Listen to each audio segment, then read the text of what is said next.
Check. Hello. Hello. Hello. Check. Hello. Hello. Check. Hello. Hello.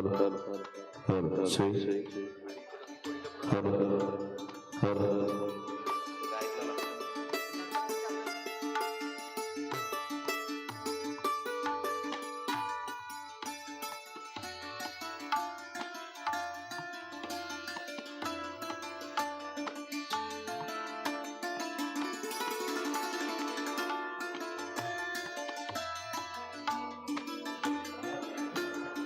A very good morning to one and all present here. May I request the dignitaries and guests to be seated.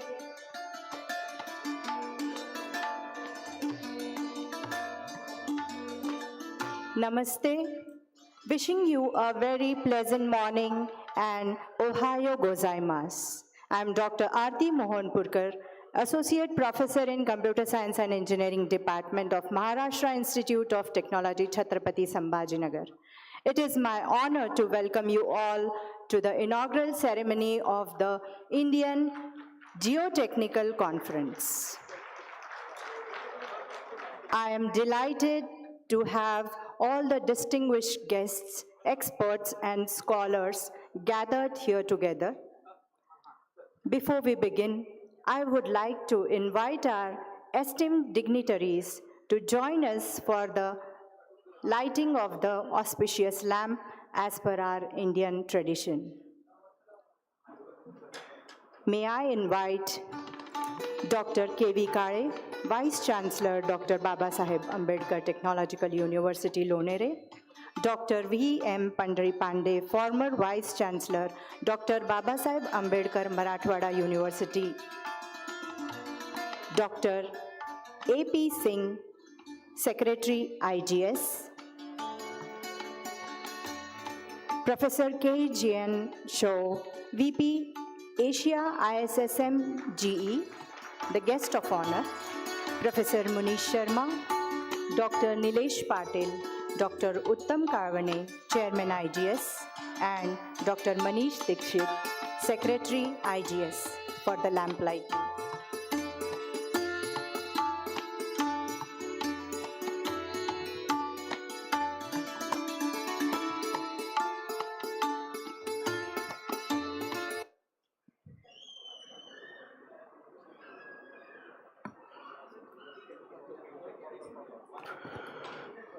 या कुंदेन्दु तुषार हार धवला या कुंदेन्दु तुषार हार धवला या शुभवस्त्रावृता या वीणावरदण्डमण्डितकरा या श्वेतपद्मासना या ब्रह्माच्युत शङ्कर प्रभृतिभिर्देवै सदा वन्दिता सा मां पातु Saraswati Bhagwati निःशेषजाड्यापहा.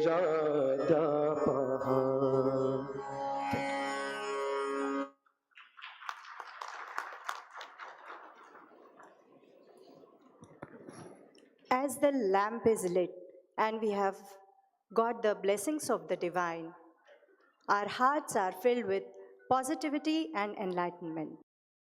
Now, I invite Dr. Manish Dikshit, Organizing Secretary of IGS Conference, to deliver the general preamble setting the tone of the conference. Thank you.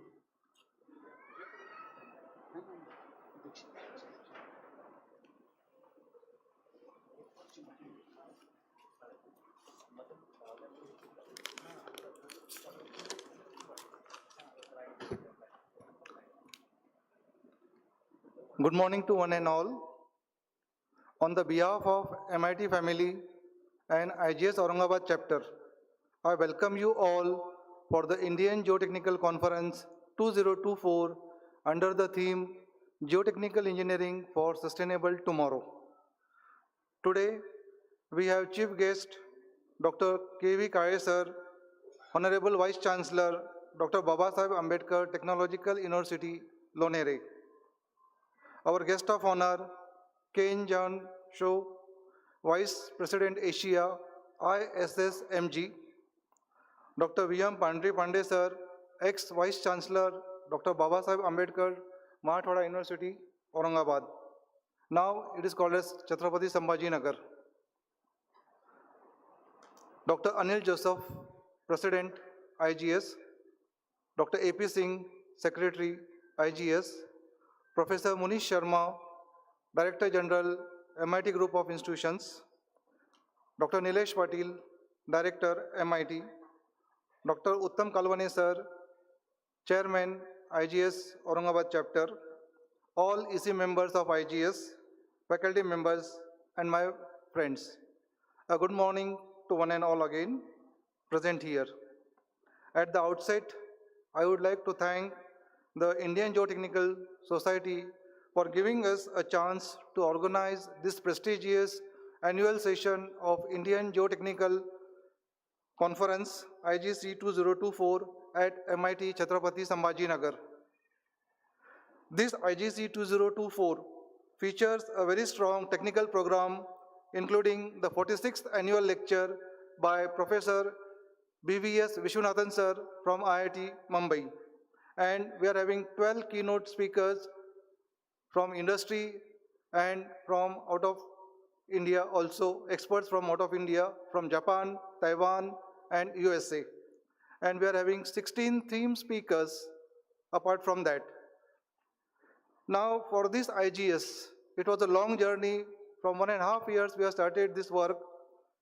We received nearly about 825 abstracts, out of which after scrutining we consider 526 full-length paper, and out of this 526 full-length paper, 461 are presenting in this conference.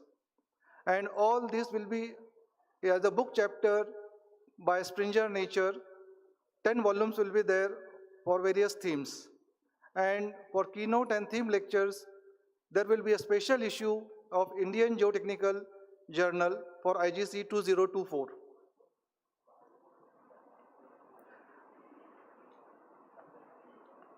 Now, it gives me immense pleasure that we are publishing the book cover of Volume 1, Ground Improvement Techniques.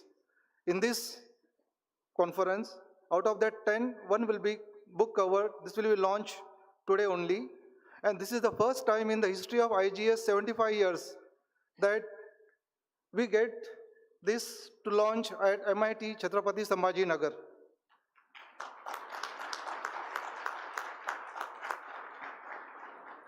Its credit goes to Miss Rutika Madam from Springer Nature, who has taken pains from bringing this IGC 2024 Volume 1 within the time.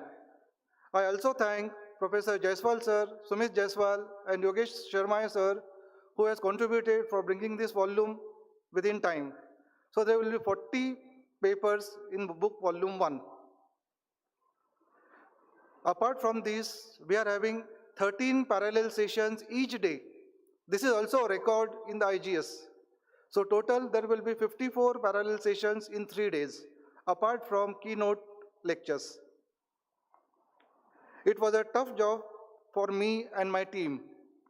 We came across many hurdles, spirit breakers during this conference. My special thanks to Engineer Ramesh Kulkarni sir, who always guided me whenever I found the things difficult. Entire IGS Pune chapter for the invaluable cooperation and support for this conference. I also thank Professor Nilima Madam, Dr. AP Singh, Dr. Anil Joseph for the support for the IGC 2024. I am confident that the 3 days of this unique conference will guarantee rich, useful, and effective deliberations. Finally, I would like to take this opportunity to thank all the members of Organizing Committee, Advisory Committee, Keynote, and theme speakers, reviewers for their dedication and contribution to the conference of IGC 2024. Without their tireless work, the conference could not be a success. I thank all the sponsors for sponsoring the Indian Geotechnical Conference 2024. I also thank Ma Advertisement from Nasik for the design of IGC 2024 regarding the leaflet, brochure, souvenir, everything. Also, I thank Sakal Press, Printing Press Nasik for bringing this book in very time. Also, the 46th annual lecture book, this will be also there, and souvenir, this is be publishing today only. Also, thanks to the website developer for developing the IGC website, that is Digital Marketing Studio, Nasik. Lastly, I acknowledge the support given by the Director General, Professor Munish Sharma, MIT Group of Institutions, and our Director, Professor Nilesh Patil, for their much needed support. I thank you. Thanks to one and all.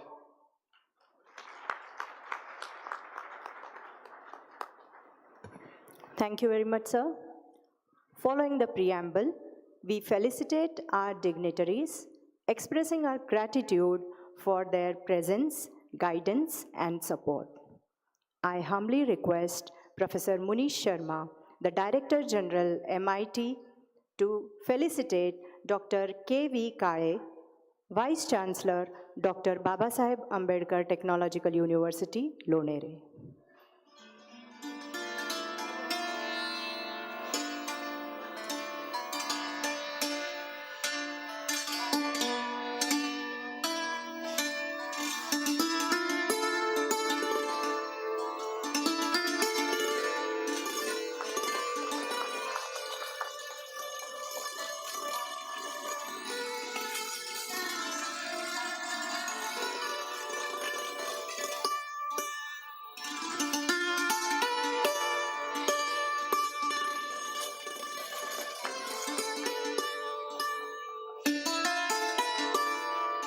Thank you very much, sir. Now I request Dr. Nilesh Patil, Director MIT, to felicitate Professor K. G.N. Albert Shaw, Vice President Asia, ISSMGE.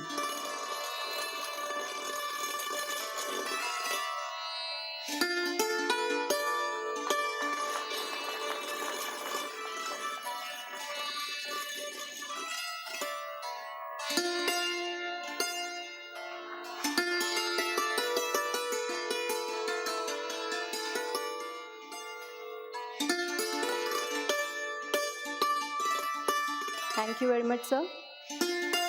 I take this opportunity to invite Dr. Uttam Karvane, Chairman IGS Aurangabad Chapter, to felicitate the guest of honor, Dr.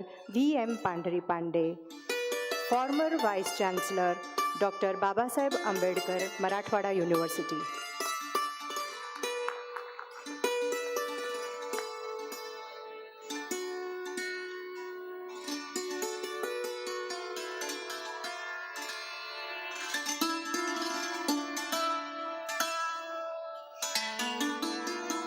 Thank you very much, sir.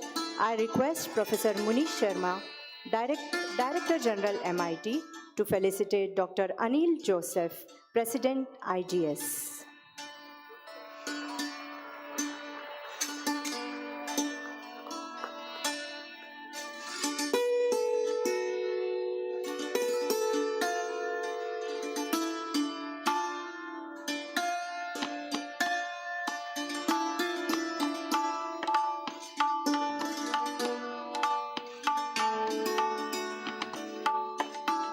Thank you very much, sir.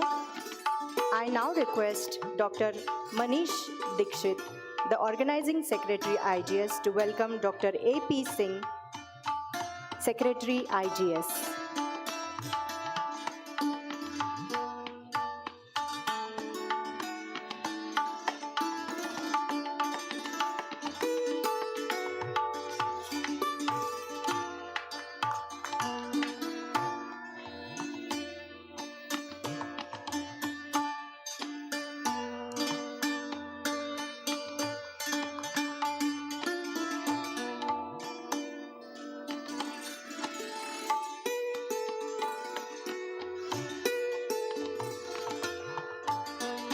Thank you very much, sir.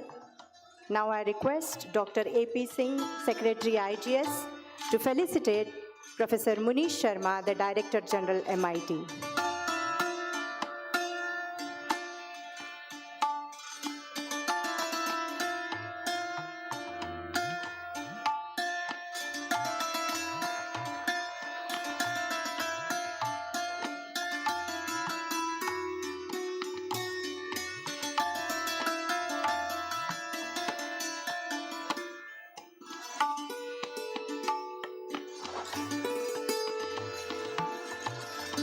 Thank you very much, sir. Now I request Dr. Manish Dikshit to felicitate Dr. Nilesh Patil, Director MIT.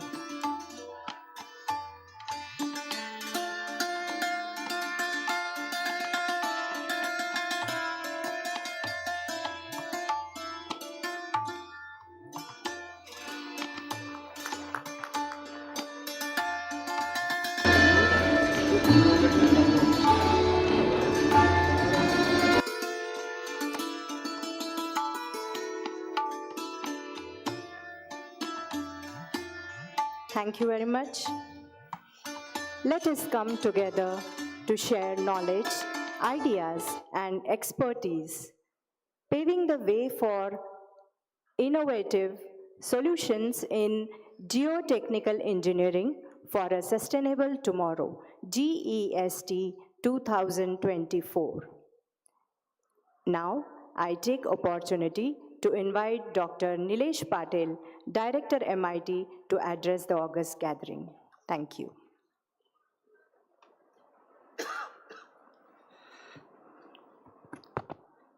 Very good morning. Dignitaries on the dais and of the dais, Honorable Vice Chancellor, Dr. Babasaheb Ambedkar Technological University, Lonere, Professor Dr. K.V. Kade, Honorable President of IGS, Dr. Anil Joseph, Honorable Secretary of IGS, Dr. A.P. Singh, former Vice Chancellor, Babasaheb Ambedkar Marathwada University, Professor Pandri Pandey sir, today's guest of honor, Professor K. Jian Cho, Professor Munish Sharma, Honorable Director General of MIT Aurangabad, Professor Dr. Y.A. Kaude sir, President, and dear participants of IGS, IGC 2024. At the outset, I express my gratitude towards IGS because IGS has shown confidence in our team that we can host IGC 2024. So that is really a great gesture from IGS that they have trusted in the capabilities of our team. The MIT group of institutions, we have already entered into the 50 years of our establishment. It was started in 1975 in the region of Marathwada, where technical education was only available in the Government College of Engineering, wherein not more than 300 seats were available. But looking at the potential of the youth of this region, Honorable Professor Y.A. Kaude, who was a lecturer in Government College of Engineering, decided to quit his permanent and certain job, and along with his father, who was a freedom fighter, entered into this uncertain domain of starting technical education in this particular region. And today, at the flag end of 50 years, we are here that we are capable of hosting such kind of conference.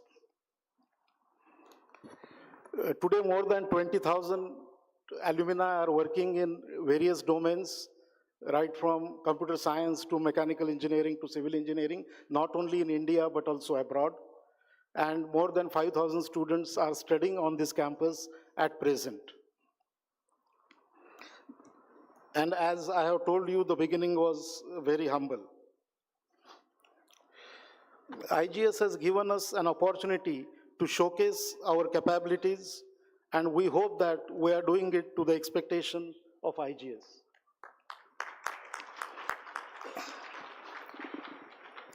The IGS Aurangabad chapter was inaugurated in 2019, and I believe that it is a very short span that we are hosting this particular conference here.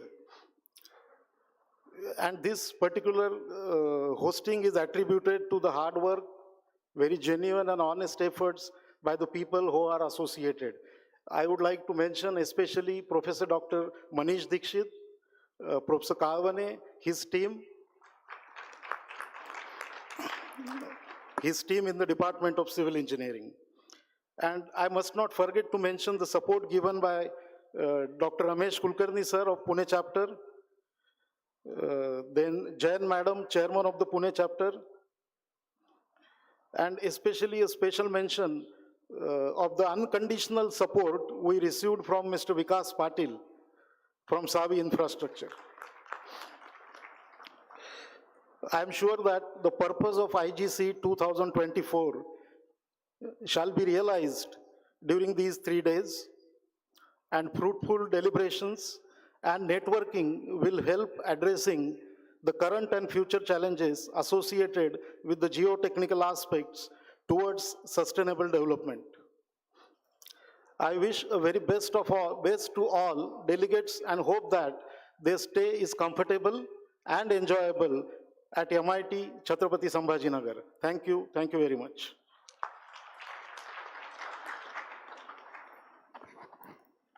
Thank you very much, sir, for the encouragement and the words of appreciation. Now I take the privilege to invite Professor Munish Sharma, Director General MIT, to address the gathering. Thank you.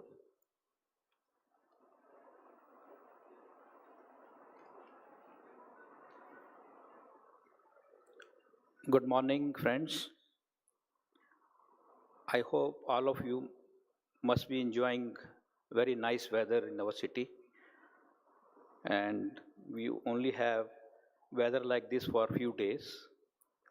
But throughout the years, we have a good weather, barring 2-3 months when there is temperature is touching 40 and 40 plus minus. But usually we had good weather, but this time, exceptionally, we have a good weather. Probably some friends from those who have come from south might be feeling little cold. And that probably the reason that our conference got little delayed today. It was expected to start at 9. Now, slowly people are coming after taking hot tea and coffee from the food court. Friends, we have today many distinguished guests present on and off the dais.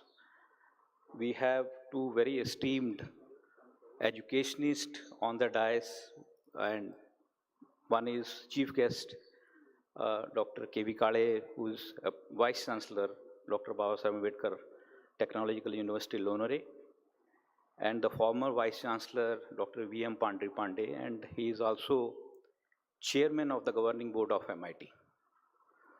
And of course, we have a very important person, and probably that was his decision of taking the conference in Aurangabad city and giving opportunity to MIT to host this event is IGS Chairman Dr. Joseph and Secretary Mr. Singh.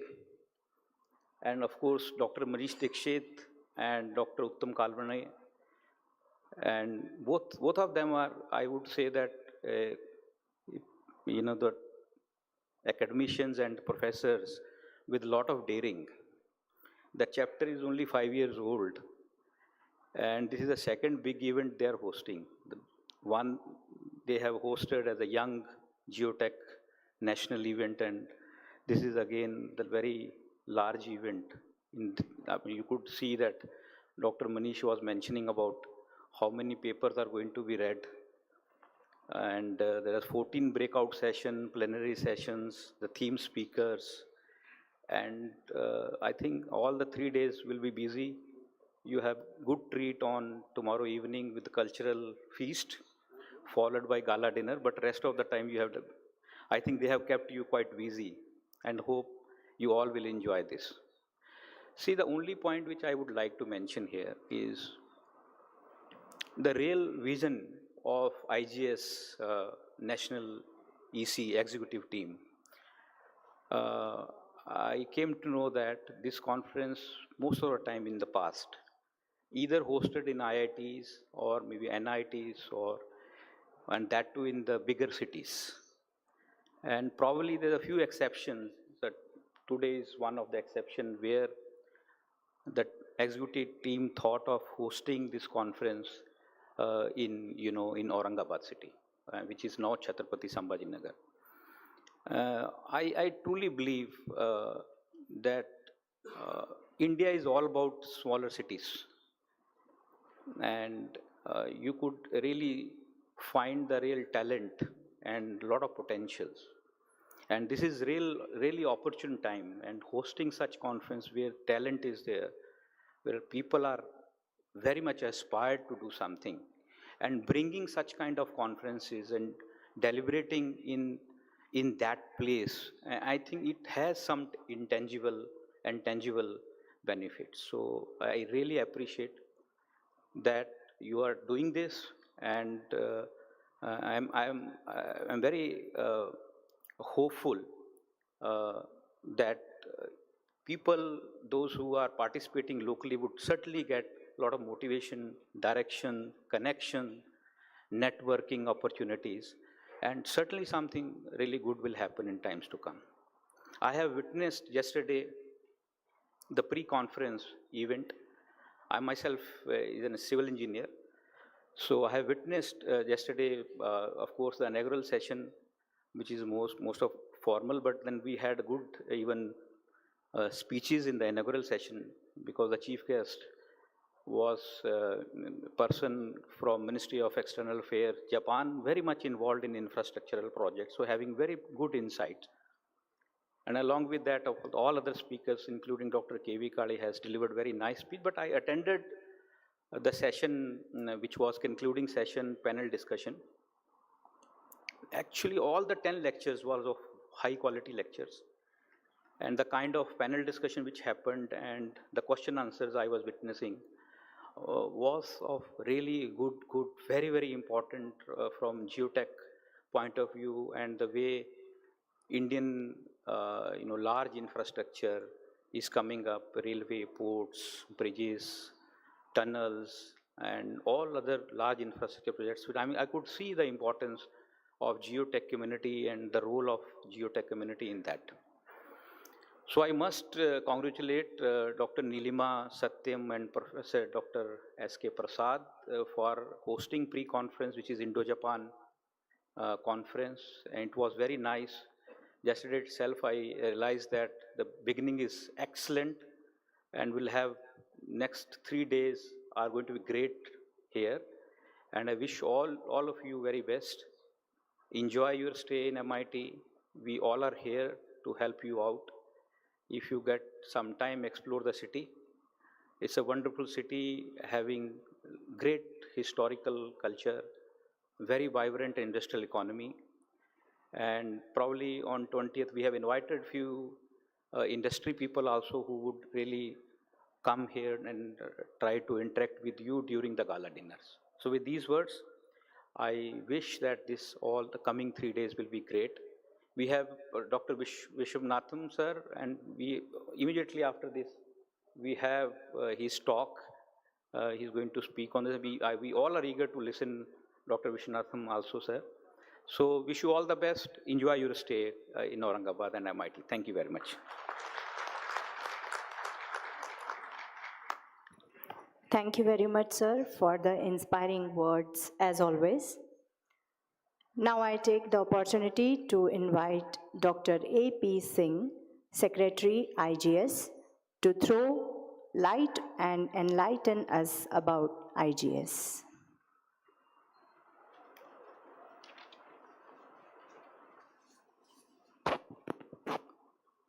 Respected Chief Guest, Dr.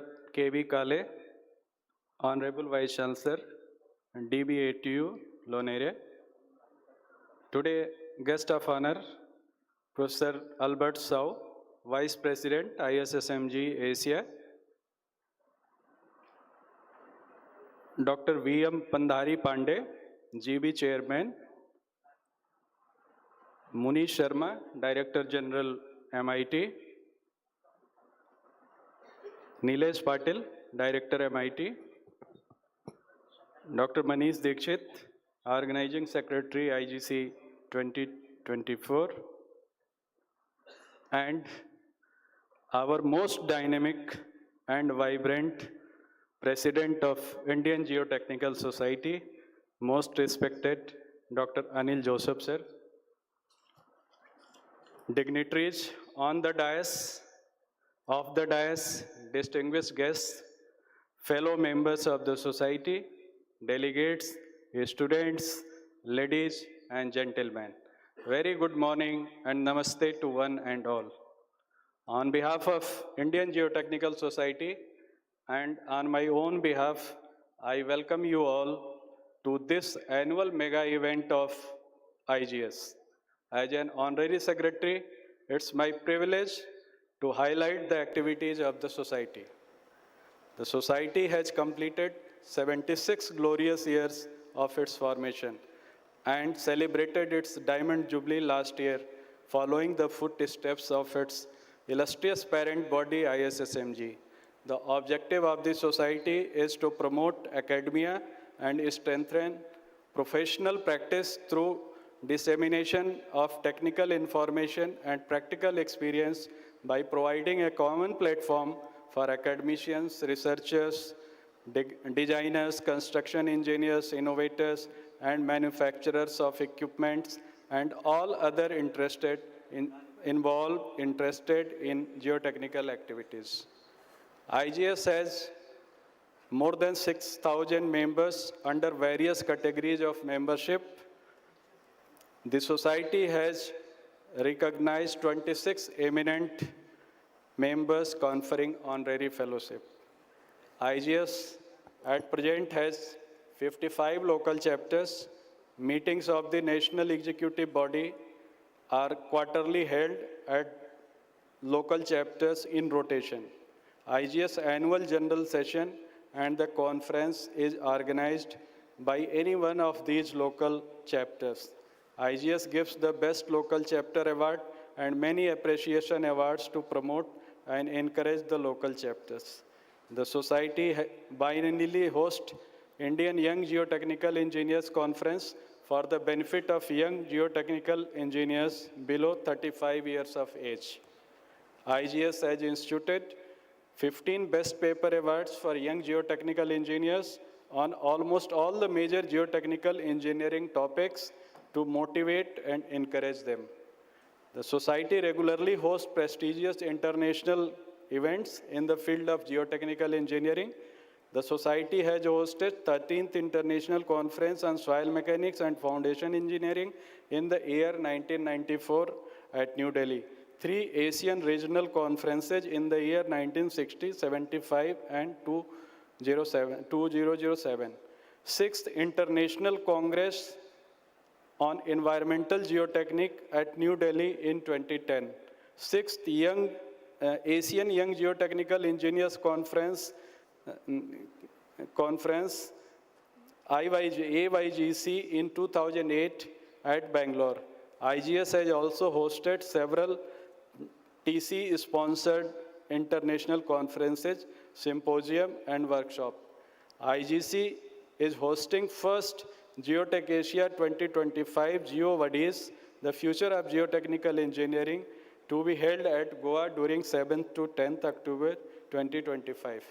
12th International Symposium on Field Monitoring in Geomechanics, ISFMG 2026, to be held at IIT Indore during 6th to 10th August 2026. India has also won the bid of hosting 15th International Symposium on Landslide ISL 2028 after 48 years of interval at Kochi during 2028. IGS have signed agreement of cooperation with geotechnical societies of USA, Japan, Korea, and Brazil, Geo Institute of ASC, Sri Lanka Geotechnical Society, Nepal Geotechnical Society, and Association of Geotechnical Societies of South Asia. Joint workshops with all these societies are regularly organized. IGS publishes a journal and a newsletter.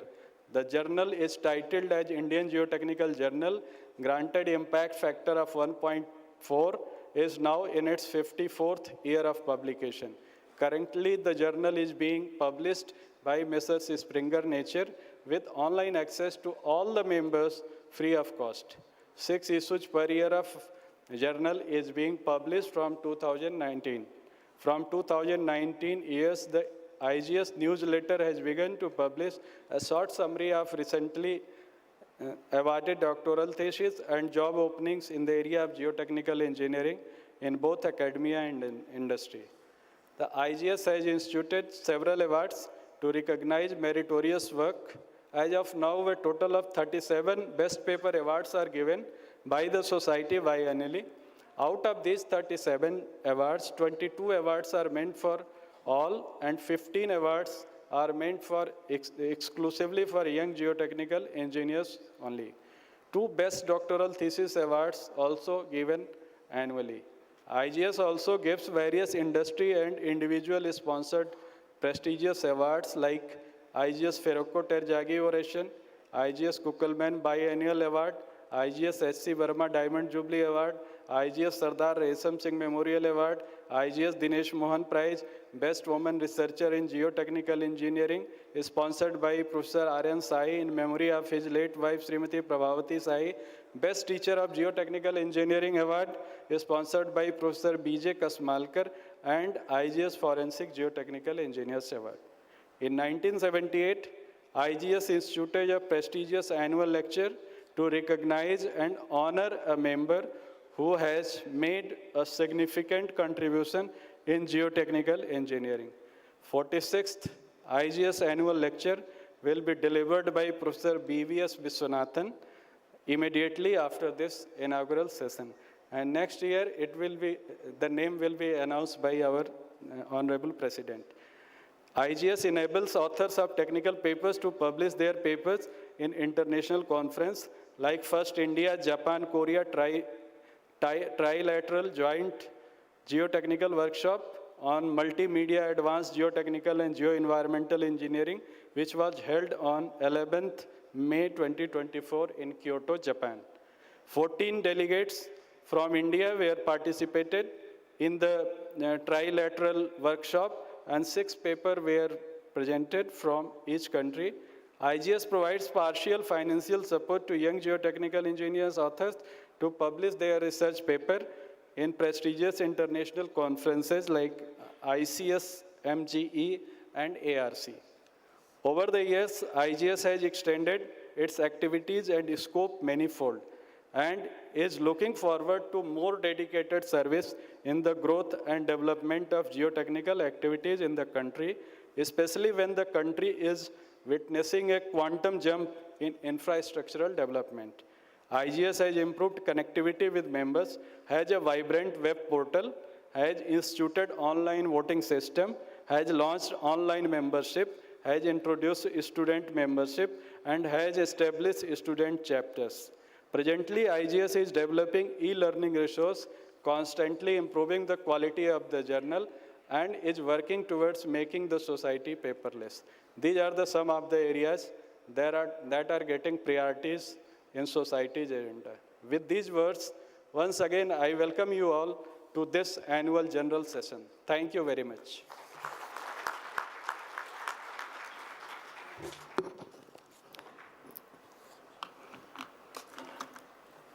Thank you very much, sir, for the highly informative inputs about IGS.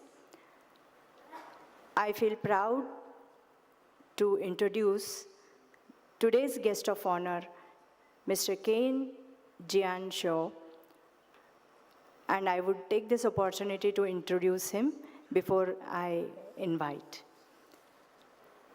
K. Jian Shaw is now Vice President Asia of ISS MGE since 2022 till 2026, Chairman of ISTT, Honorary Chairman of CTSTT, and Distinguished Professor of Department of Civil Engineering, National Changxing University, Taiwan. His research interests include rock mechanics engineering geology, and trenchless technologies. He has published more than 200 papers on these topics and is now editor of Tunneling and Underground Space Technology, SCI, Associate Editor of ASCE Journal of Pipeline Systems Engineering and Practice, and Associate Editor of Underground Space. Again, this is a SCI journal.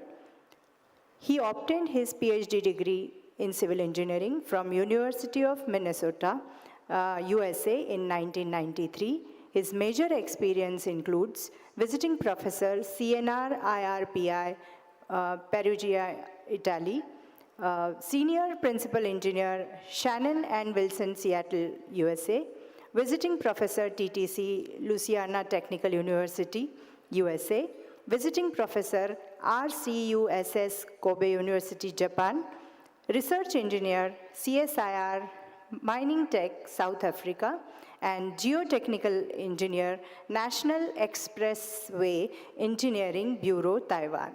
So this distinguished personality we have got as the guest of honor today, I take the privilege to invite Sir for his address. Thank you.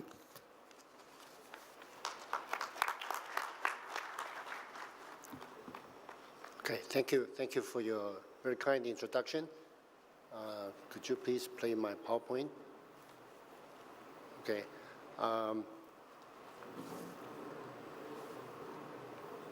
The director, Director Patel of MIT and Honorary Secretary Singh of IGS and President of IGS, Anil Joseph, distinguished guests on the stage and also on the floor from overseas and from India. Ladies and gentlemen, good morning. It's my pleasure to be here. On behalf of our ISSMG, I would like to acknowledge the organizing committee who make this event possible. And also I would like to acknowledge the local chapters and also the support team from IGS. Your support is also very important. In addition, I can see in the entrance you have more than 50 exhibitors, and you have a lot of parallel sessions. So the support from the sponsors and also the attendees are also very event. With your support, this event will be a very good one. And then I would like to spend a few minutes to show you what is the status of ISSNG in the Asian region. Okay. As you know that I took this seat, VP Asia, since 2022, and after I took this seat, I tried to collaborate the societies in Asian region.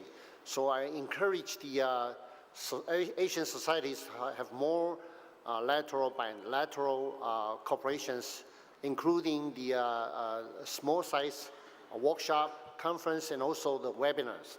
So right now we have around 10 this kind of cooperation events. For example, the Korean, Taiwan, Korean, Japan, Korean, Taiwan, Korean, Hong Kong, Taiwan, Japan, and Singapore, Malaysia, and also maybe with IGS also you have a few. So I think this kind of event make our region more prosperous. And I can tell when I attend the board meeting, report to the board members of ISSMG, MGE about what we have done in our region. I'm very proud to present because our affiliate societies are quite good in this area. I believe we will have prosperous 10 or 20 years in the future. So you did a good job. I think we will have a very good achievement in the near future too. You can see that from this PowerPoint, we will have Geotech Asia in Goa next year. So I hope that you can support this event too, because this is a very good event in Asian region. You can see this is first Geotech Asia, first this event. In addition to the ARC, next ARC will be in Bangkok, so in 2027. So besides the cooperation and the event, we also encourage the affiliate society to develop their own, we call the HTC, Heritage Time Capture Program. In this program, we hope that the affiliate society can review their the past, especially the benchmark, the event in your society. And also, we hope that you can have like a dream or expectation for the future in your country. So, in this HTC program, we hope that the young engineer and the young professors can get involved, because the future belongs to not only belongs to the seniors, but also belongs to the young generation. So, if you are interested in this, you can check the ISSNG website, and also to see what you can contribute to the HTC program in your society. And then about the membership, you can see that in our region, we're still short of some societies in some regions. So I hope, I try my best to visit those regions, including Cambodia and also Burma.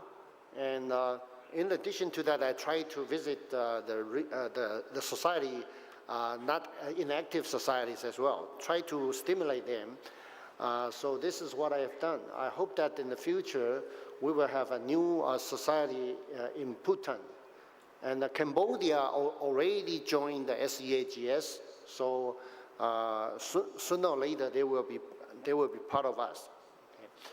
And as you know that we, ISSMG have TC, technical committees.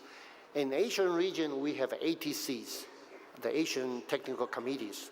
So I encourage you to have a look at it. Maybe you could consider to join some of the committees, because that will make our knowledge more more broad, and we can interact with each other, brainstorming, and have new ideas. I think that would be good for all of us. So please check the TCs and ATCs.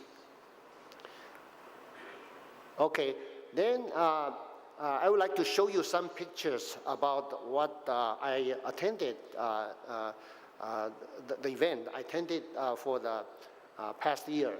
You can see that in the bottom, the last two events, as I said, is first Geotech Asia and the 18 ARC in Bangkok. Before that, this IGC 2024 will be the last one this year. Before this one, I attended Geomandu and also the AYGC in Jakarta.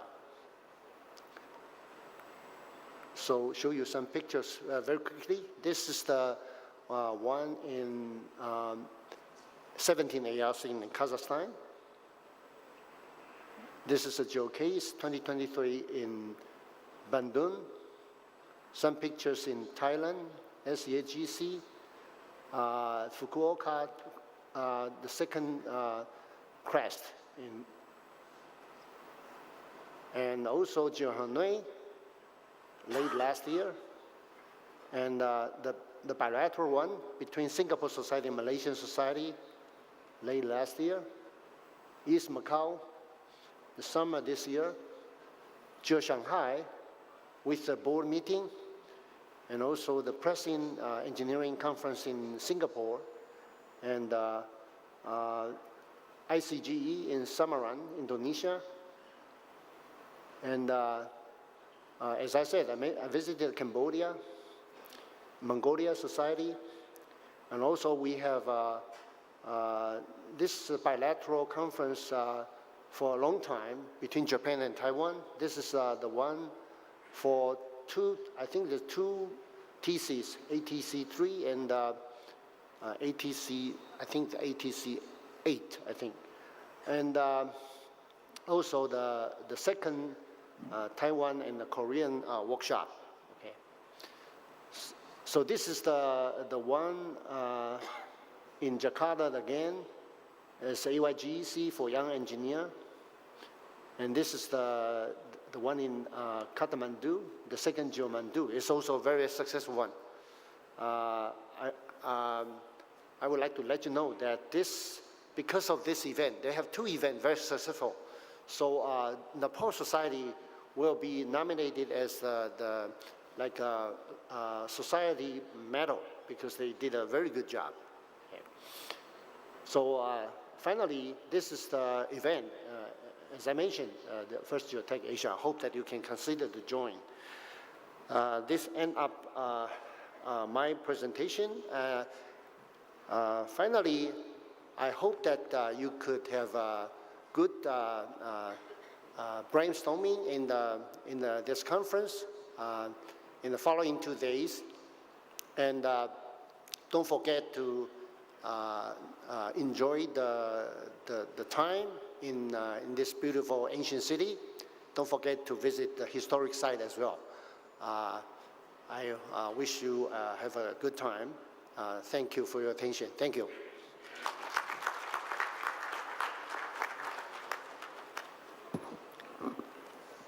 Thank you so much, sir, for the insightful talk. Our another distinguished guest of honor for today's inaugural ceremony, Dr. V.M. Pandri Pandey, former Vice Chancellor, Dr. Babasaheb Ambedkar, Marathwada University. I take this privilege to invite him to enlighten us. Thank you very much.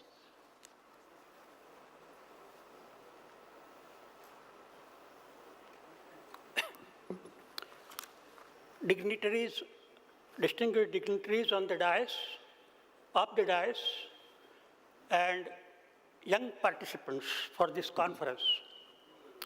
At the outset, I would like to congratulate Geotechnical Society and MIT for excellent professionalism they have shown in organizing this event.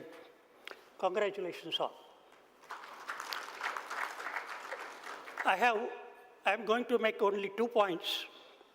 When I was asked to present in this inauguration function by Dr. Munish Sharma, I was wondering, as an electronics engineer, what I have to do amongst these civil engineers.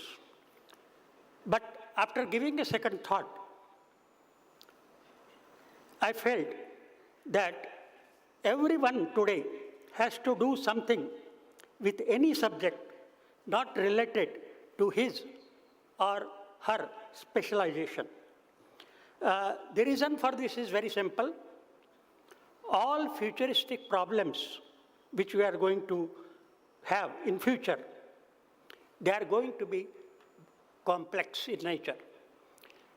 In future, we have to solve more and more complex problem. Although the nature of the problem is complex, but we need to find solution which is simple, economical, and above all practical and reliable. The challenge will demand more and more faculties from the diverse field. Specialists get involved in solving such complex problems. In this background, I wonder why we are organizing or inviting for conference only civil engineers, only mechanical engineers, or only electrical engineers for any conference for that purpose. I would suggest that in future, let us have interdisciplinary discussions, interdisciplinary deliberations, because any problem, for example, take an example of a Nobel Prize won by a few years back, I think 1 decade back, by our Indian Professor Venkat Krishnan. He basically is a physics person. All his degrees are in physics, but he gets a Nobel Prize in chemistry, teaches biotechnology, and does research in biochemistry. So such diverse fields are required, but as far as our educational or academic institution concerned, we are building iron walls between the department, between the faculties, and between the institutions. So let us not build the walls, let us build the bridges so that we can solve the complicated or complex problems of the future. Even the COVID vaccine, for example, when we want to develop, it doesn't need only doctors or pharmaceutical peoples. We need computer science people, artificial intelligence, chemistry, biochemistry, biotechnology, nanotechnology, particle physics, and so on. The second point I would like to deliberate is yesterday we had a brainstorming session on high-speed railways throughout the day. I was wondering, of course, when you have a high-speed railway, you have a comfortable journey, number one. And number two, we save time. Suppose from point A to point B, you save 1 hour, each person, 1 hour time. Then and suppose that, let us say, 2,000 people are traveling, then 2,000 into 2, to and fro, you'd save 4,000 man-hours because of these high-speed railways. As a teacher, I have a question, I have a doubt, or you can call it as a curiosity for that matter, because the definition of, I am a teacher, so definition of a teacher is, best teacher is who disturbs the sleep of the students. So I'm going to disturb your sleep today by asking you a question. When you are saving time, 2,000 into 2, 4,000 man-hours because of the travel, what are you going to do with this time? What the society is going to do with this time? Now, when we live in this digital world today, you don't have to go to bank. Everything you do it online. You don't have to go to the market to buy a grocery. Everything comes at your doorsteps with big basket. You don't have to go to the doctor. You can consult on a phone. You can get the medicine at your residence. My question is, so many man-hours you are saving. What a human being is doing with this time which is saved? I have my own doubts. Is he utilizing this time for constructive purpose?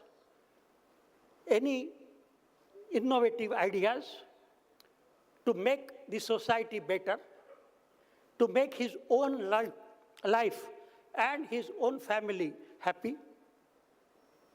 I have a doubt. This doubt comes from a fear which is expressed by a famous historian, Yuval Noah Harari, who says that after 2 or 3 decades, we are going to have a class of useless society. Because of artificial intelligence and so many innovations, we are going to create a class of useless society. I request all of you to please ponder over this issue when we discuss. Of course, it may not be related with the theme of the conference, but as an engineer, as technocrat, when we have more and more inventions, more and more innovations, of course, creating comfort, saving time, but are we doing anything for the betterment of society? Please ponder over this issue. Thank you, and wish you all the best.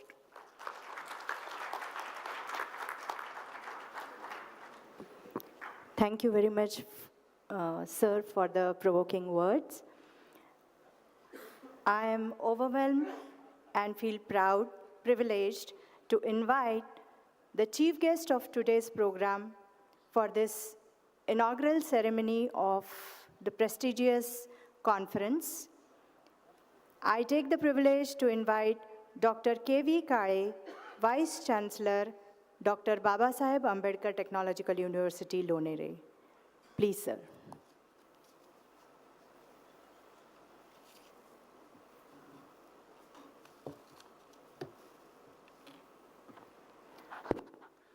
Good morning. Namaskar. Good morning. Good. A very good morning again to all of you. It's indeed a privilege to be here in this August Garden again in today morning for this prestigious conference, that is Geotechnical Conference for a Sustainable Tomorrow. Before taking it ahead, my perception and personal thought, let us congratulate to the entire IGS society, their officials, and the IGS chapters, Aurangabad, now Chhatrapati, Sambhajinagar, Nagar, Pune, and entire Maharashtra, and their officials, and that of the big congratulations to the MIT officials and authority for having this wonderful conference and infrastructures and setting this world-tone conference for a realistic way.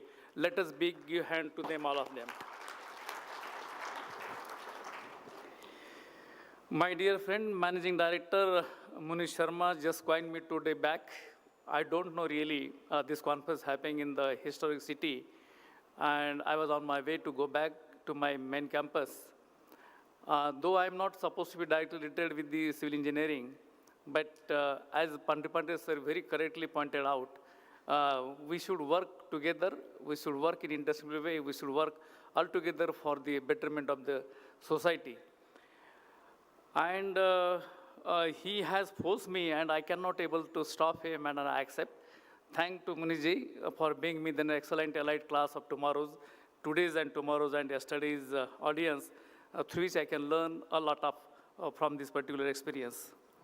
Dignitaries on the dais, especially President of today's program, inaugural program, Dr. Anil Joseph, President of IGS.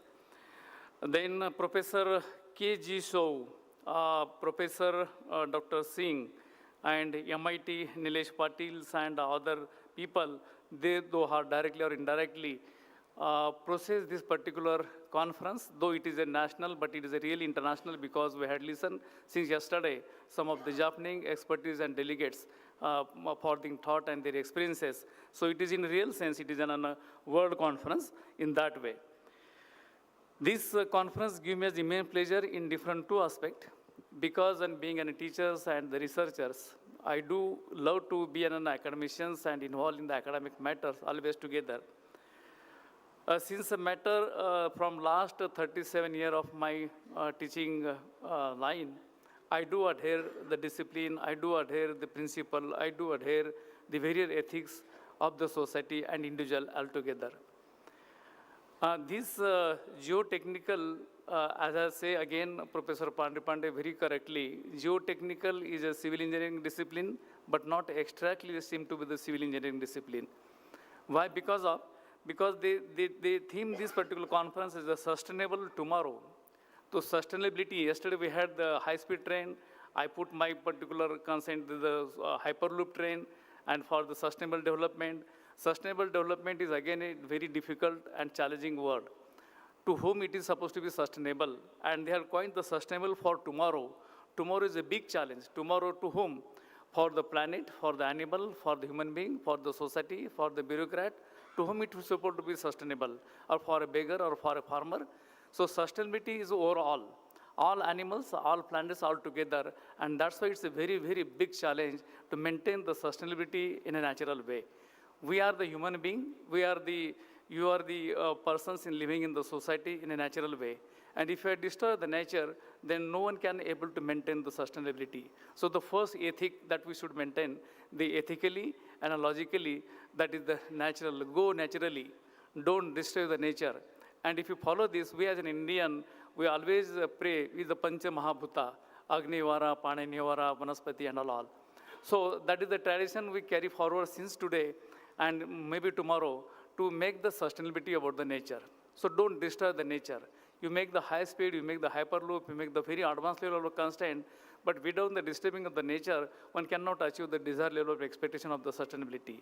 And that's why sustainability covers so many important aspects. And as per my concerns and basic knowledge about this, the geotechnical is a technical word. And if you want to desire to develop some technical constraint, we used to use the technology word altogether. And geotechnical basic principle is basically based on the planet surface, that may be Earth planet surface or Moon planet surface or any particular type of surface, consists of three principal objects of the nature.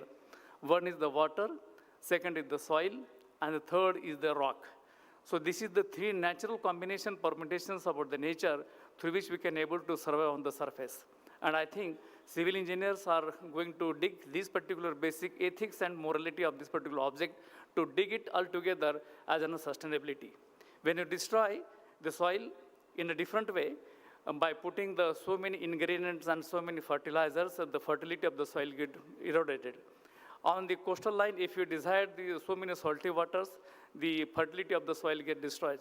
Even though in the construction, there are various materials we can use in the concreting. We had the great tradition of the forts and various altogether different type of 1,000 and more than 100 years of the forts, which are still found today in a very systematic and sturdy way because of the sustainability that they use as a natural way. The binders, the thickeners, and the rocks, and the design, and the architect, these are the constants which we follow, which are coming to the follow behind the long back of the traditions of the culture of the Indians.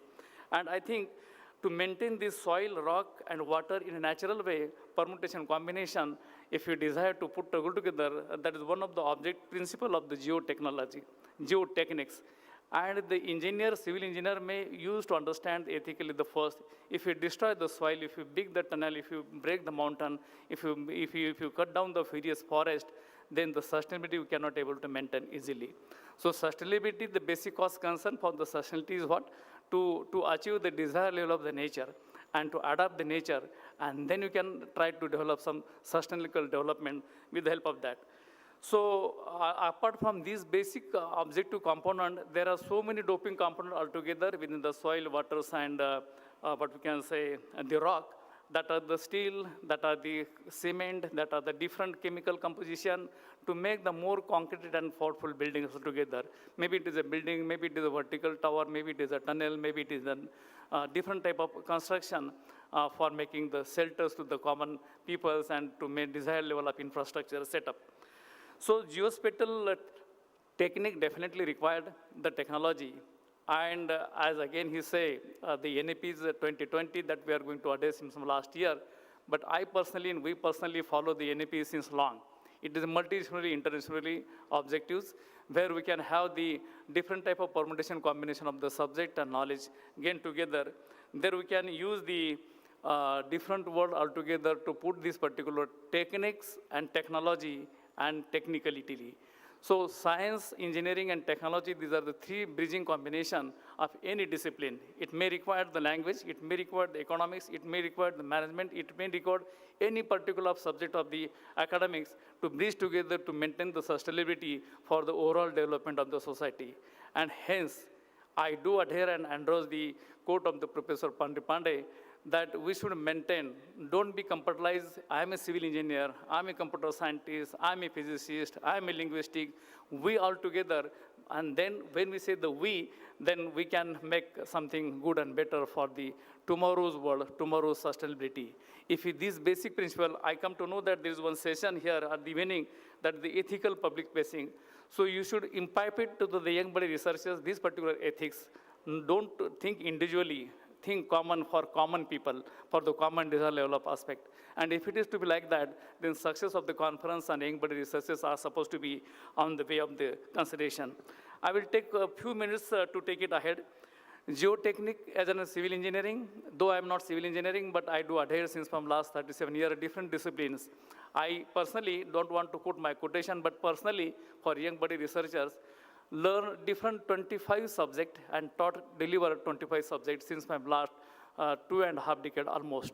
And since last couple years, Pandipanda sir can witness, we do adhere in the geospatial technology. Professor Damare and some civil engineer from Government of Engineering College, Aurangabad, they know the constant of the earlier my department in BAMU. We developed the geospatial technological constraints and very daring, with the help of very daring and very determined way.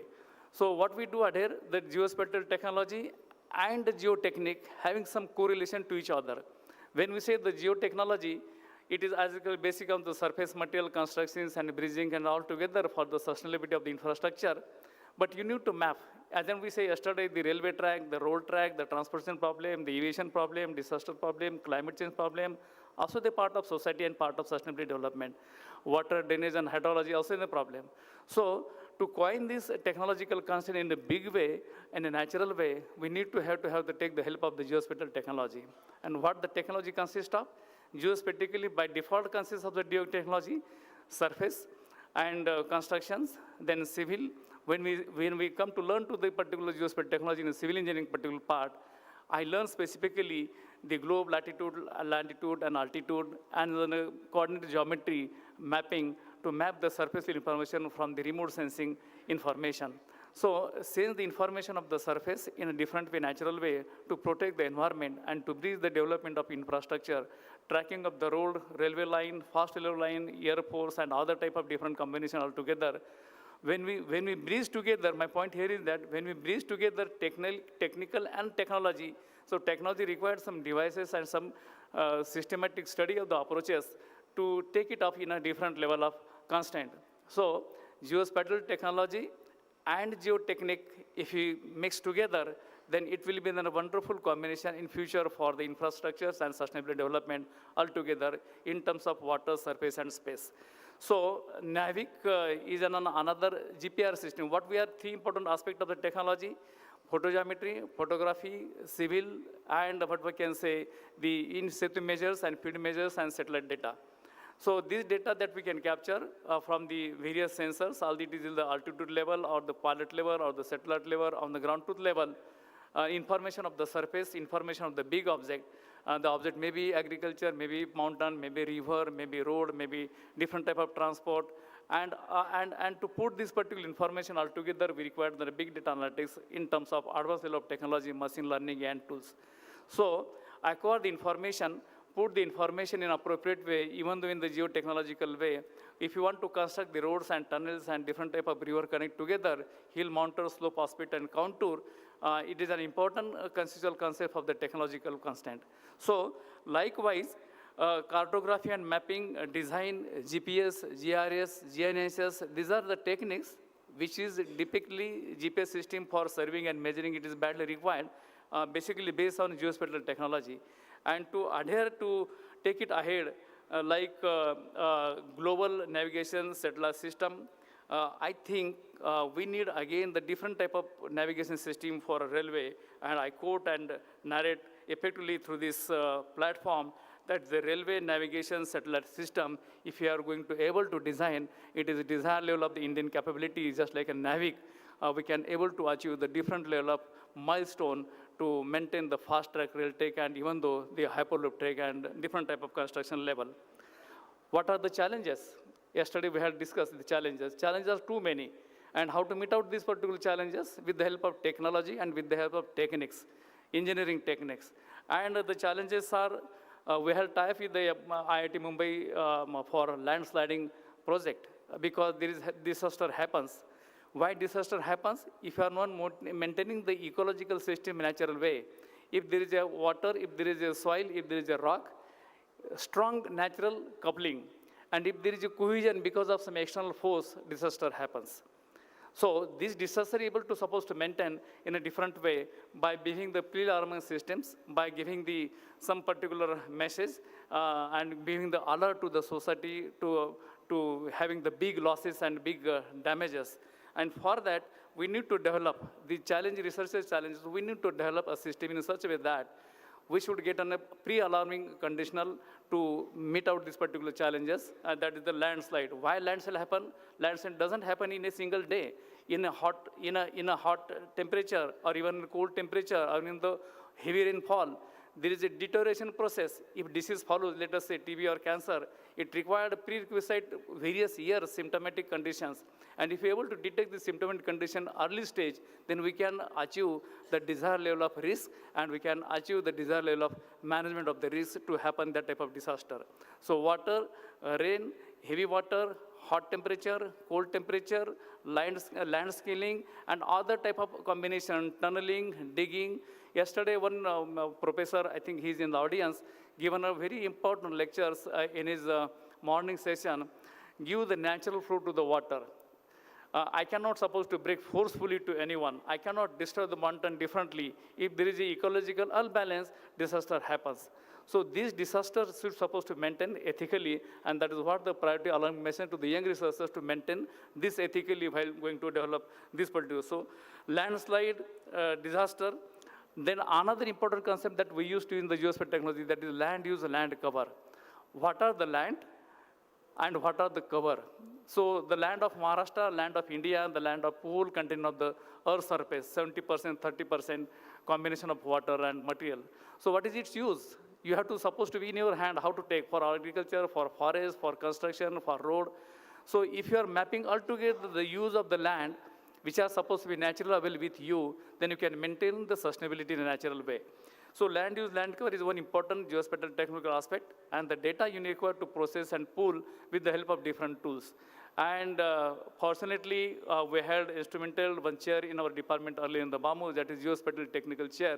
There we got the various funds from the DSTs and other people, and we do adhere to follow the different technological constant about the open source. So Government of India, Department of Science and Technology has adhering and pulling the common society to make aware about the people, about the earth science department, that to the geospatial technology under the capacity building. I feel that is the second function here also. The geotechnical society also make aware about the society, about the capacity building, how naturally we can go. I need a simple shelter, I construct the 5-star building, not necessary at all. So in what natural way that we should adhere and go ahead naturally. So land use, land cover, in that way, what is the coverage that we require as per the need of the society and as need of the group of the society that we can utilize properly and maintain the naturality of the land. Another problem, that is the water seed analysis. We had the dig and forcefully digging the rivers and digging the lake and putting the waters unethical way. And you do follow the natural way, connection of the rivers. Again, whether it is good or bad, that is the big question. But the natural flow of the rivers and maintaining the river basins and all biodiversity coastal destroying is not an ethical way supposed to be to take ahead. So naturally, if you used to, so we require the view seed analysis, likewise water seed analysis. Water seed analysis is also a part of civil engineering and geospatial technology. You can take the natural source of the water. Specifically in this city, I would like to put this point on the record for the general audience who are not supposed to be Maharashtrian. In Mughal Samrajya in Aurangabad, there is a Nahre Ambar. No electricity, no pipeline. So from nearby the mountain, there is a natural water coming, and all the people uses the water. Still it is there in the Panchakki. So Nahre Ambari, that is natural source of water flow. In those days, the people follow the natural way of the collection of the waters and flowing of this particular water level. So destroying the level of the nature is a destroying happens, and 100% there should be a disturbance and there should be a disaster. So water seed analysis is a technique, And watershed analysis is a technology. With the help of geospatial technology, we can achieve the level of the slope, we achieve the level of the aspect, we can achieve the different level of contour of the various valleys and all, and take together ahead to collect the natural water collectively and without having any much more technological constant, electrical and barrier civil engineering, how it will be go flow to the doorstep of the common man as a drinking and quality water. Still the project is live on and it will become a world coin project, hence onward. It is well literally available. Maybe if you found suitable time, you can visit that particular Nahar Ambir project at the Panchekki. That is the best example of the natural water resources collections and flow. Then safe track encounters and foil that I had already explained. And we need to have to navigate this particular system altogether with the help of geotechnology and geospatial technology for maintaining the adherence of the powerful and perfect nature. We do worship the nature as a traditional, so we do worship, we do ethically follow the constant and compartment altogether without having the different barriers of the different combination of the societal caste, creed, and barrier. I think we'll able to maintain the sustainability. Indians having that particular power and empower to take it ahead and give some lesson to the other society beyond the India. And that is our culture. And we do adhere the culture with the help of various temples, with the various of portals, with the various of forts, and with the various of compartmentalization altogether. So technologies, definitely. My slogan, basically, I use the ICT for the society and society for the betterment of the society. If we use the technology and ethical way and our mental constraint, I think we'll do adhere to follow the different level of aspect to achieve the desired level of the sustainability. And this combination we put together for the young bird researchers through conferences or workshops for researchers, give some particular highlight what are the area of the research. So I feel these are the area of the research to maintain and to design the data manipulation and azimuth altogether for the betterment of the society. Simulation is important word. Before going to the track of the gradual building and the hyperloop and super fast train, we do simulate what is the effect happen on the human mind, what is the effect happen on the electricity, what will the effect on the locomotive engine, and other type of engine to design that particular concept. So simulation, modeling, these are the technique, and which can use the artificial intelligence data specifically with effectively to model and coin this type of application.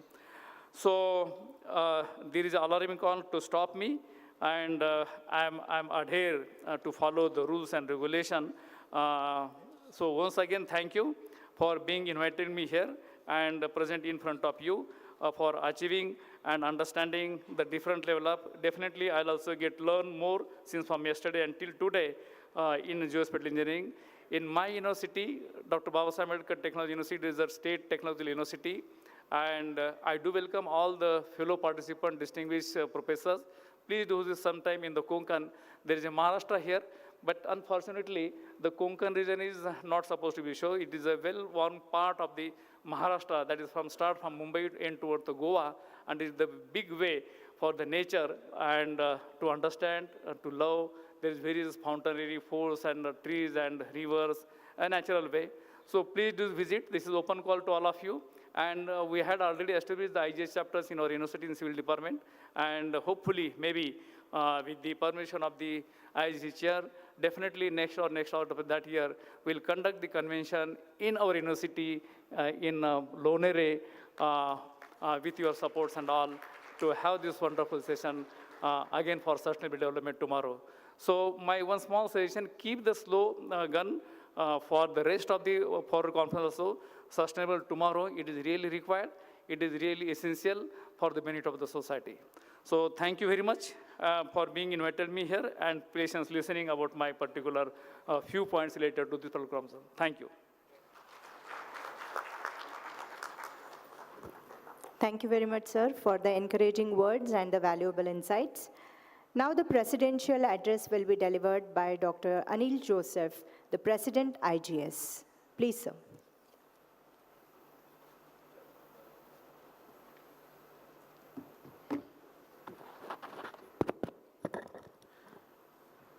Very good morning, all of you. The chief guest of the function, Dr. Karberi Kale, Honorable Vice Chancellor. The guest of honor, Dr. V.M. Pandari Pandey, the guest of honor, Professor K.G. Anshu, my very good friend from Taiwan, and the Vice President of Asia, so Dr. A.P. Singh, Secretary, Dr. Munish Sharma, Director General, Dr. Nilesh Patel, Director, Professor Uttam Kalwane, the Chairman of the Aurangabad chapter, the man behind the show, the silent worker, the man who delivers behind the screen, our hero of the day, Manish Dishit. Let's give a big round of applause to Manish Dishit. So as we start this program, this get-together, this big family of the geotechnical engineer, who people buried below the ground and who creates the things on the surface, that are the people who are assembled here from across the country. And this is our annual festival. So thanks to one and all for joining this annual get-together of us assembling here. And this is a great opportunity for us. And in every IGC, we are seeing that the scale is going up. So Manish put the numbers, like last Samadhya sir did a fabulous job at IIT Roorkee. Now here, Manish has raised the bar further. So the Jalandhar team, you have to raise it further. And I know Madras team is down there. They are going to raise it much further as we move on 2026. And it's very exciting to see that this is all happening. Today we are here because I would like to thank Dr. Y.A. Kanade, the man who has created all this. Thank you very much, sir, for bringing this opportunity and giving it to us.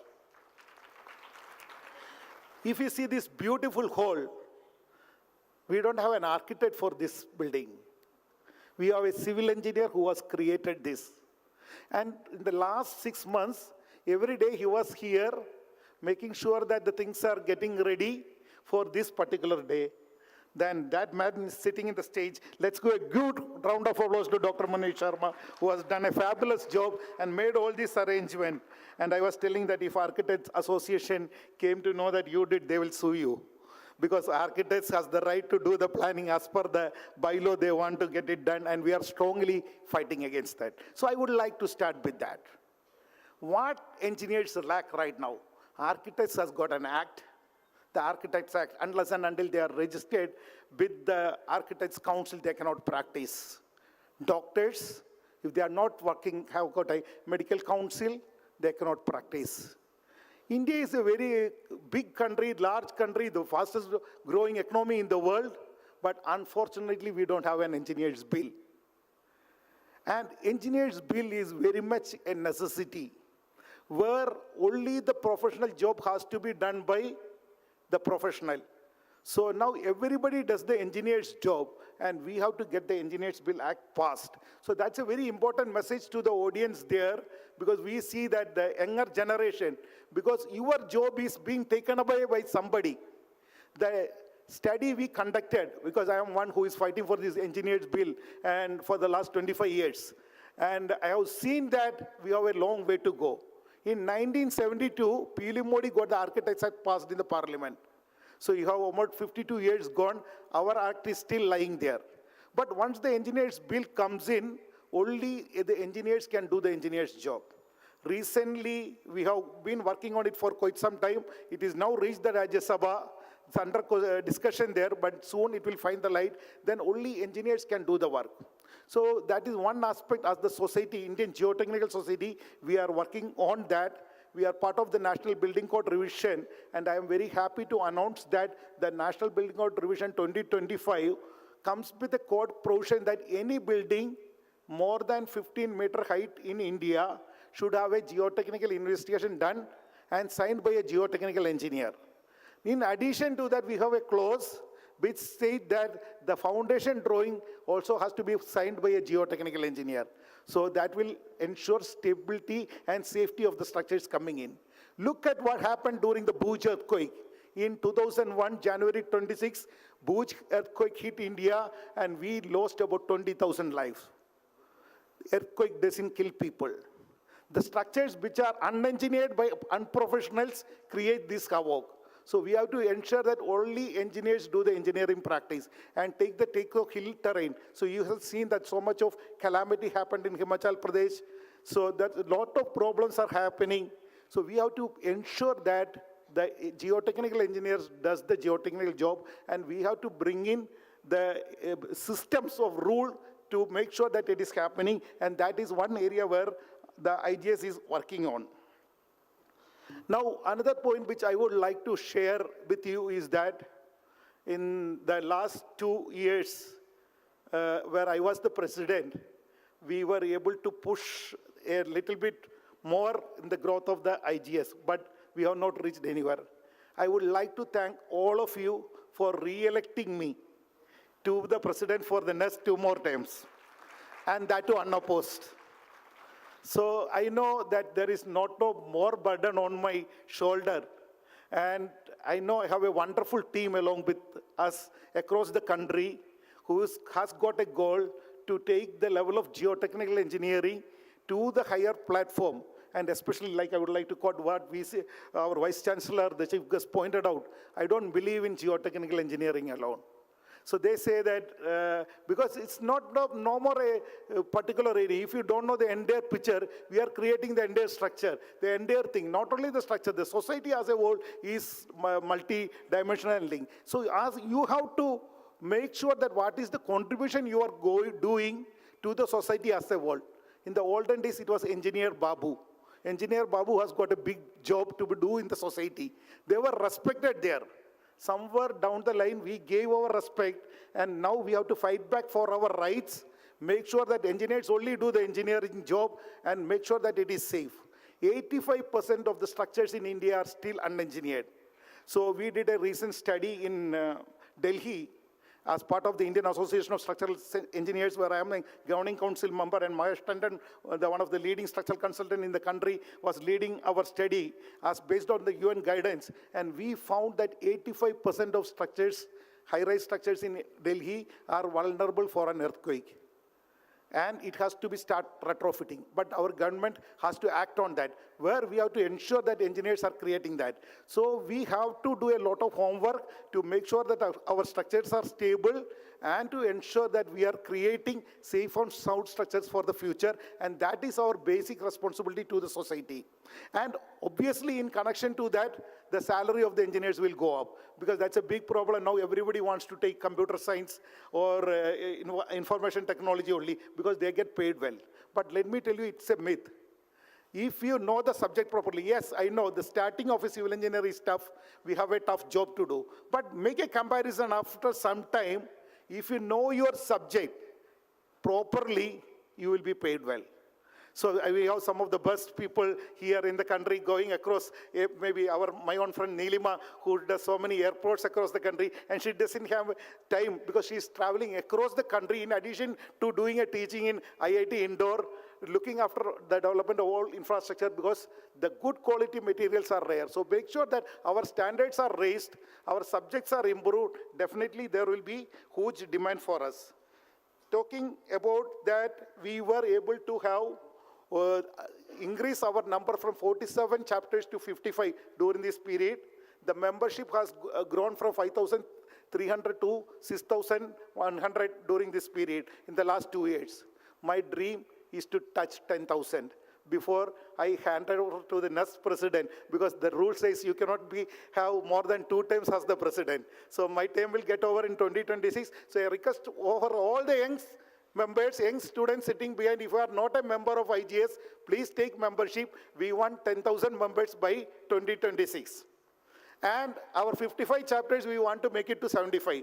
So 20 more chapters has to be there. Do send in area where we have to grow, because there are foundation problems across the country. We are an area which is very vulnerable. We are vulnerable to earthquake, landslides, we have coastal erosions, we have cyclones hitting us. So the engineers plays a vital role in the safety and stability, and we have to do our important job of that.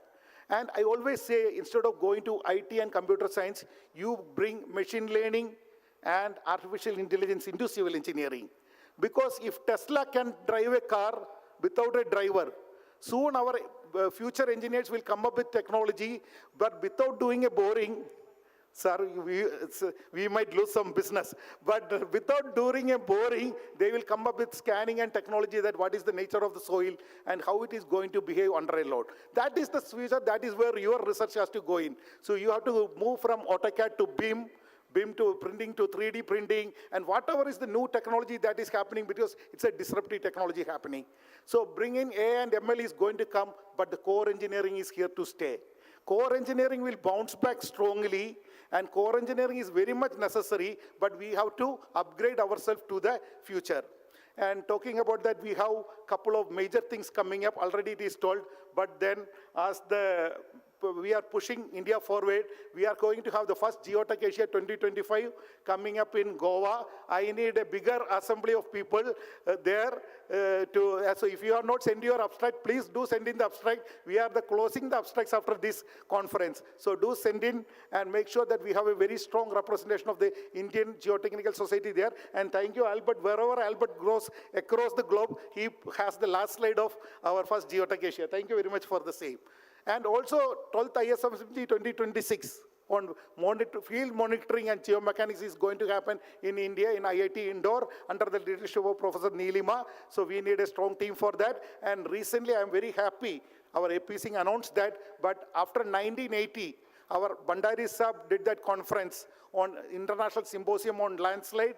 Last bid we lost very closely, but this year, thanks to Samadhya Sahib, Neelima and team, we were a strong bunch in France, bidding for India, and we won the bid to host ISL 2028, which will be done in Kochi. So there are so many things which has been done, but so many things to do. The journey keeps going. Our seats will change, the time will change, but definitely there is a huge thing which India has to capture. As I told, India is the largest and growing, one of the fastest growing economy. Now we are in the 5th position, we will be in the 3rd position.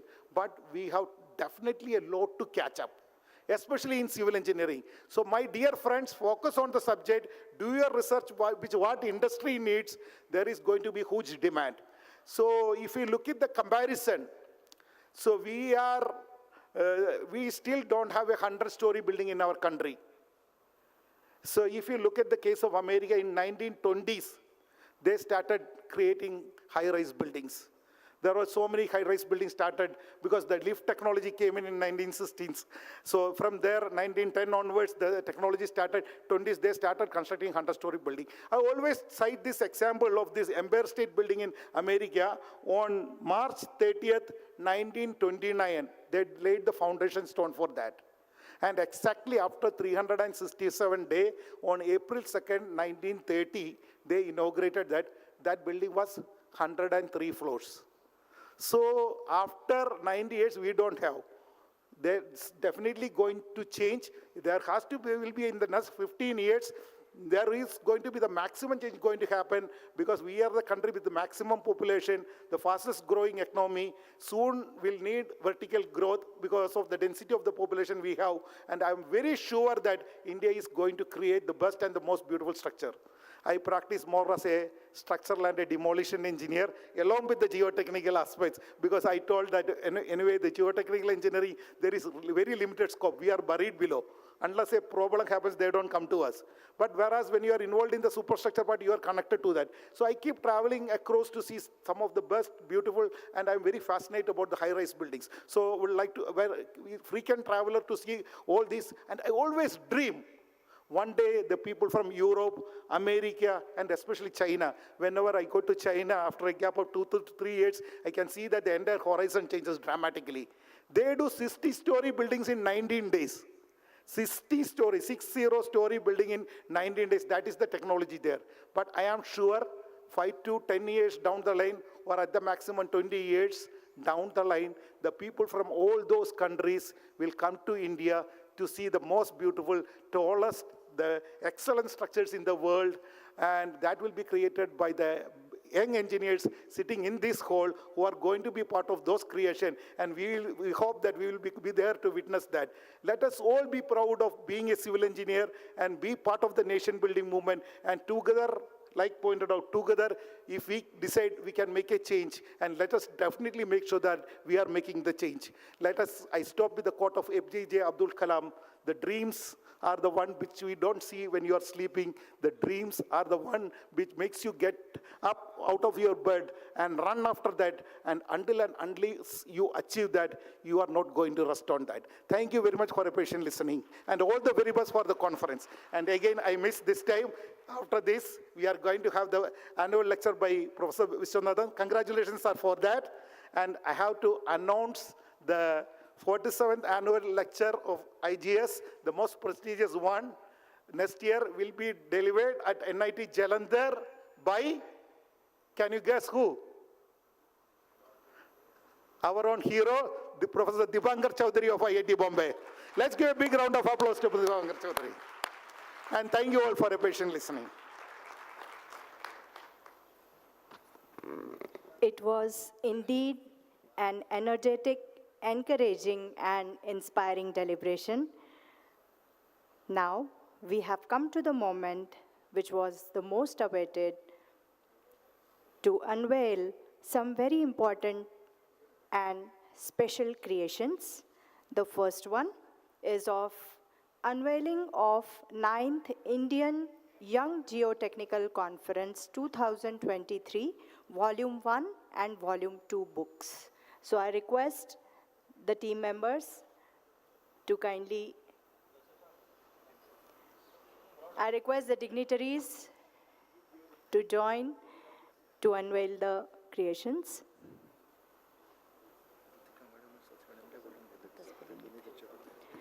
Following this, we also have the unveiling of the Indian Geotechnical Conference 2024, Volume 1, cover page of title, Ground Improvement. So I take this privilege to invite Dr. Sumit Jaiswal, Mr. Yogesh Sharma, and Swati Maharshi, Editorial Director, Springer Nature, and Ritika Manhas, Assistant Editor.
I request Dr. Sumit Jaiswal to conduct the unveiling of the cover page and the souvenir, please. Hello, this is Sumit from Aurangabad, IGS 24. I think you all have, most of you have known this sentence.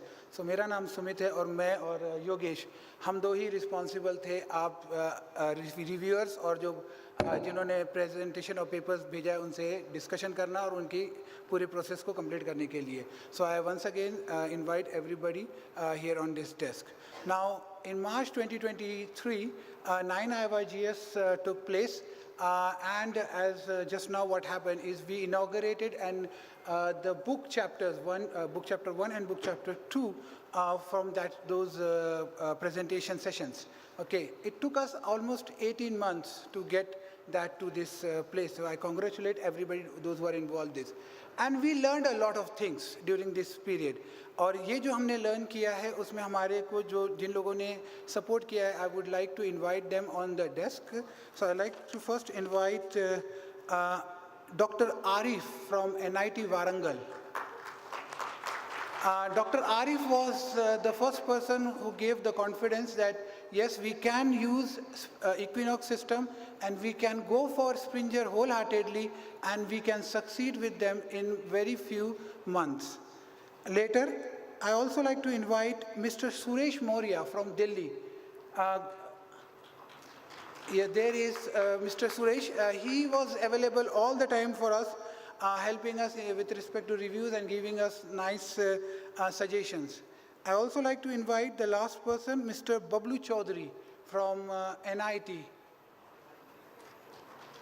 And lastly, I like to mention the name again of Ritika from Springer Nature. She was always there to give us the fine, minute suggestion. And because of this, this is what we are going to have as a success. So because of all these people, this is what we are achieving as a success in less than 4 months.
So what is happening here is that within the 4 months, because of all these people's help, we are inaugurating the volume 1 of Proceeding of Indian Geotechnical Conference, IGC 2024, in less than 4 months. Okay, and over the next 5 months, we are planning to release all the 10 volumes and all the papers that go selected into it. So I congratulate all the 39 papers which got selected for volume 1. I can't let their name right now because it's a restricted one, but they will know it very well quickly. Okay, so thank you very much. I appreciate all the help and thank you very much for blessing. Thank you. Thank you very much, sir. A big congratulations to the IGC 2024 team.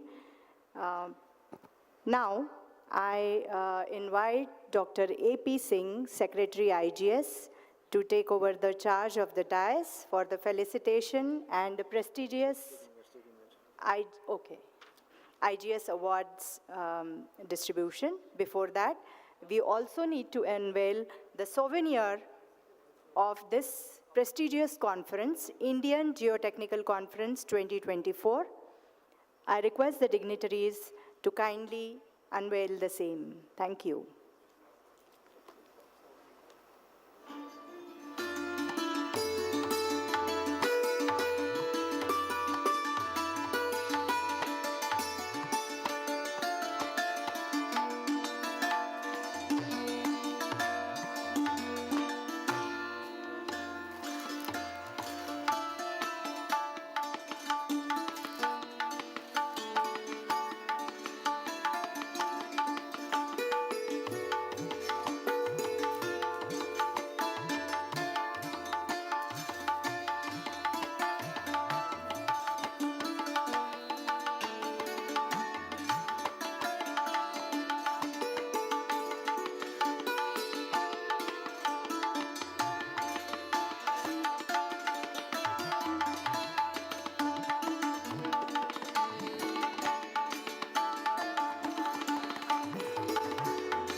Now I request Dr. A.P. Singh, Secretary IGS, for the felicitation and distribution of the prestigious IGS Awards. Thank you. Good morning once again. And now this is the most awaited time, activity. Everybody is waiting eagerly to know who are being awarded as an annual award.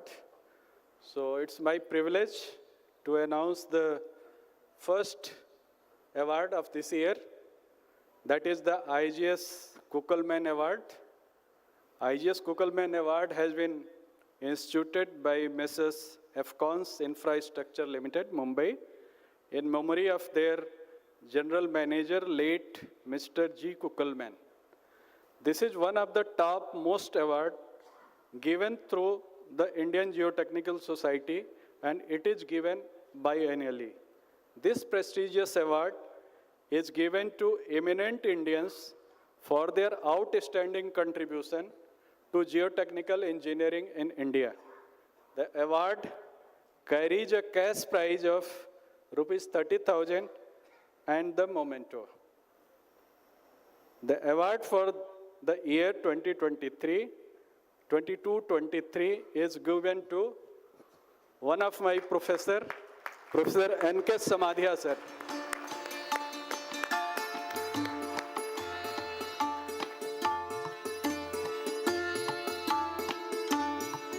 Sir, I will read the citation.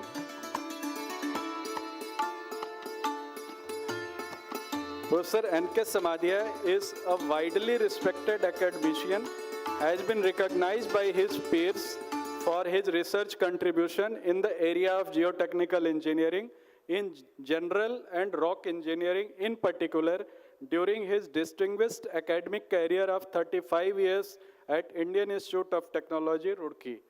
Professor Samadhya has 18 doctoral thesis awards, 7 ongoing, more than 200 research publications, several consultancy and research projects. He is handling a prestigious research project on development of guidelines for instrumentation and real-time monitoring of hill slopes, sponsored by MORTH, New Delhi. Professor Samadhya has many awards to his credit, including IGS Professor Leonard Biennial Award Prize, several IGS Best Paper Awards, and ISRMTT Outstanding Research Award 2018. He holds membership of several national and international professional societies. Professor Samadhya has been very active in Indian Geotechnical Society since he became life member in 1988. He is part of National Executive Committee of Indian Geotechnical Society since 2005. He served as secretary and chairperson of Indian Geotechnical Society, Roorkee Local Chapter. He was elected president of Indian Geotechnical Society during 2021 and 2022.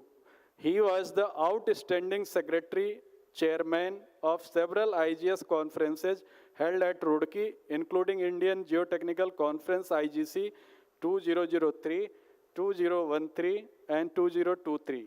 He contributed immensely as a member of ISSMG TC 207 Task Force on preparation of the guidelines on soil structure interaction and retaining wall.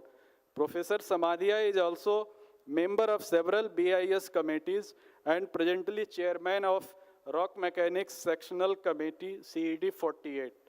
In recognition of his outstanding contribution to geotechnical engineering, the Indian Geotechnical Society presents the IGS Kuckelman Award for 2022-23 to Professor N.K. Samadhya, sir.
Now the second award for today is the IGS Dinesh Mohan Award.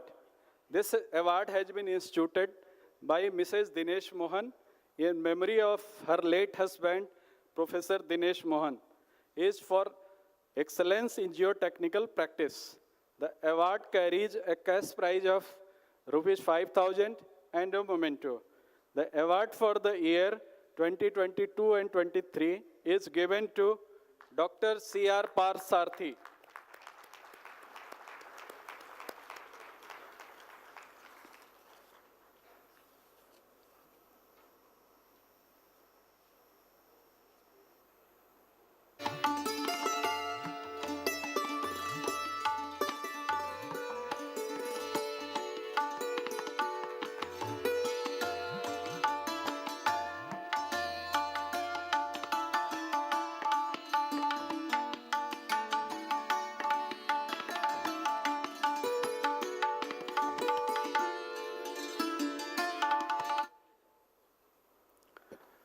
Now third award of today's function, IGS Award for Professional Practice.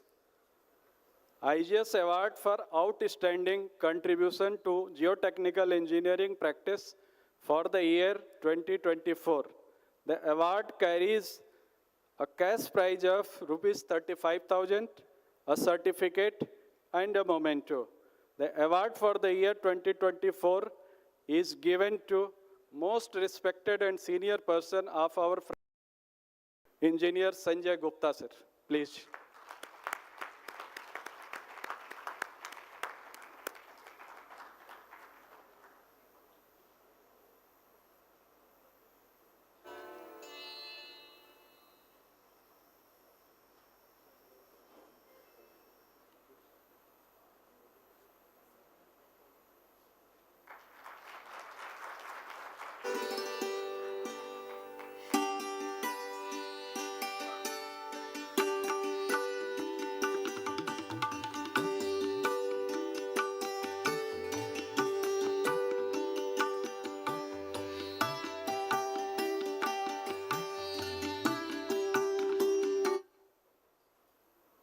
Second award from Professional Practices category, IGS Leadership Award for Contribution in Geotechnical Engineering Practice for the year 2024.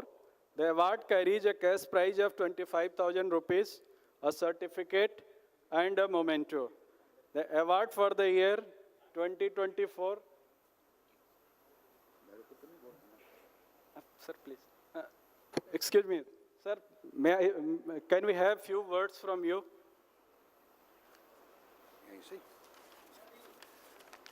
Thank you. I'll just take about 2 minutes. Am I? Namaskar. It's with great honor and immense gratitude that I humbly stand before you in receiving this prestigious award of IGS, Outstanding Contribution to Geotechnical Engineering Practice. I sincerely thank the Indian Geotechnical Society for this recognition. I dedicate this award to all my teachers sitting here, mentors and gurus who have played an instrumental role in shaping my journey in geotechnical engineering. Their guidance till date has been the cornerstone to my career. I would like to especially thank and remember Dr. V.V.S. Rao, who has sadly passed last week, who was my teacher at IIT Delhi.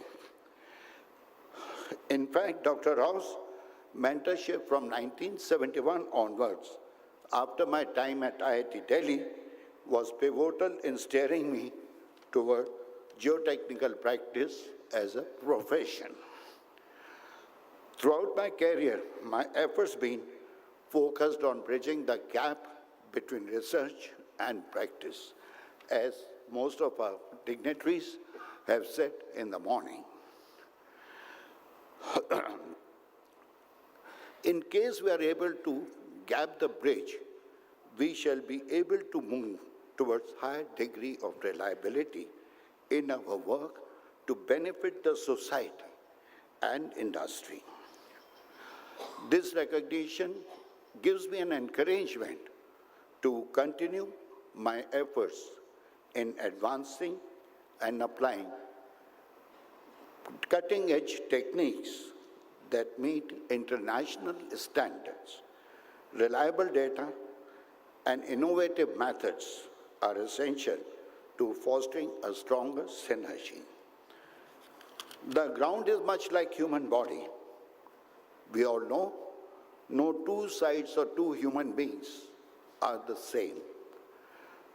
Each requires careful understanding and the right parameters for proper treatment. Advanced in-situ testing, I firmly believe, is the key to sustainable geotechnical engineering. This award is not mine alone. It's a reflection of the encouragement and support I have received from my mentors, my colleagues, associates, and my incredible team at St. Joe's, my wife, my children.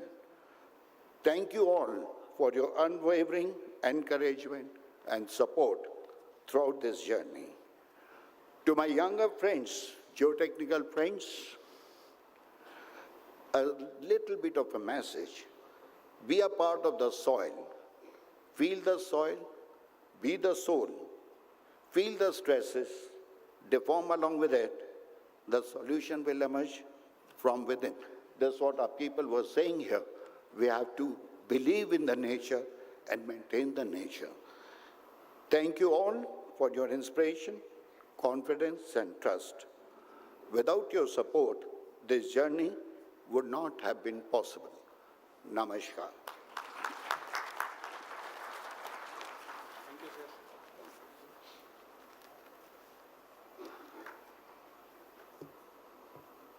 This award for outstanding contribution is sponsored by Messrs. Geodynamics Vadodara. Let's give a big round of applause to the sponsors.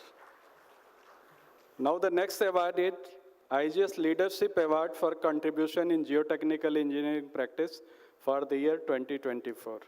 Award carries a cash prize of 25,000 rupees, a citation, a certificate, and a memento. The award for this year, 2024, is given to Engineer Ravi Kiran Vaidya.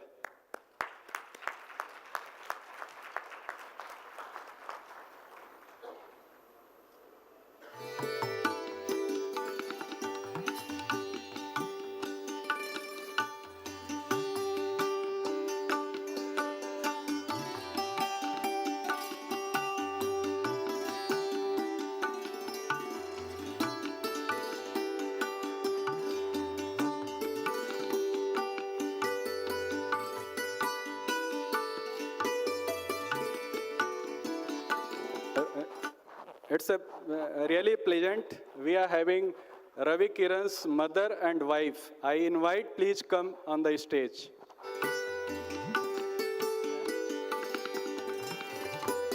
This award is sponsored by IGS Surat chapter in memory of Mr. M.D. Desai.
Now the next award is IGS Young Professional Award in Geotechnical Engineering Practice for the year 2024.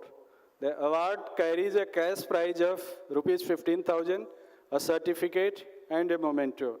The award for this year, 2024, is given to Dr. Siva Raman S.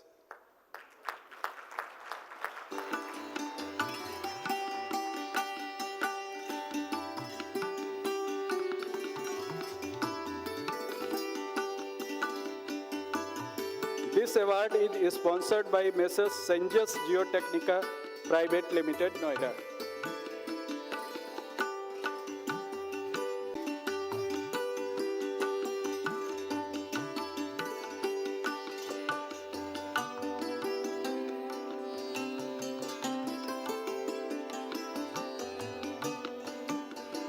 Next award is IGS Gold Medal for the Best Geotechnical Engineering Practice on a project for the year 2024.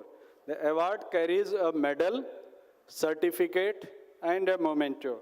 The award for the year 2024 is given to Messrs. Sarthi Geotech and Engineering Services Private Limited, Bangalore.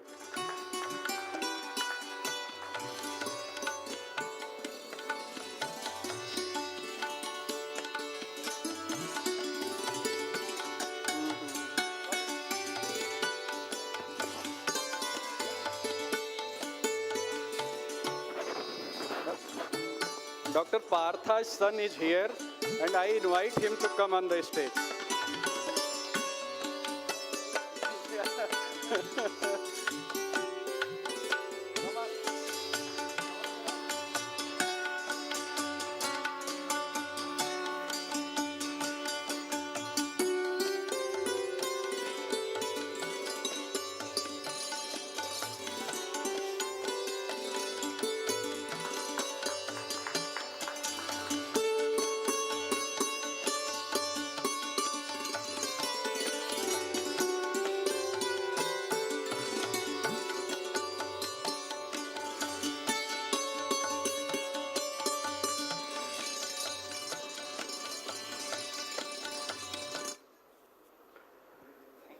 Now,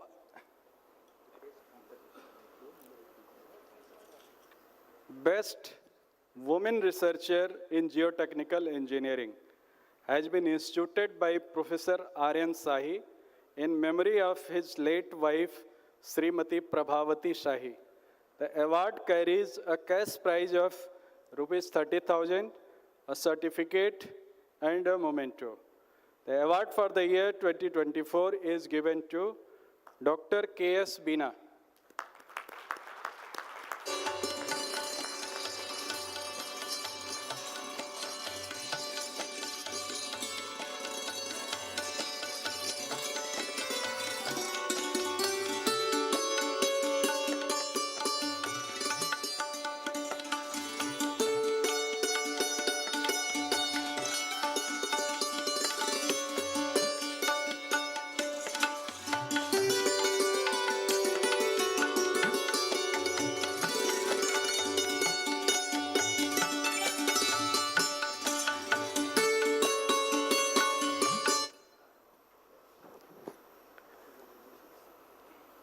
Next award is IGS Best Teacher of Geotechnical Engineering Award, sponsored by Professor Dr. B.J. Kasmalkar.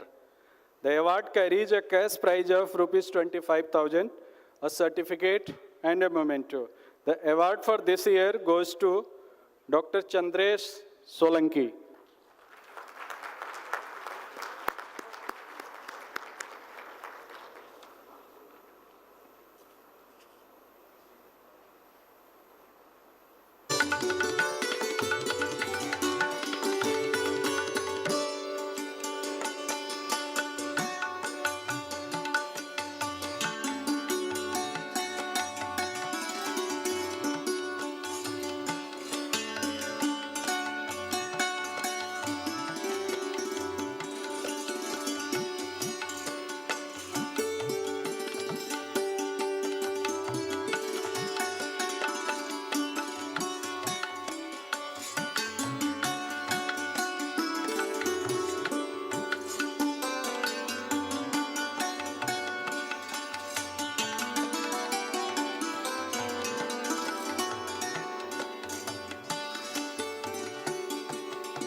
Next award is IGS Professor G.A. Leonard Annual Award for the Best PhD Thesis in Geotechnical Engineering. This award has been awarded to the thesis Improved Method for Filtration, Drainage and Structural Evaluations with and Without Geocomposites for Subsurface Drainage of Pavement by Dr. Kalore Subham Arun. I will invite Professor GLS Sivkumar Babu to come on the stage.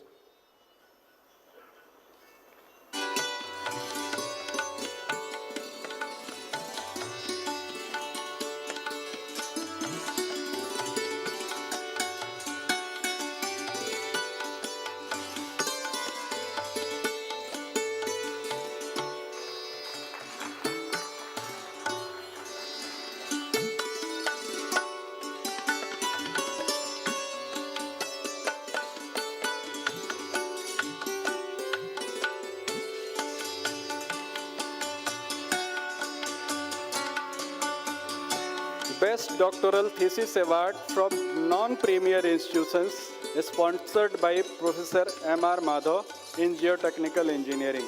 This award has been given to the thesis Probabilistic Stability Analysis of Reinforced Soil Retaining Structure under Static and Seismic Conditions by Dr. Ekans Agrawal. I will request Professor Mahen Singh to come and take the award on his behalf.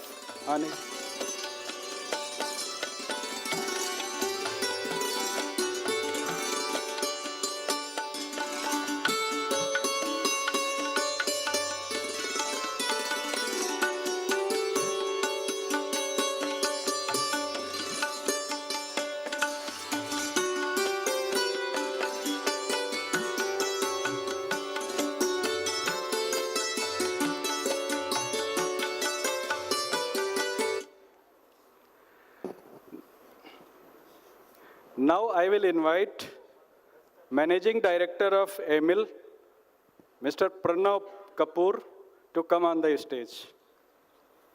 Next award is IGS EMIL Best Local Chapter Award for the year 2024. It goes to two chapters, IGS Pune chapter and IGS Indore chapter. I will invite IGS Pune chapter to come and take Pune chapter team to come and take the award.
Now I will invite IGS Indore chapter team as a best chapter, take the best chapter award from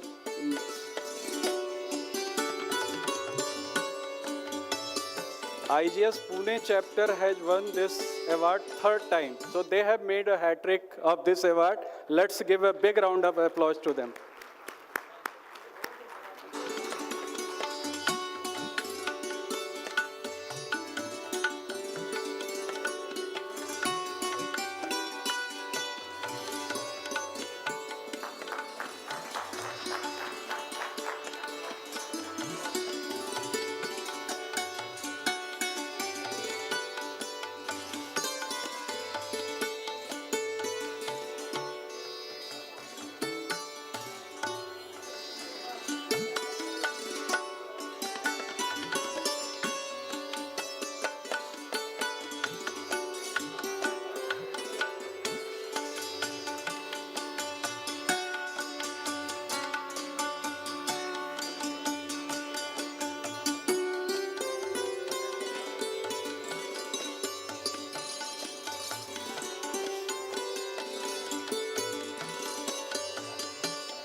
Now next one is the Geo Champion 2024 Award organized by IGS Trichy chapter.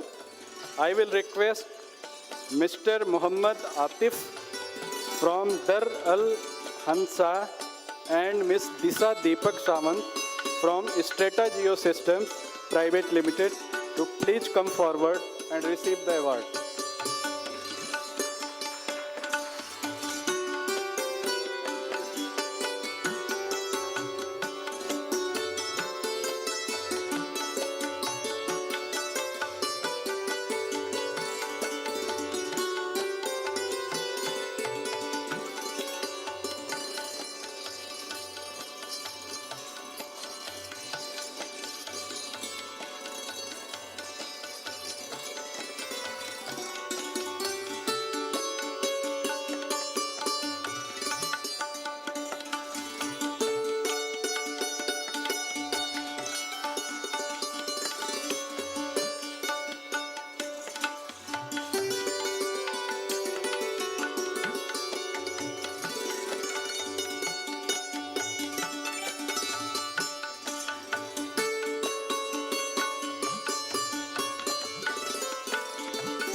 With this, all the awards are awarded to the awardees.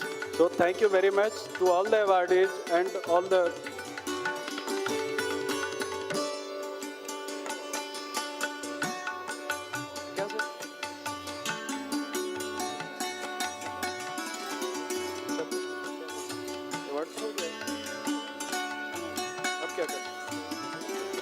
Okay.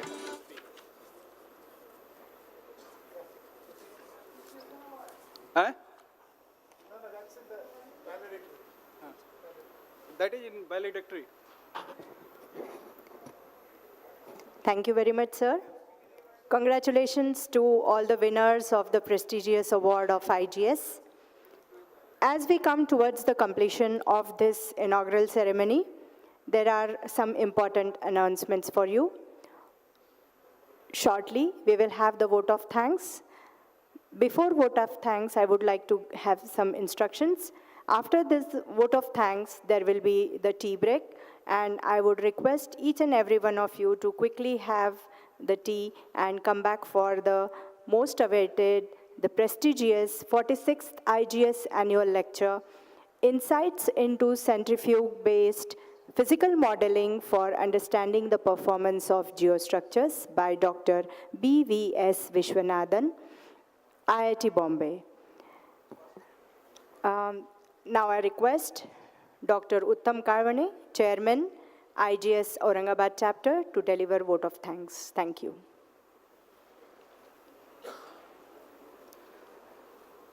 Respected dignitaries on dais and off the dais, very good morning to one and all. I am here to give the vote of thanks in very brief. At the outset, we thank all EC IGS national body members for keeping faith for our capabilities to organize this prestigious IGC 2024. Our thanks to chief guest of today's inaugural program of IGC 2024, the Honorable Dr. K.V. Kale sir, Vice Chancellor Dr. Babasaheb Ambedkar Technological University, Lonere.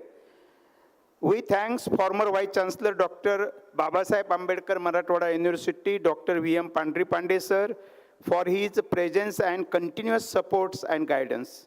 I thanks Professor K. Geo Shaw for being a guest of honor of this inaugural functions, and he traveled from Taiwan to Chhatrapati Sambhajinagar for honoring this function. I thanks the dynamic president of this IGS national body, Dr. Anil Joseph sir, for his continuous support and encouragement. Thanks to Dr. A.P. Singh, Honorary Secretary of this IGS national body, for his motivations and guidance to develop IGS local center Chhatrapati Sambhajinagar. I thanks respected Yadnavir Kaude sir, founder president of this institute, for his vision and blessings. I thanks Munish Sharma sir as our source of inspiration and strong support to arrange such type of programs on the campus. Thanks to Dr. Nilesh Patil sir, director of this institute, for his guidance and support. Thanks Dr. B.V.S. Vishwanathan sir, being on this campus for the 46th annual lecture after this tea break. I thanks all the resource persons from the Japan, Taiwan, and all keynote addresses speakers for this IGC 2024. In India, there are total 55 local centers are there. We thanks to all the office bearer of this all local centers. Especially I thanks Dr. Ramesh Kulkarni sir, Vikas Patil sir, Suman Jain madam, and all Pune team of IGS Pune centers.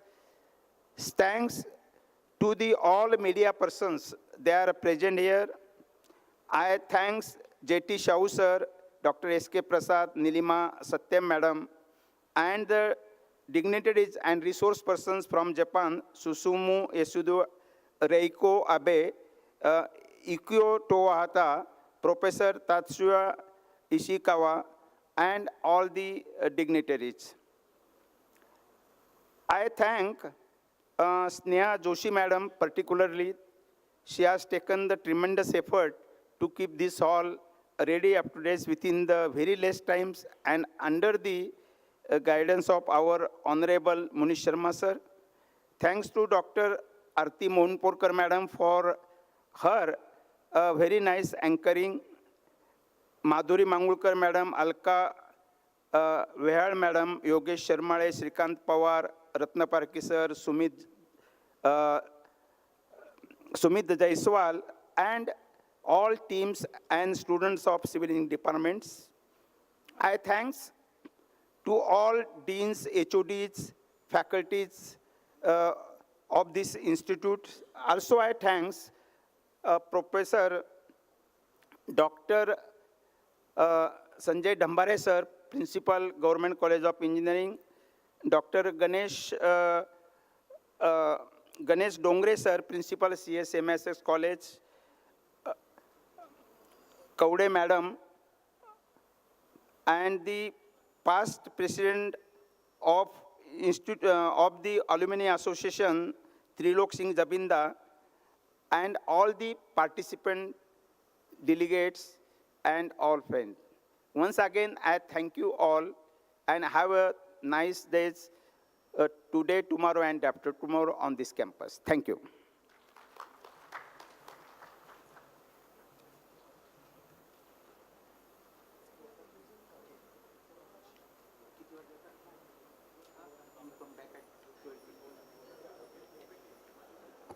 Thank you very much, everyone.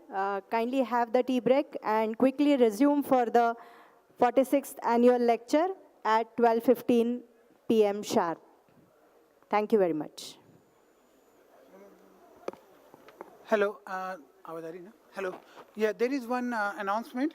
So at around 5:15, we are going to have a student session on navigating the research paper journey by Dr. Arif.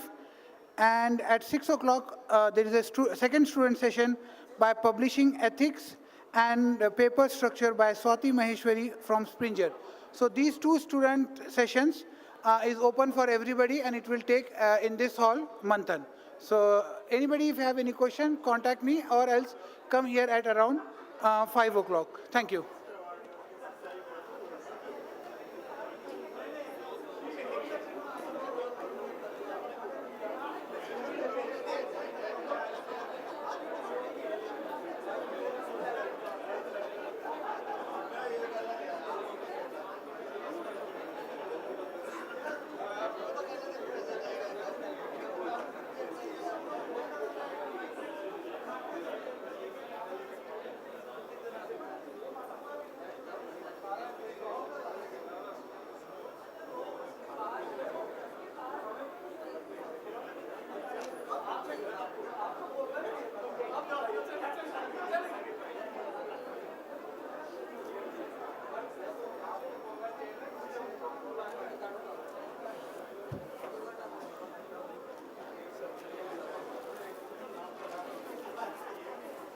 పట్టుకోండి sir.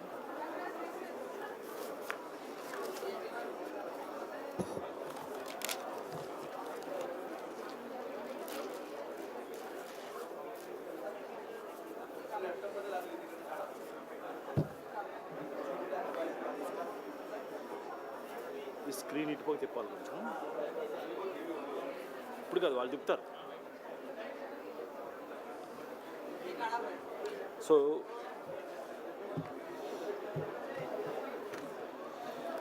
ఇది లేకుండానే పెట్టడం best. అది వాడదనుకోండి.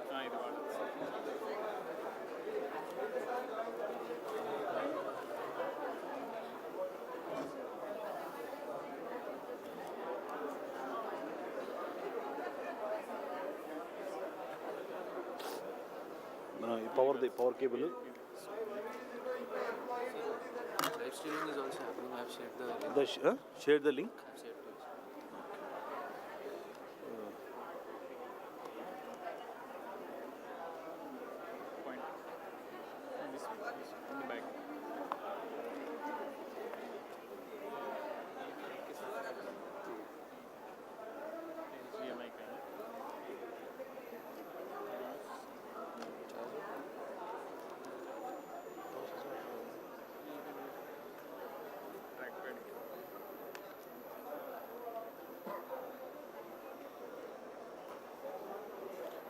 Give the power connection. Yes. Here.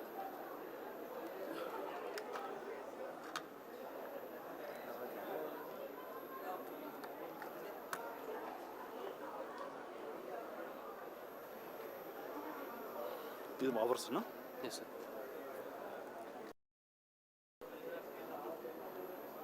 This is only for slide changing only. I cannot use HDMI cable.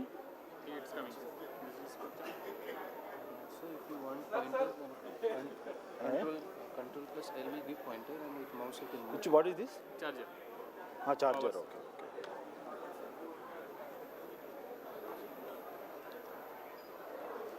Yeah, I think we can use the PowerPoint laser pointer.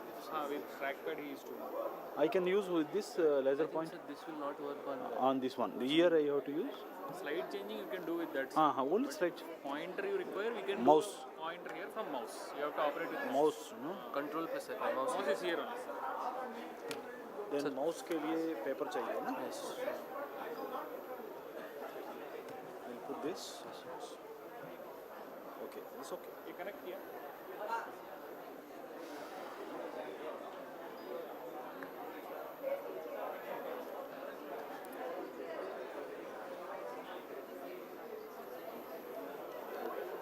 Sir, we can start stopwatching either. मतलब इतना time का इतना नहीं है. आप monitor करो second. उधर you sit there, that second row, and monitor there, and you sit there. I will be seeing like this, no? Sit somewhere here. Somewhere here, so that my eye you be there, one of you,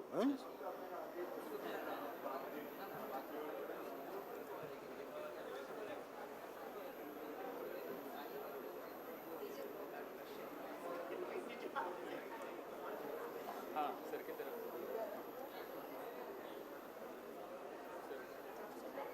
little थोड़ा इस तरफ करना.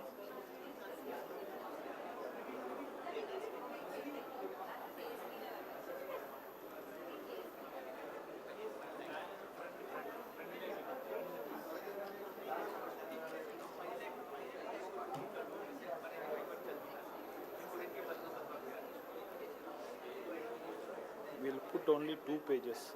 This much mouse will come fall down. down.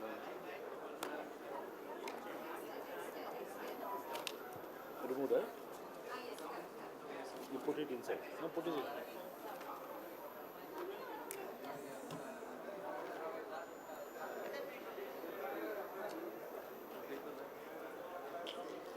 Take the bag. I think water is there. No.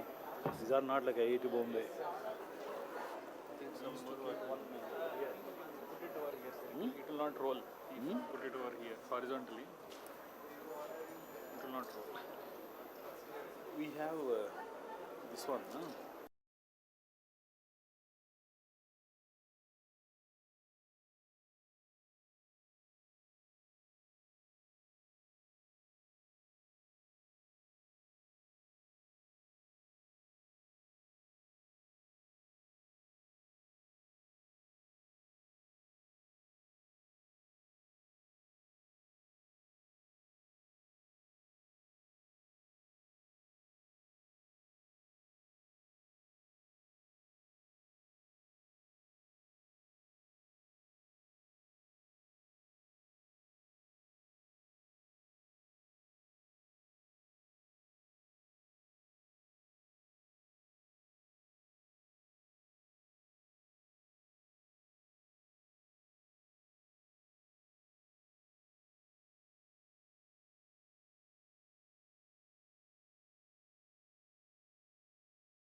तुमचं गरवारेचं B stall आहे.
I request Professor Vishwanathan to kindly grace the dais.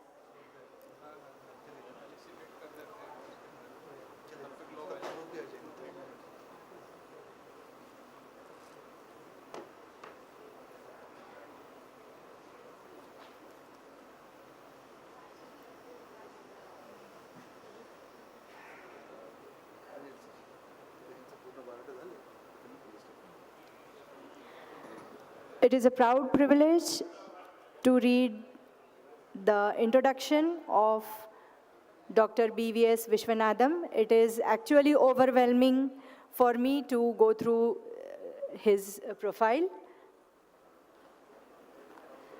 Professor Vishwanathan has been working as a faculty at Department of Civil Engineering, IIT Bombay, for last 26 years. Prior to joining the institute, he worked as a senior project officer at Department of Ocean Engineering, IIT Madras, and scientist, CSIR, Central Road Research Institute, New Delhi, during 1989 to 1991 and 1991 to 1998. Professor Vishwanathan was Institute Chair Professor from May 2017 to May 2020 and March 21 to September 2024 and served as Dean Infrastructure, Planning and Support at Indian Institute of Technology, Bombay.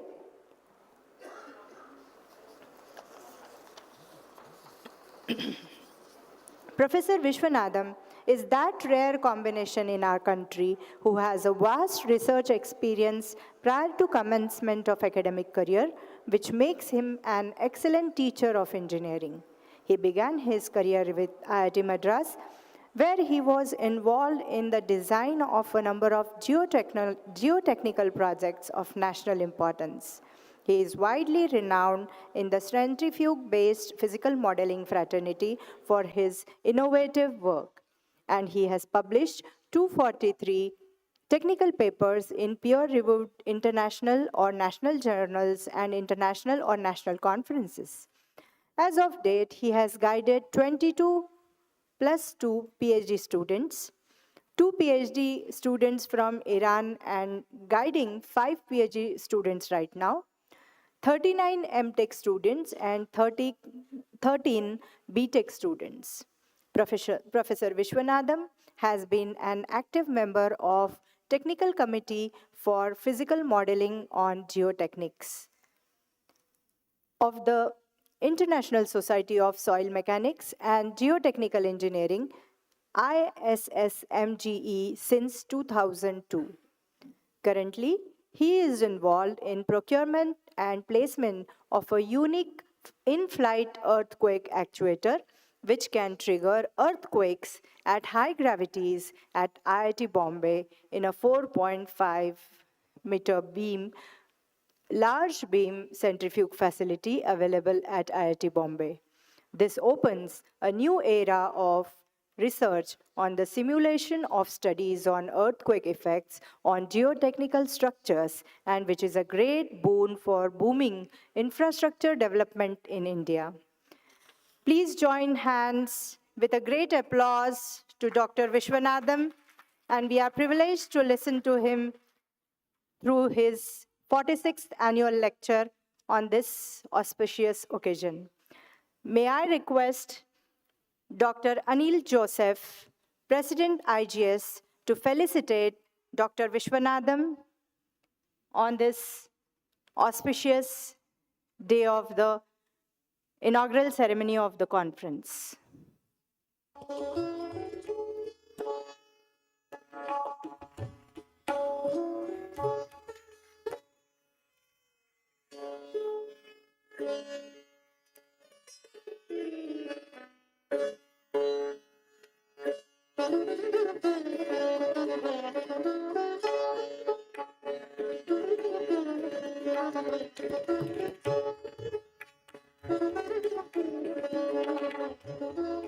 Thank you very much, sir.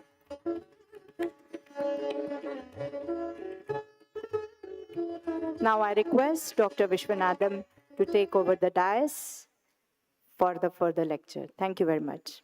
Thank you, sir.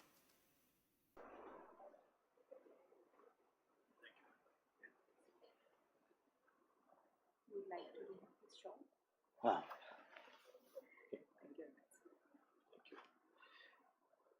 Connect. No, connect. Screen.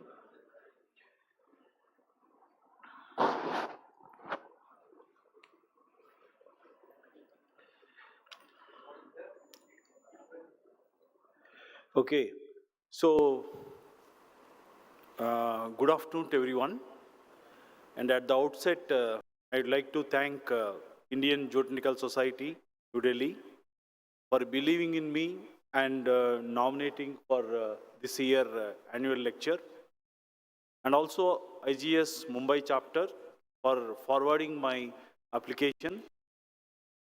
And also from our institute, the current and former students who actually have come here.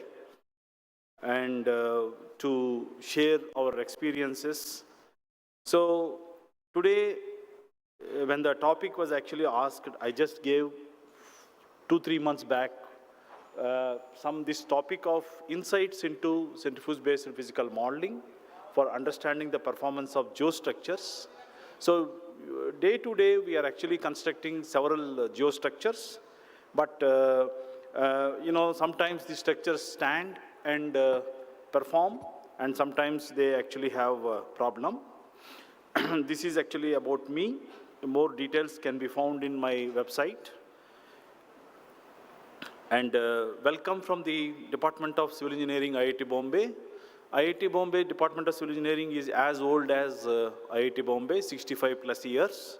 And we also have great contributors who actually have made great contribution to the geotechnical engineering to the community.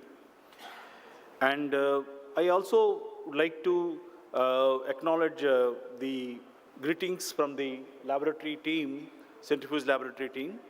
At the end of this presentation, we'll understand is that centrifuge modeler tests are labor-intrusive tests, very difficult. It is not easy to actually show it on the PowerPoint presentation, but it is something which actually goes into the minute details.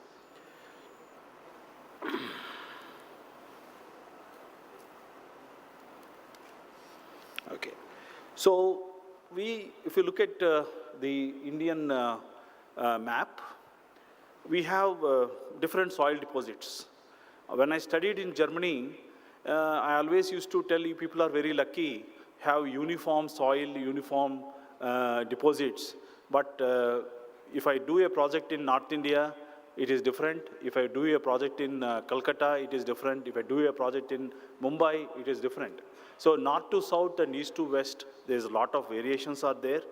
In addition to that, even today, we actually have the troublesome expansive soil deposits, and a major part is in Maharashtra. And we have a thick belt of marine deposits, and we have got about 7,500 kilometers of coastal line. And if you take about Andaman and Nicobar, and it is actually comes to around 1,200 kilometers of coastal line. So that shows that we have a big responsibility. And for the youngsters who are actually coming into the field, geotechnical engineering, there is an immense requirement. Even today, we have not understood what is, the in-depth knowledge about that. So I just take you through some of the things, geostructures, which actually I have taken from the Smith, the book for the soil mechanics by Smith. So when you go along the hilly terrain, we'll see the natural slope. Nowadays, you will not see this type of flat slopes. You will see very steep slopes, and you have rock falls, and you have got many issues. Then, we have cut and fill method, and we all learn about compaction and all those things. But in the field, little bit, they will not be able to understand what is the difference between compaction and consolidation. They think that both are same. And then, we have lot of raw water reservoirs. And recent past, I actually have done a couple of raw water reservoir works and a lot of instability problems. So this embankment dams is one such area. Then we have several building foundations, and sometimes we have a sandy layer and a clay layer. And the argument is that we can actually keep the foundation in sandy layer, and you'll see that one floor will get sunk into the ground. And we have supported excavations. In Mumbai, we are actually having up to 3 basements and 4 basements. Because of that, a lot of instability problems. And the tunnels, if you come to Mumbai, you'll come to know that there may be tunnel digging is happening below your road also, or building also. And buried pipes, all buried pipes which are actually embedded. And we have road embankments, which are sometimes, it will not look like 2 meters. Many times the high flood levels have increased. Because of that, the heights are increasing to 5 meters, 10 meters, something like that. Then majority of the places we have deep foundations. And in urban areas, we also have, reinforced soil walls, which are very steep, and sometimes now they are touching even 100 meters height also. Then another area which is increased ash generation. So because of that, we have ash dikes. Now they are becoming as high as 60, 70 meters also. And they wanted to have, ensure the factor of safety from the seismic point of view. That is very difficult. The next thing is that big towns, small towns, mega cities, they generate huge amount of municipal solid waste. For example, I'll give you the old records. About 8,000 tons of municipal solid waste per day is generated in Mumbai. So, to deposit that, you need landfills. And particularly these bylaws say that, you need to have very flat slopes and all. So the land scarcity problems. So we have conventional and bioreactor landfills. The bioreactor landfills in the sense that the leachate which comes out will be recirculated just to see that it is, accelerated decomposition fast. Then construction on soft clay. We have oil storage tanks. And sometimes we are also having a situation of mounted storage tanks from the terrorist activities and all. We are embedding these oil storage bulletins inside the tanks. And sea walls with the climate change and all, sea levels are changing because of that. Then wind turbine foundations. 1 week back, I was in Abu Dhabi. There was a presentation that the diameter of the wind turbine fan, which is about 60 meter. 60 meter is something like 30-story building height, 20-story building height, which is actually rotating. So that is actually very, alarming. Then we have offshore foundations. So these are just to give, examples of geostructures. As far as, annual precipitation is concerned, we need rains, but if we need more also, it is a problem. But as President told, when the water is there, it is actually good. But when more water is there, then our soil is not able to support the structure which is actually required to be supported.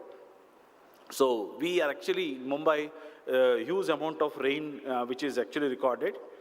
And in addition to that, we are having earthquake zone areas. These are actually very highly vulnerable. And some of the areas are having high risk zones. And if they follow as per the code, then some of the structures which are actually designed as per that particular, regulations, they will be safe. If earthquake decided to come in some other area, then they may not be able to withstand. Then in addition to that, we also have flooding scenario. I think about 2-3 months back or 4 months back, we have in Kerala floods, a huge amount of losses actually happened. Then, before taking to the lecture, I'll just introduce you to some failures. And those who are actually taught our foundation engineering. And this is one of the classical failure which we actually teach, a bearing capacity failure. So factor of safety against bearing capacity, like, whatever the load coming and whatever is the ultimate bearing capacity. So this particular one is a eye-opener where the foundation got tilted. Of course, it has been underpinned subsequently. And we come across several, unstable slopes. Still, I think some regulations are there that train goes at 20 km/h speed. If the train actually goes at 20 km/h speed in the middle of the night, will you actually jump out of the train and then look for survivability in case of, a landslide? Not possible. And this is one incident which actually happened in 2001. I covered the complete bogies so that I don't want to show the damaged bogies. But this is very alarming and required to call the young geotechnical engineers to be serious. And this was one of the 24 to 30 meters high embankment in 2005 rains, which got settled by about 2.5 meters. And we all studied tension cracks and all those things. And these are the tension cracks which are actually going to occur when there is a movement which actually takes place. So these tracks were lifted, but which is about 2.5 meters, they sunk actually. And then when they loaded again with the gravel, then again it started going down. So this is one of the fire tank where actually they have this problem of slope instability failure. A lining problem actually was happened. Lining failure happened. This is one in Nagpur, somewhere it happened. Very classical example of Keynote condition. And this was actually being executed by L&T. And what has happened is that they assumed that water will go below the pipeline, but water decided to overtop the pipeline.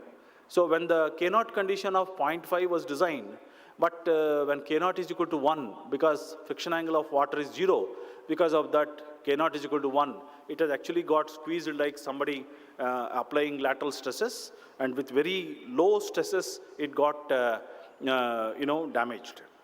Then we have severe environmental problems. What is today, we don't want actually for tomorrow, at least for next 10, 20 years. Okay, so this is the waste which is actually generated, and the leachate which actually comes out, which is highly toxic, and we don't want the water bodies to be contaminated. Then this is one of the Karzat embankment which I am doing, and is getting reinstated now. And it has actually undergone, you can see the gabion wall has been placed, but gabion wall also has undergone a distress. And there is a gabion wall has been placed, but actual restraint force is not there. So now we are actually creating without damaging how to do, because they're very difficult to get a block time, and we are actually doing from the downstream side. And this is another problem we are having, and those who are actually working actively, they'll understand that we don't have natural materials. Sand, gravel is not there in India. Other parts of the world also, this problem is there. But we are having, sometimes you do the justification, or you do some, some understanding and say that, okay, I'll use this material. But if you use material which is more than prescribed, then you'll see the bulging failure like this. You'll see that the wall actually undergoes bulging. At any point of time, it is going to erupt. And when you have this type of structures which are actually there, and people are actually trusting us and taking vehicles on that, and it is very difficult. Then this is one in Rajasthan, because the particular person has not understood the soil mechanics, where the phreatic surface is there at the bottom place, they started removing the soil, and then immediately the water erupted, and a flooding actually happened. Okay, so this breaching of 70 meters height of 7-meter high embankment has created flooding. Entire water which is actually stored in the reservoir actually escaped. Then we actually have reinstated, and happily it is now holding for full capacity. So this is the structures which are actually got damaged, and this is one of the, this actually has become like a self-interest for me, because I'm teaching foundation engineering. So the student, in the reality, to understand what is foundation, this is what actually I'm footing. I'm actually showing this one. So I just take you through some of the this thing. So this is a regular affair in Mumbai.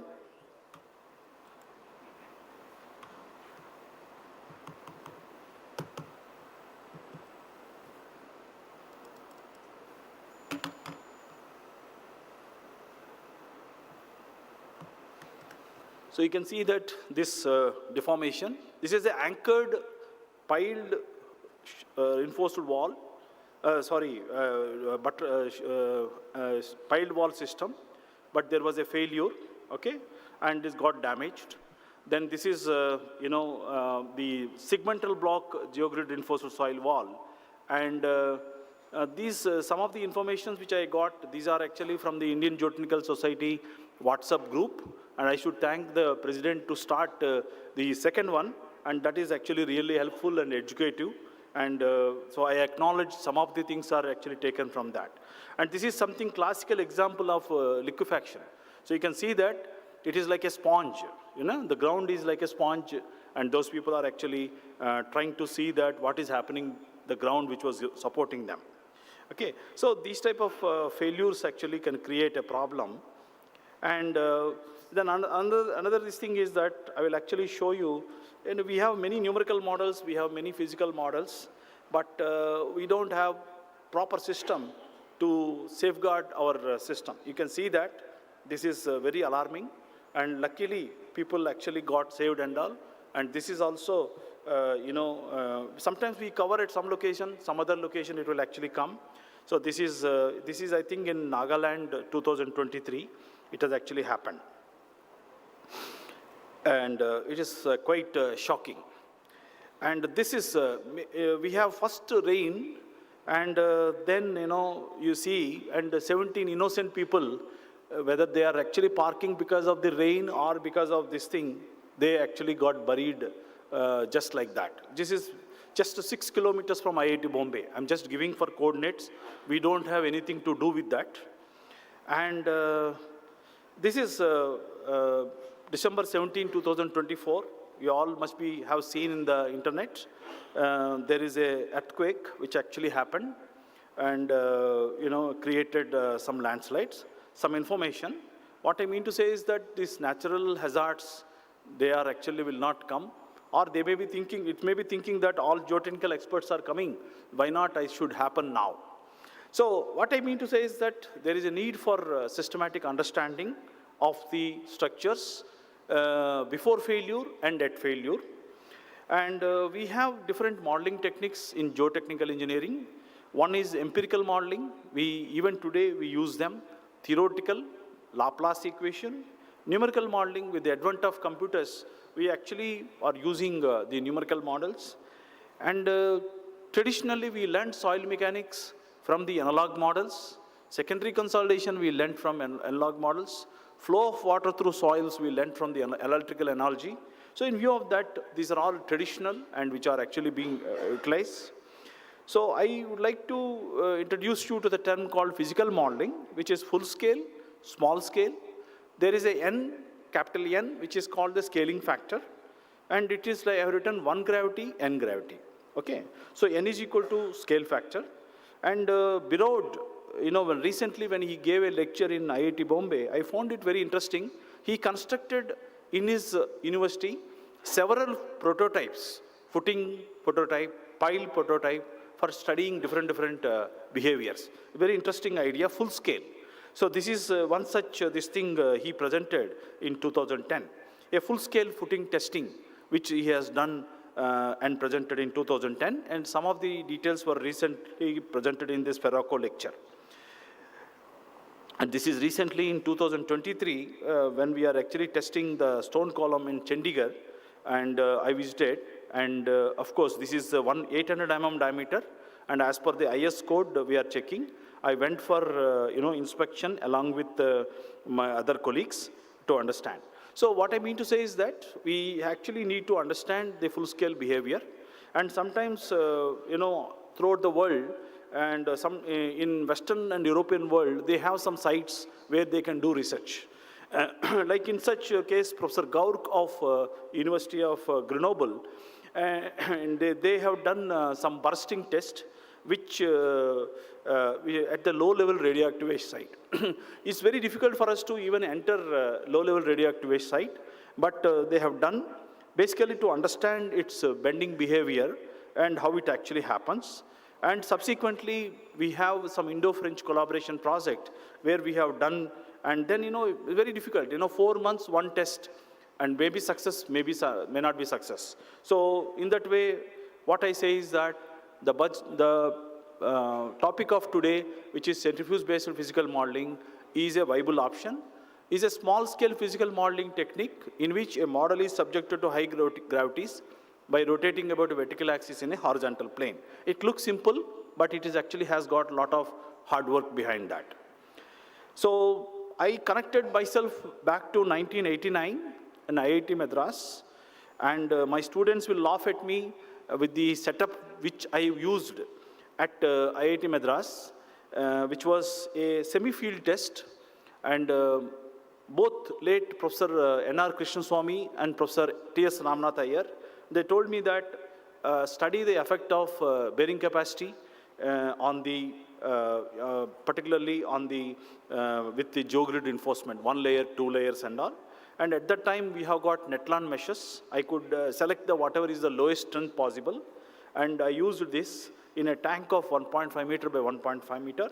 And if you see periphery, there is a sand layer, and we saturated that to maintain the undrained conditions. And we tried to test this one in the field outside our geotechnical laboratory. Now it is not there at that time. And with a footing size of 30 centimeter by 30 centimeter with 25 mm thick. And we have got interesting results about the effect of the geogrid reinforcement in improving the bearing capacity. And it has led to some conclusions at that time. Then another thing is that we all got introduced to physical model test. Whether you like it or not, you might have done liquid limit test. So in the liquid limit test, what you have is that you actually have, this particular soil is filled up to 10 mm height, then use the ASTM tool and do a groove and separate by 2 mm. Okay, that means that in the process you create 8 mm height of the slope and then try to do the tamping. The tamping in the sense that when you apply this tamping force, then the soil actually tries to deform. So this was interestingly studied by my colleague in University of Cambridge, Dr. Stuart High, Professor Stuart High.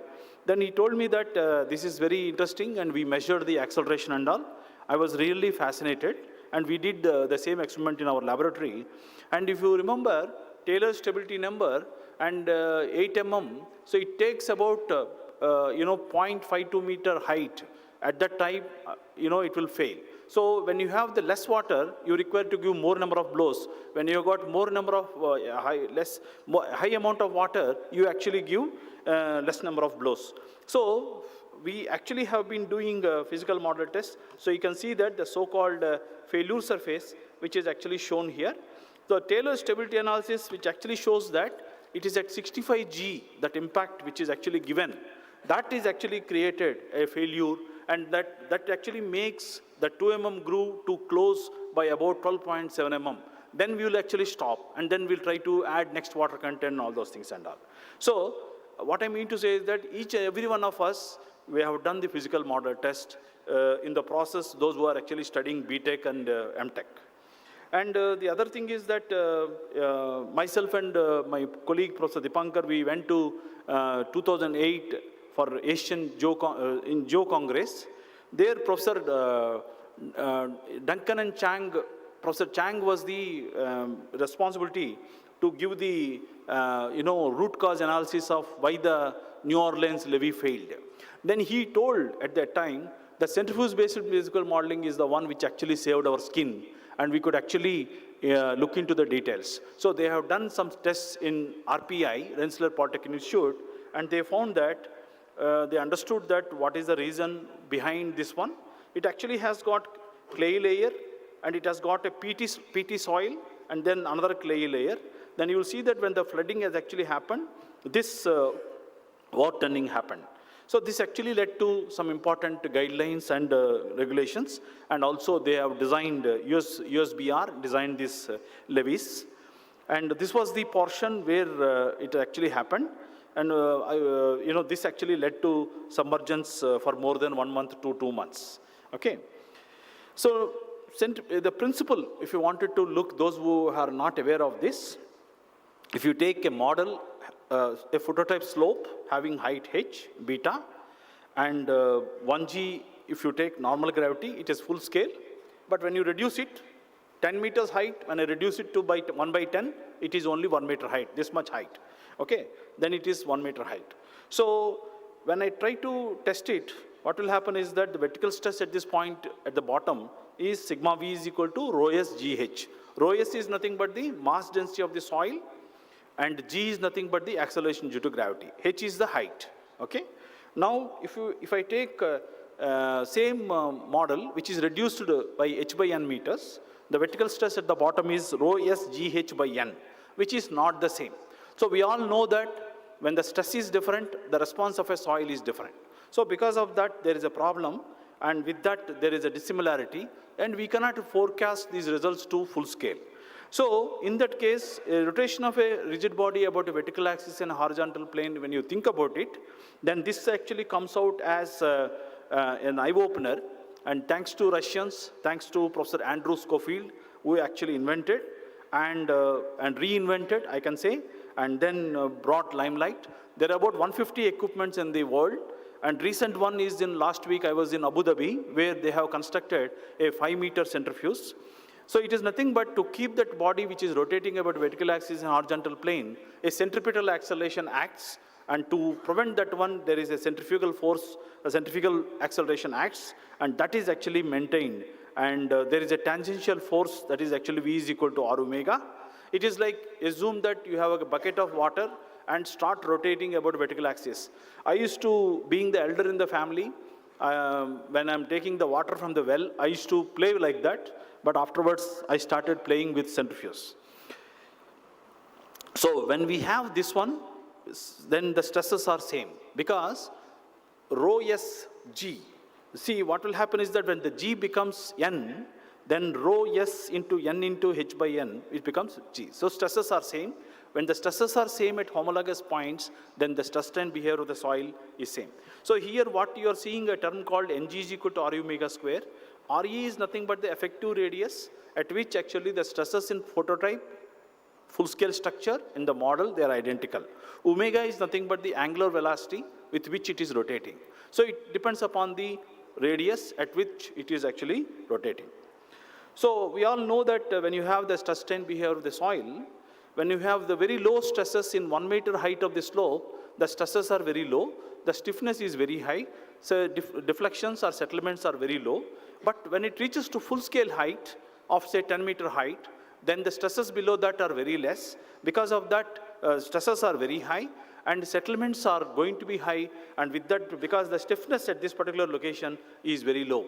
Okay, so because of that, what will happen? The behavior actually changes. So this nonlinear and plastic behavior, it actually forces us to understand. If somebody is doing full-scale tests, a controlled full-scale test, even today, they are actually well respected with complete instrumentation. So many times it is actually not possible. So in the process, actually, several equipments have come in our line in IIT Bombay. The first one was actually developed by Professor Chandrasekharan and his students before '92, which I happened to use after my joining. This is only 0.32 meter. It can weigh only 2.5 kg. And this is actually called balanced beam centrifuge. 2 baskets are there. There are 2 types of equipments are there. One is called beam equipments, other one is called drum equipments. Okay. So the drum which is actually provided is not a drum centrifuge, it is a drum which is actually provided to confine. Then afterwards, when I got some funds, I actually made, this actually was no more, got obsoleted. And then, 0.49 meter equipment we have done, and one of my students actually has used this equipment, which is actually having capacity 1 G ton. 1 G ton is nothing but, which is actually having the capacity of maximum G and what payload it actually has. This is one of the recent one, which is actually, I call it as instructional centrifuge, and we use now for teaching and particularly learning soil mechanics through this one. This is one of the slope which we have tested to show students how the slip circle failure occurs. It's very difficult for us to send the student to outside to see the landslide and come. And this is the IIT Bombay's large centrifuge, which is about as old as I am. When I joined, I was standing on this particular reinforcement. Reinforcement was there for this particular slab. And then equipment and all the things have come subsequently. Over a period of time, we actually have developed by cable. And when it comes, you know that nothing will be there. You have to make it to work. And thanks to funding agencies, DST, DRDO, and MHRD, we always say now people are talking about made in India, but this is actually the true made in India where we actually could get in. And so this is a recent picture, which actually has got a wireless data acquisition system now, and which actually has got a radius of 4.5 meters. See, please note that when the R is large, when for 4.5 meters, 5 meters, 8 meters, then the cost of the equipment also increases by R cube times. And this is, in motion. I kept the old one because now this portion is completely occupied. So, but this gives, when it is rotating about a vertical axis, the basket actually gets lifted up and it remains in position. So this is what it actually happens. It takes about 46 RPM to come to 10 gravities at the basket. And the one which is swinging up, that is called the swing basket. And it will actually come to 89.9 degrees because there is a one gravity centrifuge attached to the planet Earth. So generally we do two types of tests. Initial part we have done varying G level. Other one is that constant G level. Suppose if this equipment would have not been done, I would not have been there, or I would have been doing some other thing. But otherwise, one of the funding agency, they told, if you don't have centrifuge, what you will do? Then I told, you fund me for 1 crore, you fund me 10 crores, I will do 5 or 2 full-scale tests, and over a period of 10 years. It's not possible for me to do in 1 year, 2 years and all. So that is one of this thing. But anything which technique we have got disadvantages also. When variation of the G level with the depth, that is there. Variation of gravity level with the horizontal distance. And there is also Coriolis effect. When you release anything, there is what will happen is that when the centrifuge is actually rotating, it will, instead of coming in this direction, the particle will get thrown backside. That is called Coriolis acceleration effect. And it is very serious. And we faced recently some problems, and we have corrected them.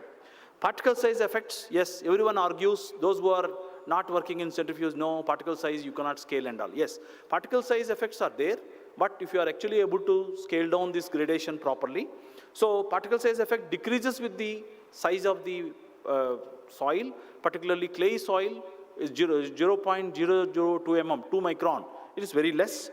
There are boundary effects are there, but we have methods to arrest the boundary effects.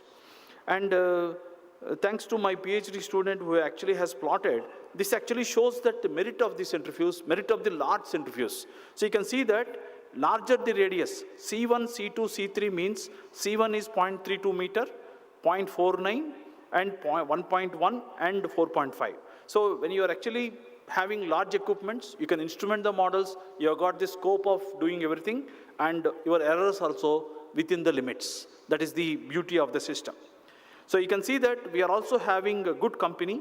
I have not listed completely, but the one which I have used, the centrifuge which was there in Bochum, used to be there in Bochum, has generally equipment will not fly. This time equipment has flown to Zurich. Okay, now 2026 they are going to commission it and then going to install it. Commissioning has already happened, but they are doing the basic work. And recently in Abu Dhabi, where I attended, this is the capacity, which actually has got at 100 G, it can take about 2 tons or 2.5 tons. So I start with earlier struggle. Earlier, generally these landfill liners having cover systems, which are having clay as the predominant material.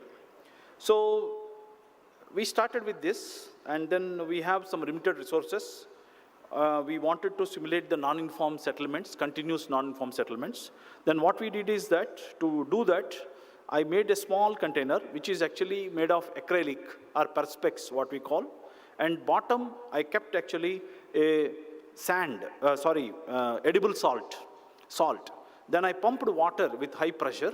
Then what happened is that the salt dissolves, then entire thing will actually come down at high gravity. This is actually at 1.5, 150 gravity, because in small centrifuges, you have to do it high gravity. Otherwise, if you say that I have done at 10 gravities, nothing will be there, okay? Basket will be still like this only. So this is one of the results which we got. You can see the dissolved salt here and cracked, because you know what will happen when the clay is subjected to extensive tensile strain, it cracks. The way in your hand it cracks. So that we have studied. And we also seen that these cracks, when they're having a overburden pressure of more than 3, then you know it is actually suppresses. That is naturally when you have got a clay layer and a beam with a suppression, that bending effect will actually decrease, the initial stresses will increase. Similarly, the consistency index is high, then the width of the crack and all those things are also increases. So you can see that when you go towards consistency index of 1 is almost like a brick. Okay, it will just break like a brittle behavior. But when you have this low consistency, it's like, you have got ductile behavior.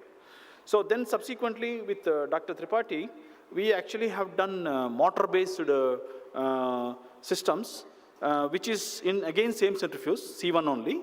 But this is a concept where we actually try to lower it by a motor. Okay, so this motor rotates and make the other gear train to rotate, and then this actually comes down. So with that, what will happen? You will get a non-uniform settlements, and whatever the limited resources we have, we actually have instrumented, and we actually have got some interesting results. So at the time, we have changed sand bentonite liners, and basically to understand if you have got a sand, and if you mix the bentonite, and over a period of time, the bentonite actually heals, and the sand, the bentonite becomes, sand bentonite becomes almost like impervious. But we wanted to understand is a bending response, how the flexible response will be there, and that's what actually we have studied. Okay, then we found that with the minimum 15% water bentonite content and additional water content, you will see that there is, more better behavior. But we need minimum 15 to 20% bentonite content. That's what actually it has been evolved. Then subsequently, we actually have developed with one of our master students, the hydraulic-based simulator. Here you can see that we have kept a oil, and we actually have at 40 gravities. And this particular one allowed us to develop further and further. And you can see that this particular 40 gravities means that the model is rotating about 93 RPM in a minute in a big centrifuge.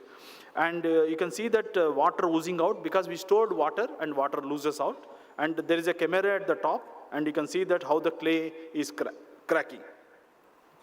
And these are about 0.85 mm per minute in normal model dimensions. We could do that. So this is actually nothing but the compressibility of the waste which we have studied. Then afterwards with Professor Rajesh now in IIT Kanpur, we actually have developed motor-based differential settlement simulator. And this is one of the excellent facility now we are actually using for some other applications. And each time, and in fact, we have done more than 50 to 60 tests. And I should actually say that, touch wood, it actually has got good reliability. So congratulations to Professor Rajesh, who actually has developed this during his time. Then basically here if you see that there are two sacrificing layers, one fine sand and coarse sand. Basically here what happens is that when coarse sand is there and fine sand is there, there is a possibility that the materials dilate and get adjusted. We call them as a sacrificing layers. And this is, we started settlements and almost given 25 mm at 40 G. That means that 1 meter settlement. It can also take 50 gravities. It can also take 60 gravities. Only we tested at that 40 gravities. So that generally everything, whatever we develop need to be calibrated, not at 1 gravity as well as high gravity. So equivalent weight we have done and we calibrated. And then, then you can see that because of the weight, then the response will become down. And that is what actually we use for controlling the test during the one. So whatever I am saying about these liners is this portion will get damaged. When this portion gets damaged, there is a degree of contamination and there is a degree of, but if some people say that why not you keep 2 meters, 10 meters overburden. 10 meters overburden or 20 meters overburden will be there at the bottom lining system. But top lining system, it cannot have more than 0.7 meter. So under that limited overburden, we have to find out a solution. So we have actually got several options. And one of the things which we have thought is that first geogrid reinforcement, like a steel which we are using in concrete, all these things and all. And in geogrid in soil. Similarly, discrete fiber reinforcement, there is one thing because discrete means fibers are there everywhere and failure can come anywhere. So because of that, we also use that one. And then, idea is that basically to decrease the thickness and then better deformability and so that we can't actually increase the consistency to have medium consistency.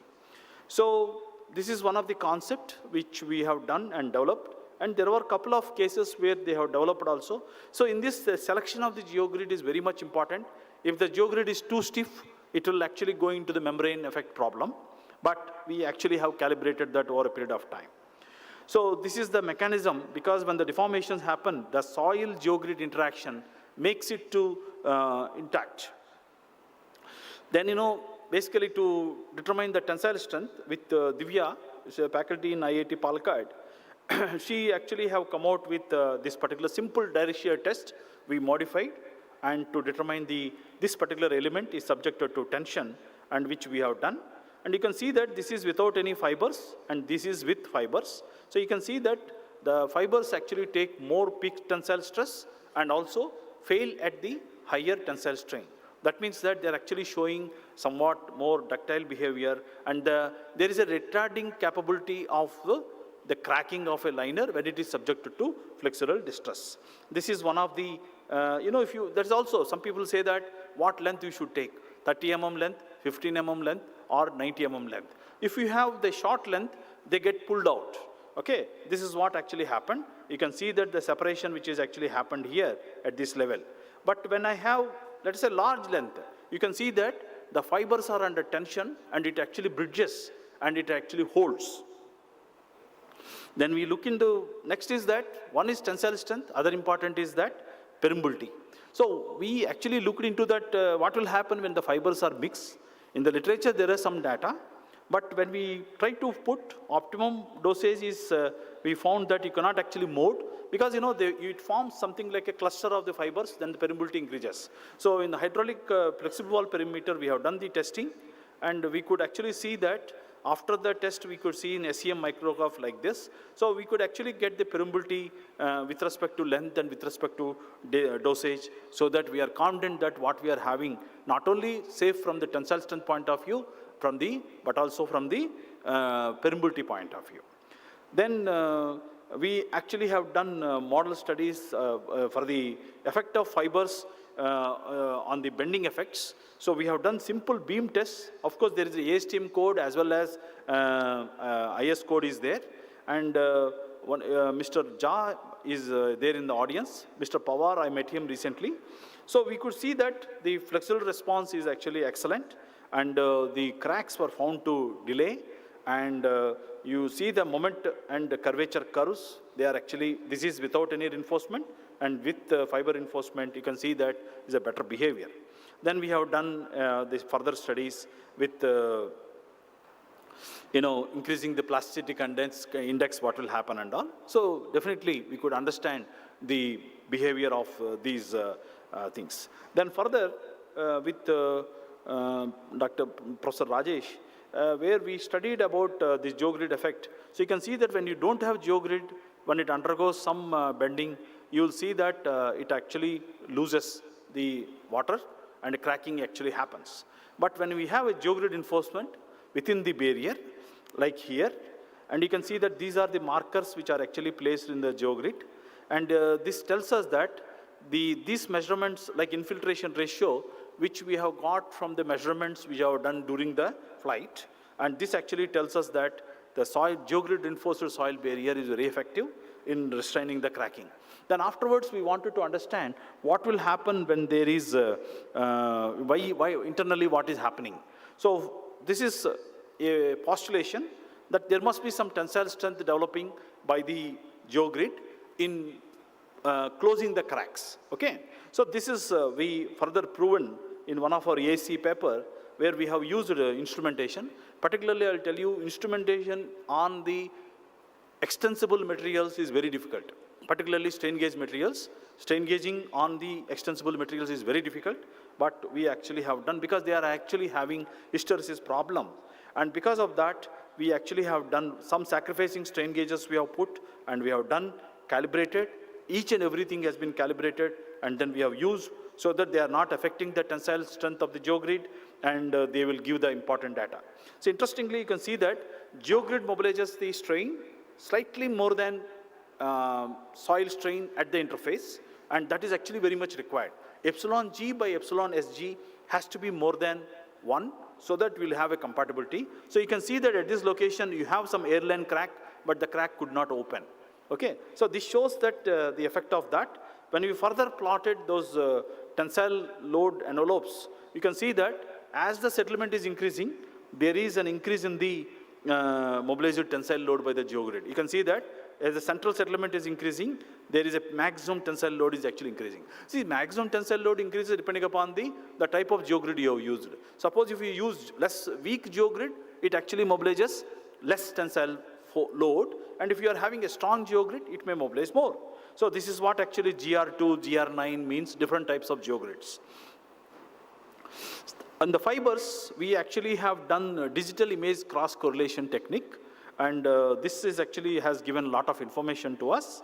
And this is one of the unreinforced clay barrier after cracking. And you can see that this is the actual picture, and this is the digital image correlation of this one, and actually has given very valuable information. But when you have done with optimum combination of fibers from the tensile strength point of view and from the fiber length point of view, we actually have got almost crack-free surface, and that actually has given very positivity. This is actually very useful when you are actually at the low-level radioactive waste site, and when you wanted to repair the liner, it don't require to remove the entire thing. You actually remove only up to certain portion and use the fiber-reinforced soil. In Andhra landfill, they actually have adopted this one, so that removal of that entire liner is actually leading to health risks and all. Okay, recently with Dr. Saptrishi, which we have investigated effect of dynamic compaction in densifying soil deposits, where my current student is also investigating now. In centrifuge, the scaling laws, basically stress is equal to 1 and strain is equal to 1, okay? And unit weight is n times. So if I have a energy, potential energy, when you say mgh, when g increases n times, m decreases 1 by n cube times, h decreases 1 by n times, the so-called potential energy is 1 by n cube times. This actually has got a great meaning. That means that with low energies, low momentums, you'll be able to simulate the full-scale behavior. This is one from the Grunbauer and Taschen book. Grunbauer and Taschen book is nothing but Geotechnical ground engineering handbook in German. So this we have simulated. This area is called print spacing, which is there, so that you can do this densification properly. So generally these are 20 tons or 30 tons, and they are actually called a pounder or tamper, dropped at from 10 meters, 20 meters. And to have this one, this was actually developed by Minod 1975, Geotechnical, there is a paper. And what will happen is that we have to see that between each drop, you have to see that how the pore water pressure is generating, how the densification is actually happening. And most probably, what will happen up to 5 meters depth, you will have very definite improvement which actually happens. So, which we have studied and we modeled. An example which I have given, basically here impact velocity is 19 point, V is equal to root 2 GH, because V is equal to, where you can say that initial velocity is 0. So because of that you have root 2 GH. Then when you have modeled this one with prototype, you have got so many joules divided by 1 by n cube times, I'll get the energy, and based on that you can actually find. But so by maintaining the same impact velocity, we can actually simulate the behavior. But to model this one in the centrifuge, one of the world's best system which we have developed, and on this same Indian Geotechnical Society, my student actually has won the best instrument award. And this actually has led to the, so what we have done is that we have taken the mirror image off-cut model we have taken, like in finite element method, numerical modelers, how we take symmetry. And then we followed some sort of scaling laws. Mostly whatever the materials which I'm using, I have used sand, SP grade, that is unified solid classification system, and D10 is equal to around 0.1 mm or so, and silty sand, where you have got high amount of sand, okay? And then the other material which I have used is clay, which is having about liquid limit about 38% or so. So particularly when you are actually having this dynamic system, to have permeability under control, as well as the time, there is a conflict of scale factors. To maintain the uniformity, we need to replace the pore fluid with metallose, which is actually a hydroxy profile metallose, cellulose, which is a technical name, which first time we have used for dynamic compaction in India and the world also. So where we have got, it actually, you have certain concentration. So what will increase is that we increase the viscosity. Let us say that I wanted to do at 30 G, then I actually do this at 30 G.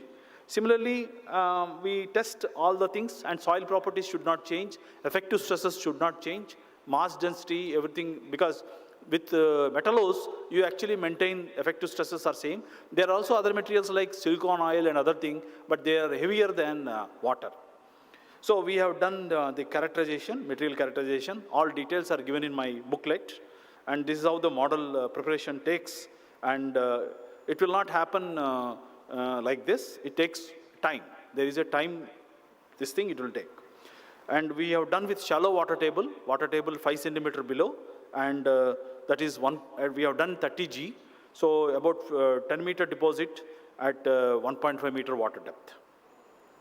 This is the model. We actually have turned the model this side on the basket, basically to see that entire setup is accommodated. And so let me see, this is, you can see this is actually happening at high gravity. And here the Coriolis effects are very high. And so you can see that when these guiding rods are there, they will not allow the tamper to go this side and that side. That actually makes it to remain vertical. So there is one thing. And then you can see here in the front elevation. So these are the 16 tampers. Generally in the field there are 16 tampers are given. We also have given 16 tampers and we have seen response. Now we have got much more sophistication. Every, we can take 40,000 readings in a short duration of time. So we have done number of tests. And basically to see that if we are having a sand, we found that the sand is actually don't require replacement. But if you are having a silty sand with 10% fines, it is mandatory to replace normal water with pore fluid. That is one of the interesting observation. What will happen is that when you have water with, when the scale factor is there, when there is excess pore water pressure generation, because of the tamper dropping, there is a dissipation of pore water pressure takes place. But in the field, it is not so. It actually happens slowly. So to mimic the field condition, what we are doing is that we are increasing the viscosity and making the event slower, and so that we'll be able to simulate. Okay. So these are some conclusions we have given to say that, what are this thing. Those who are interested can refer our ASC paper in Geotechnical and Geoenvironmental Engineering. Okay, then we have done also image analysis to get, details what is actually happening during the process, what is the depth of improvement, because very difficult for us to excavate and see even when we are having avenues in the field. Okay, and these are the depth of the craters, which we have found about 5 meters. The another important thing with the dynamic compaction is that always we worry that what are the peak accelerations and whether they are actually within the tolerable limits or not. And these things actually we have monitored and to see that they are whether within the limits or not. Then actually this is another work, old work only, but we have extended further. Dr. Mahajan, who is there in the audience, where we have done these, reinforced soil structure. The interesting is that whenever we design a RE wall or any slope, we actually put the maximum strength reinforcement at the bottom. But in reality, if you see, the bulging will occur not only because of whatever the reasons which I have shown, but also when the force redistribution takes place, the bulging also develops. This is a 63 degrees slope, and we have tried 63 degrees and 71 degrees. This is called wraparound slope. It's a flexible facing. It's a flexible facing. So this is the model. It is not prototype. Okay, about 3 centimeter each layer. It is weighed with a scaled down geotextile. And you can see that we used variable gravity level, and you can see the formation of the kink. That means that is the first layer to go. Okay, then the other layers form. So when we have done the sequential image analysis, and we found that, the bulging which is actually seen here, then after, I have not presented, we have increased the reinforcement strength here to reduce the bulging and all those things. And this is what failure surface we have got from the stability analysis, and this is from the G level versus factor of safety. Initially, when the factor of safety is very high at 1G, but as the slope is becoming 10G, 20G, 30G means it becomes higher and higher, and the factor of safety comes down.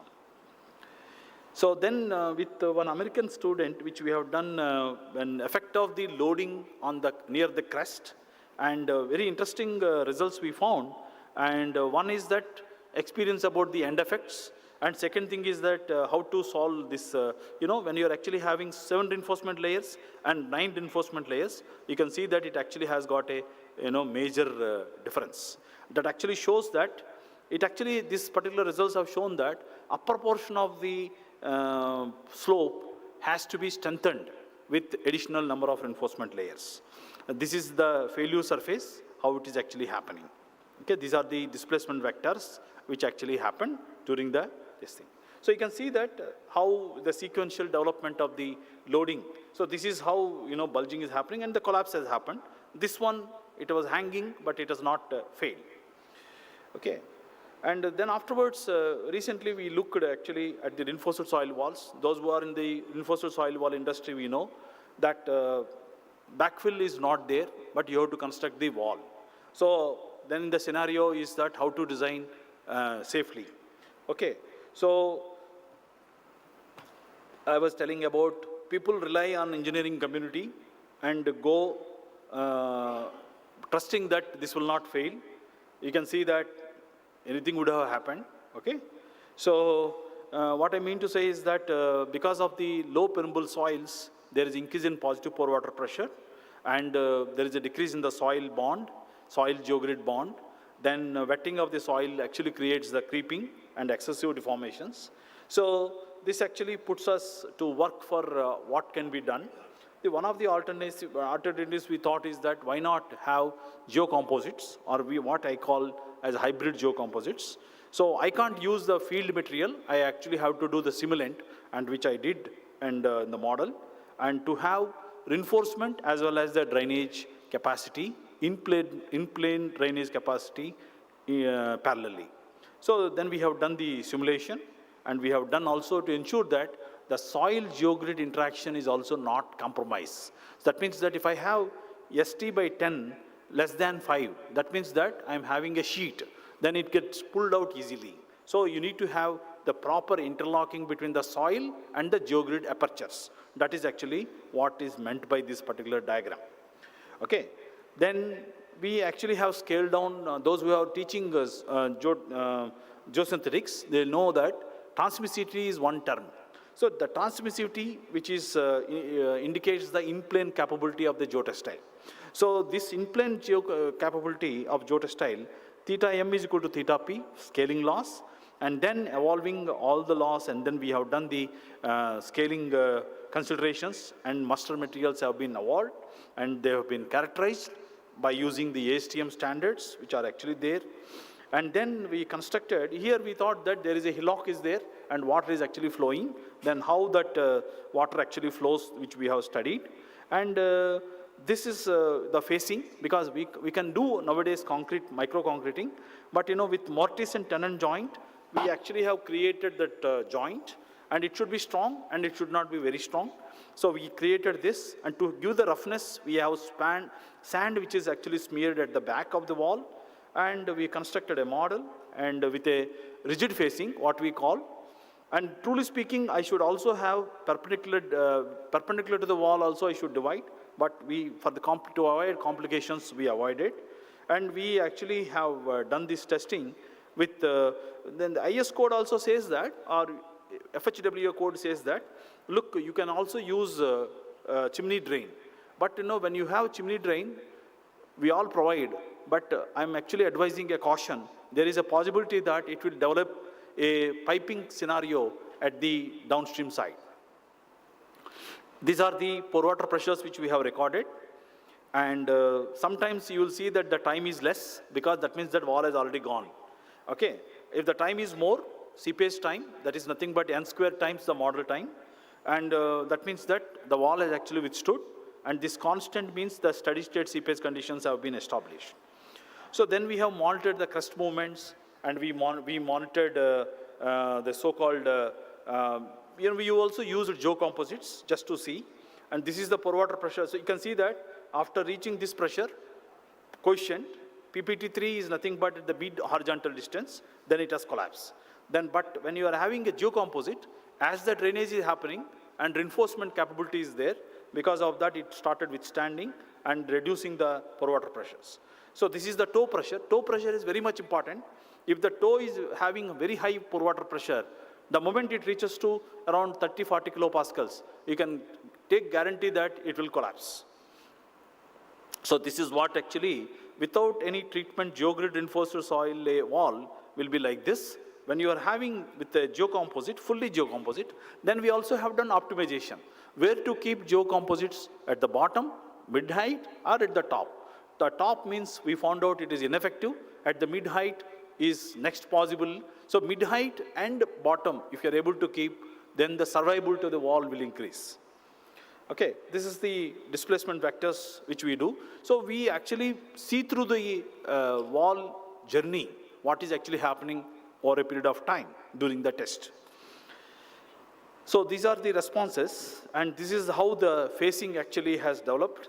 And this means that already collapse actually has started, and this is actually trying to undergo. And many times 0.4 meter is the survivability limit, and beyond that it actually goes for this thing. But these two measures, if you see, they are well within the survivability limit. So this is the strain fields which we have generated. When it is reaching failure, you can see that how the failure is actually, and we also put the Rankine failure plane there. So you can see that how close actually, sometimes when you are actually having these things, they are different. But otherwise, when in case of this one, they're most having some agreement. Okay, this is at the other combination.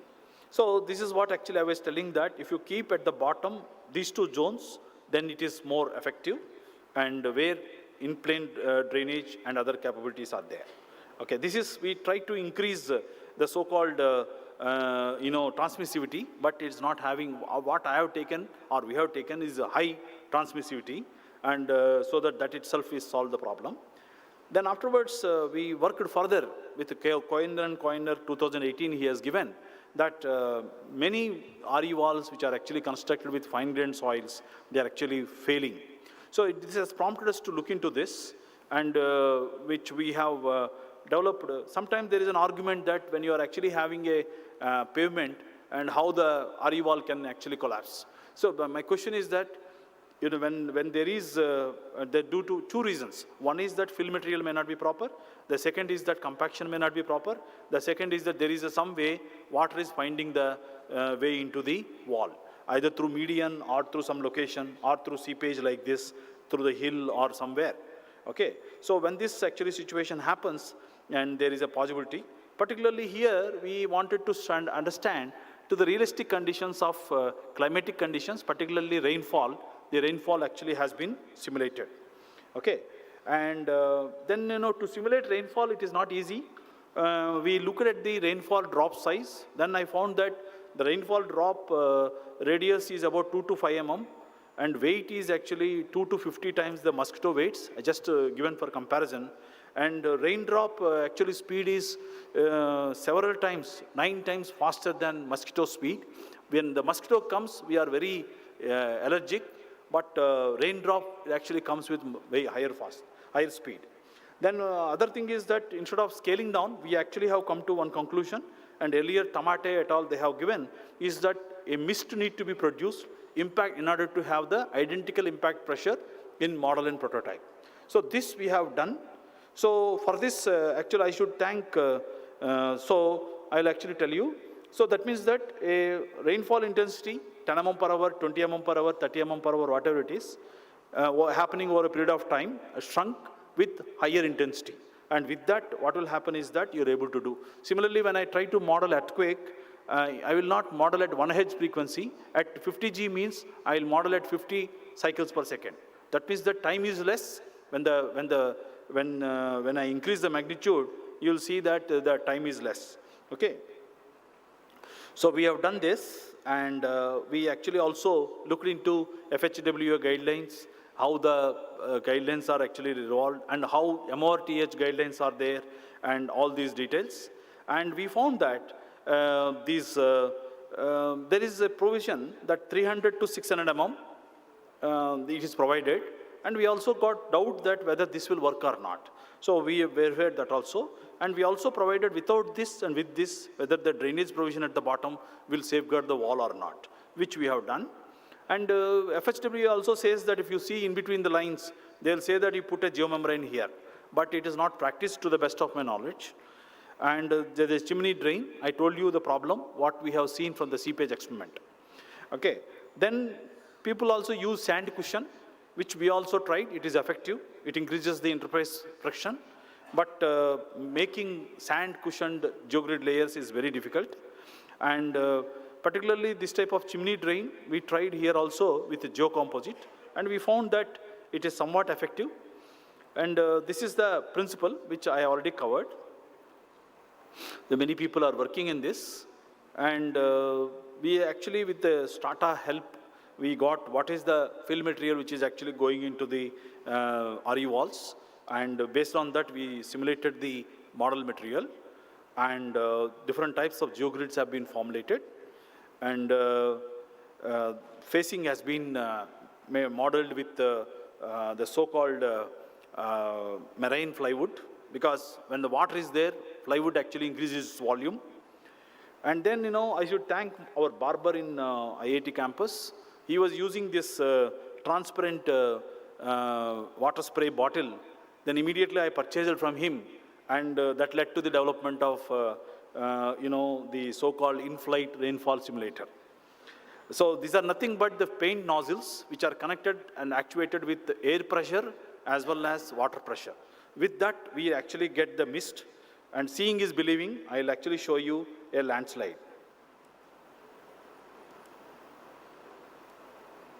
This is a 7.2 meter slope. You can see that landslide, and you are not seeing the rainfall because it is like in the form of a mist. It is like a white color. Okay, what you are seeing is that white flume, like a fume, it will be there. Okay, so then further we have done, this is actually in our ASTM paper in Geotechnical Testing Journal. Then we calibrated at high gravity and normal gravity. Then we have simulated at what, for which intensity, what pressure is required for air and water. And this actually has been standardized. And this is the process, bottom to top, the way we construct in the field, we also do in the laboratory. And these are called pore water pressure transducers, one of the costly entities. If somebody is having more money, kindly donate to us so that we will be able to purchase some sort of pore water pressure transducer to the laboratory work. Okay. Each one costs about 2 lakhs to 3 lakhs. Okay. And this is, you know, the model setup, and this is the reservoir which is actually carried, and you actually have got the upper portion of the slope, which is this one, and it is actually placed like this. And this is triggered, air pressure is applied, and with that you'll be seeing, you know, the water flows to the nozzles. Air pressure is also applied parallelly, and with that you'll be able to see that the so-called, you know, water flows. And here there is a possibility that Coriolis effect is there. So if you see that these are holders of the nozzles, so we actually have seen that Coriolis effect means when the centrifuge is moving like this, this actually throws like this. So we actually have bent the nozzles away from that so that there is a perpendicular, so we have provided the provision. So we, after doing some pilot tests, we have come to one conclusion that this is the particular direction which we should do. So we have done, this is the RE wall. You can see that water infiltrating through the, this fill almost vertical. If the Coriolis effect is there, it will not go like this. It will go drifted that side. So this is, you know, with the drainage provision means at the bottom, we have made some holes. Through that water, we thought that that will actually safeguard the wall, but that is also not working. I suggest or caution geosynthetic industry. And these are the pore water pressures which are recorded in the different portions of the wall. And this is the toe water pressure, 20 kilopascals. This has already collapsed in 12 days. This actually has helped to retain another 2 days, but it didn't help much for me. Then these are the phreatic surfaces, what we call. You can see that this much phreatic surface means that almost 70% of the reinforcement layers are underwater. That means that the bond which is actually required is not there. So is the problem, and this actually can aggravate the stability problems. And we further investigated to see that how the surface settlements are there and how they have actually crossed the limits and all. Then we also done the divisional image analysis of the markers which are actually placed on the top surface of the RE wall. And this is one of the, I'm happy to say, very recently, 2024, it is appearing in AC, Geotechnical and Geoenvironmental Engineering. Those who are interested, kindly refer. And then what we have done, we also have done with without drainage provision, with drainage provision. So you can see that this is the cutoff level, then it actually crosses and it fails. When you hold for some time, then actually wall fails. These are the lateral movement of the wall, face movement, because we pasted some markers on the face also, and there is a camera which is actually looking that one, and it is actually giving online pictures to us so that we'll actually see that what is happening with the model. So these are the deformation profiles from starting to ending, beginning of the rainfall to the end of the rainfall. And so you can see that how the migration of the so-called, these are called displacement contours, how they are actually changing. Okay, you can see that red means almost it has gone to collapse. Okay, so then we have done the image analysis, digital image analysis. And the first time we have done when Dr. Mahajan, when he was doing PhD with us, the same thing we are doing. And maybe next time I should actually find a way for instrument. So you can see that the snapped layers, and then we have done further combination to see that, because in the field, if you say that I will do the parametric study, no one will agree. And you'll say that, okay, thank you very much. But here, it's possible for us to understand and tell with confidence to the field that this is the one which actually you should use. Okay, so this is with no drainage layer, with vertical drainage layer behind the wall here, what I mean. And this is where you have got hybrid layers. You can see as if nothing is happening, water is coming and going through the wall, nothing is happening. To the hybrid geosynthetic layer with a drainage layer behind that. Water enters, goes through the wall, and it actually comes. There's no formation of the, because here what we subjected is that 30 days of very cruel rainfall. It's not the continuous. It's generally we can do also start and stop. That is called signature rainfalls also can be done. But to create a failure, what we have done is that we have done antecedent failure and rainfall of continuous 30 days. That will not happen, but we actually intend to do in steps, okay? So these are the deformation stages. And then you can see that when we have hybrid geosynthetic layers, where there is a reinforcement and drainage capability, suppression of phreatic surface. The phreatic surface is not raising at all. So with that, what is happening? Water is actually flowing in, water is coming, outside it is going, and we are collecting outside another tank. So in that way, what happens is that the deformations are limited. So the lesson what we learnt is that, look, we are having some drainage measures to the wall. The so-called bulging scenario, what we are seeing, can be avoided. But what I am saying also, that is not that you have to use for the full height. We can also do the optimization. Maybe at the 50% of the height, they can actually think of using and use that. Then we also have some mechanisms if they don't have the geocomposite, because double the cost, because you have to invest for geogrid layer as well as for the nano and geotextile also. But nowadays, with the manufacturing has come to India, there is no possibility of, no problem of manufacturing. Previously, it was a case. Now you can see that these are the resultant displacement contours. And so you can see here strain contours. So you can see that when there is a less amount of water going into the wall, the reinforcement strains are actually very much under control. That's actually what we want. One is that reinforcement actually get loaded because of the self-weight and stresses, but not because of this so-called water ingress. Then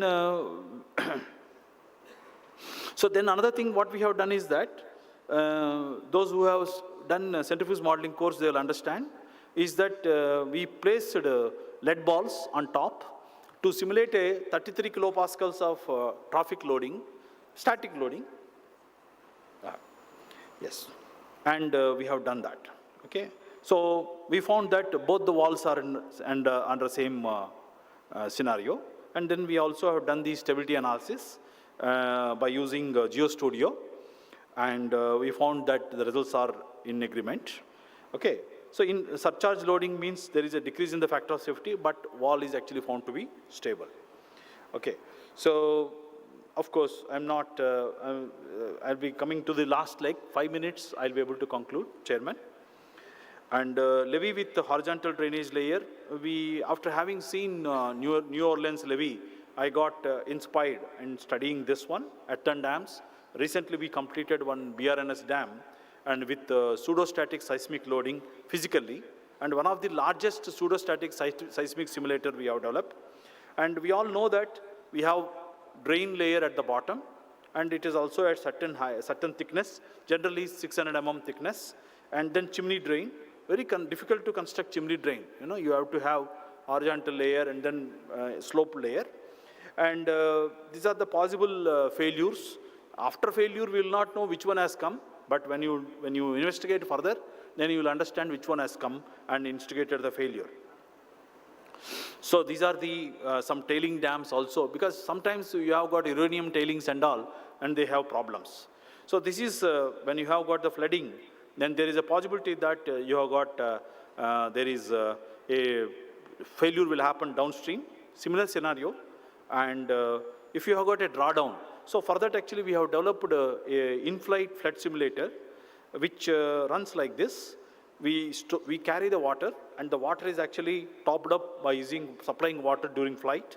And this can be used up to 40 gravities, because we have this pump which will actually, impeller pump will not work at very high gravities. And then we pump the water. You can see that flooding is happening upstream side. And once the high flood level reaches, we put a standpipe here so that it will not breach the dam. It will not breach the dam.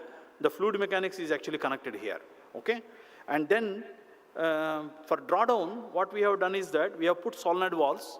It's nothing but electronic taps. We open them. When you open them, this water comes out.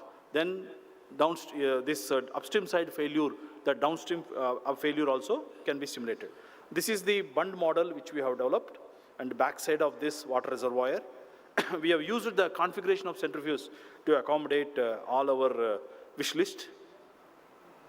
And this is the flood drawdown function. And we also compared with the ones which are available in the literature and found to be, in comparison with the other ones. And we have to use that pump is actually DC pump. So because of that, we have got limitations up to 24 volts. And this is the drawdown. Okay. So of course, this is model preparation, which is happens from bottom to top again. So this is one of the typical dam. And I always say that, the centrifuge modeling also teaches soil mechanics to us. If you are not having any horizontal drain, you can see that how the phreatic surface goes and piping failure comes, and then downstream slope fails. But if there is a drainage layer, you can see that we always learn that drainage layer and then the phreatic surface, they have to meet orthogonal. You can see here, that's actually what's happening here. So this actually, something like, I learned a lot of things from doing centrifuge model test. This is with the chimney drain. You can see that the beauty of the chimney drain is that it will not allow the water to come to right side compartment. Okay, that is the main purpose of seepage control measure, what we adopt in the earthen dams. So these are the measurements. Of course, then what we have done, we actually have done recently for BRNS. What will happen when the dam, if it is survived, and if it is rotated about that axis, that is called inertial loading when you are able to create. It's like I'm actually rotating something against the gravity, then what will happen? Then, you can see that this actually induces inertial loading as well as the steady state seepage conditions. So huge setup which we have developed, one of the largest pseudostatic seismic loading simulator to the best of my knowledge which we have developed in India. Okay, so when this rotates, what will happen? You are seeing from the top, this is how it is, and the internal box will rotate like this. Just about alpha is equal to 0, alpha is equal to 20 degrees. When K alpha, KH is equal to say tan 20, it is nothing but 0.36 also, the maximum. So we can induce up to 18 degrees or so. So you can see this is static case, particularly this particular one has not lasted without any drainage or internal measure, clogged drain. Then you can see that failure, whatever I have presented, you can see that how the failure actually happens on the downstream side. Then we have done the same dam with a horizontal drain. You can see that there is a 600 mm thick. 600 mm means I have not put 600 mm. At 30 G, about 2 centimeter. That is of the drainage layer, sand, pure sand layer I have put. Then what I did is that I rotated the model. You can see a camera which is actually at the place at the top front elevation, which is actually giving this picture. And this actually shows how it is response and all. Then we also got, one of the reviewers also asked actually, what will happen when it is rotating, whether the pore water pressure is actually increasing and all. And we verified that the pore water pressures during tilting, they are not more than 5% or so variation. Then we actually have seen with the different drains how the performance is actually coming. Then we have done the simulation, which recently appeared in soil dynamics and earthquake engineering. And these are the crust settlements. We have measured using LVDTs, linearly variable differential transformers, as well as phase movements from the digital image analysis. Then you can see that this is how the failure surfaces we have got. So what will happen is that it starts moving, and then once the rotation actually happens, then the tilting happens. So this is, people say that you have to do seismic shake table test. Yes, that's actually future, which we are going to do. There are also ifs and buts are there. But you can see the development of failure surface after reaching some 10.6 degrees. You can see the initiation of failure, which is actually captured. This, you can see that how it has happened. Okay, this is one of the classical failure which actually happened. You can see that the slump of this one, and then this actually has happened in one of the models. Okay, so this is also static conditions, it is safe, but under pseudostatic seismic loading conditions, it became unsafe. So then, very recent work, which is just, which I just wanted to show it to you. We are now, in-flight characterization is very important for a soil. So that we have done, and we are actually trying to measure. So this setup is called, air hammer technique. What we do is that at the bottom, we apply high pressure and trigger the bullet from one place to other place. So basically the shear waves are created, and that is actually captured through accelerometers. And we actually measured. Idea is that when there is an improvement, we wanted to see. So you can see that this is a curve with 35% improvement, and this is a curve with 55%, and this is, so as the relative density is increasing, higher shear modulus is there, higher shear wave velocity is there, that all we know. And this is basically we are developing, calibrating, then afterwards we are actually going to do before ground improvement and after ground improvement what is actually going to happen. Or during the ground improvement process also, I can check what is actually happening. Okay. So this, my student who is here, Mr. Vineet, who has developed actually, he told me that if you are actually having this much content, then the signal is actually perfect. Then, this is just December 17, 2024. Though the time is very limited, I actually have, model is getting ready, so I have to obey for doing the testing. This is soft clay, on the soft clay embankment construction. And this is 6 months or 8 months work. After 8 months, we have seen some light in the tunnel, and where we are able to construct the embankment the way we wanted without Coriolis effects. That means that within the errors of some 2 to 3%, which we have done. So you can, the left side one is without ground improvement, the right side one is with ground improvement, because this is ongoing work. I don't want to spell what type of ground improvement and all those things. But you can see that the left side one is undergone a simple base failure, and where the soft clay, which is having a average shear strength of about 5 kilopascals, which actually has gone. And then you can see that you see the right side, the so-called embankment construction, the less movements actually happen. Okay, so this is 15 centimeters at 50 G. 50 G means 105 times the machine is rotating. At that time, this event is happening. That means that about 7.5 meters is the height of the embankment. 1 vertical, 1.5 horizontal is the slope. Each layer is 2.5 centimeter. Okay, so this is the end of the test, how it is. So based on whatever we have done in the journey of 20 plus, 25 plus years, is that I worked in Germany where things are a little bit easier, but here to make the things to happen, lot of struggle. But once you pass through that, everything is easy. That's what I tell to my students, okay? So I have tried to summarize some of the works what we have done at IIT Bombay, landfill barriers, dynamic compaction, reinforced slopes, subjected to self-weight, that means that varying gravity level, external loading means with the footing, whatever we have done, reinforced soil walls subjected to antecedent rainfall, earthen dams under static and seismic conditions, pseudostatic seismic conditions. And basically, this actually is a tool which actually provides very valid information and enhanced understanding of failure mechanisms, controlled environment, and visualization of the deformation and failure, cost-effective and time-efficient, because here civil engineering is required, soil mechanics is required, mechanical engineering is required, electrical engineering is required, and also you have to have controls so that the things are working at high gravities. Okay. So this is basically appropriately modeled geotechnical structure, then you will get the true information. The other thing what I would like to submit is that when you have got extreme conditions like rainfall or rainfall and earthquake combination, nowadays each and everyone is working. We also worked in seepage as well as pseudostatic seismic conditions combination. If you are having, then this centrifuge-based physical modeling is a wonderful technique where we are able to use. The other thing is that now, today, it was mentioned that high-rise buildings, our president is very much interested. Now, heights of high-rise buildings, today you are dreaming for 100-storied. Maybe tomorrow, 150, 200-storied buildings also going to come. And subsoil conditions is that we don't have good sites now. All sites are, what is available are the, old sites or the sites which are actually having, inferior properties. That means that the geotechnical engineering students or particular fraternity has got a big role to play. Second thing is that increased demand of heavy loading.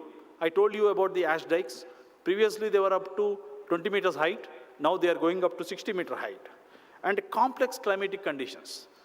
Okay, tomorrow who knows, earthquake can come anywhere or rainfall can occur in Aurangabad also. I'm just telling, joking. Okay, so there is a possibility that one thing what I understand from other centrifuge-based physical modeling colleagues, that ATC policy, that is called analyze, test and construct a geostructure under the challenging conditions, and so that we can actually have better survivability of a structure which is constructed. Because to get the approval, to get the project to pass, then afterwards when the structure collapses, it is a big loss to the nation as well as the taxpayers' money, 5 to 6% people who are paying the tax. Okay, so our goal is that, Jnanam Paramam Dhyayam, which is IIT Bombay's pursuit of knowledge and excellence. And we try to remove, I think that 0.1% or 1% we try to contribute. And I also have satisfaction is that I contributed to the reconstruction of this corridor after 65 years of the institute, where I always proudly, when I walk through that one, oh, this was actually done during my time. Okay, then this rails will never meet, and also journey we don't know how difficult it is. My past PhD students always crib with me, but now I think they have a smooth journey, and it is like this is an embankment which is constructed with fly ash, not with the soil. You can see that deformations are not there. So that means that what we are doing is correct. Okay, and I would like to thank you for your kind attention. Some of the people have gone for lunch, but anyhow, those who are actually stayed here, I really thank them. And I thank the Indian Geotechnical Society New Delhi chapter, Mumbai chapter, and organizers of the IGC 2024 Aurangabad chapter. And then, at the end, actually, 1 minute, this tree is, I conceptualized 2 months back. And where right side is my late supervisor, Jasberger, and Professor V.S. Raju. And Dithat Konig is my colleague at University Bochum. He represents the entire Bochum community. And then Professor G.V. Rao and Professor Chandrasekharan and Professor Suhas Sukatme, who trusted me that I am having some worth.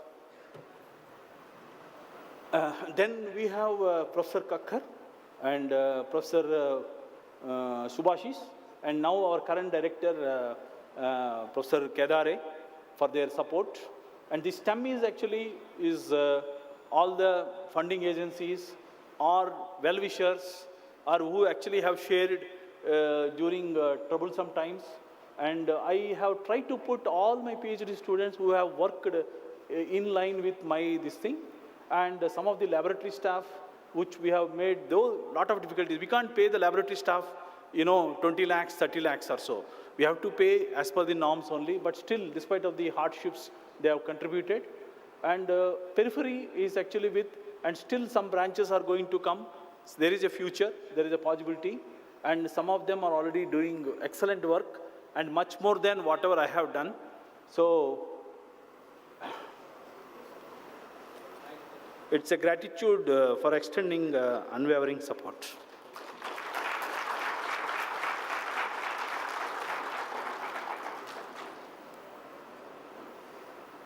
Yes, sir.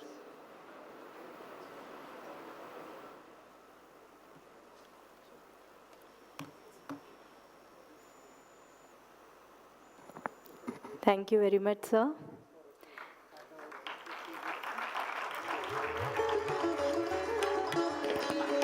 Certainly, it is a sign of a hardcore teacher who has the urge to share as much as possible.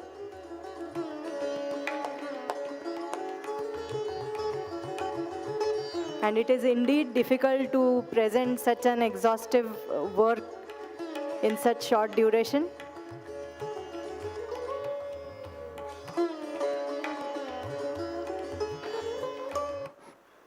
Thank you very much for the wonderful session, sir. Now, I request the AIML team to present, to have the corporate presentation. 10 minutes have been assigned to you. Followed by that, Garware Technical Fiber, followed by HYCO. So, the 3 sessions, corporate sessions, will be back to back, and 10 minutes time has been assigned, which will be followed by the lunch. Thank you very much. Is the ML team there? Okay.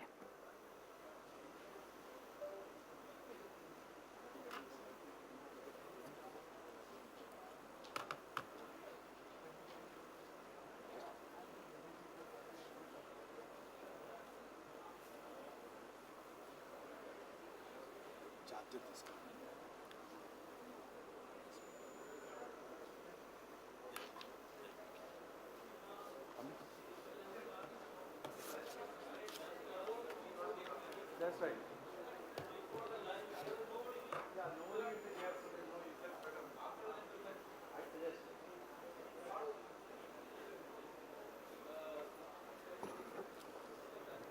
Dear participants, let us break for the lunch, and the corporate presentations will follow after the lunch. Thank you very much.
हमारे बच्चे जो हैं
hello okay quick question यहाँ अभी कितने students हैं जो student sessions के लिए हैं स्टूडेंट सेशन के लिए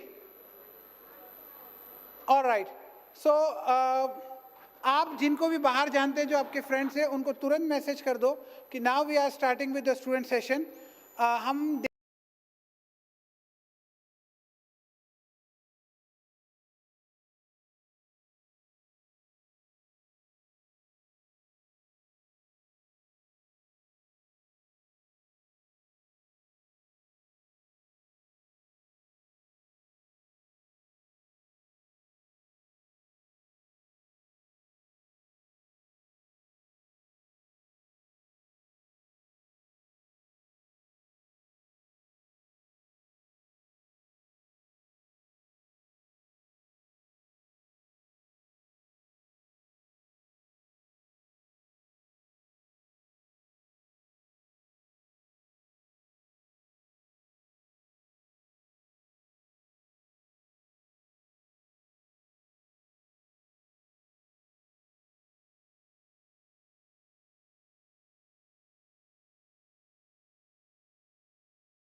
माइक चालू है? हाँ. All right, so good evening everyone.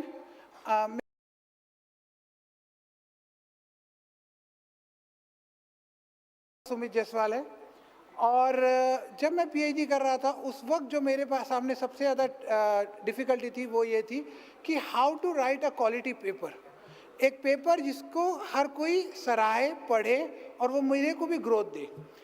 It was somewhat difficult और इसी पे बात करने के लिए आज मैंने डॉक्टर आरिफ जो कि एनआईटी वारंगल से है उनको यहाँ बुलाया है ताकि वो हमें ये बता सके कि मॉडर्न एजुकेशनल सिस्टम में हमने किस तरह से क्वालिटी रिसर्च पेपर लिखना चाहिए.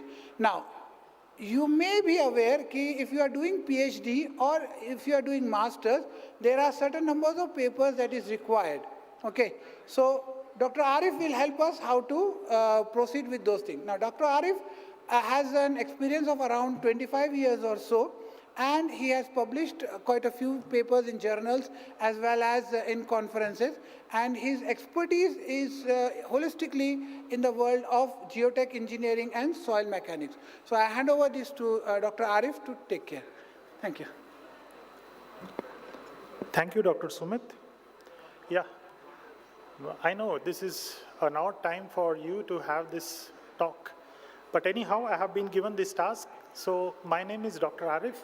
So I am currently a handling editor for 7 SCI journals and have been an active reviewer for more than 100 journals in the last 10 years or so.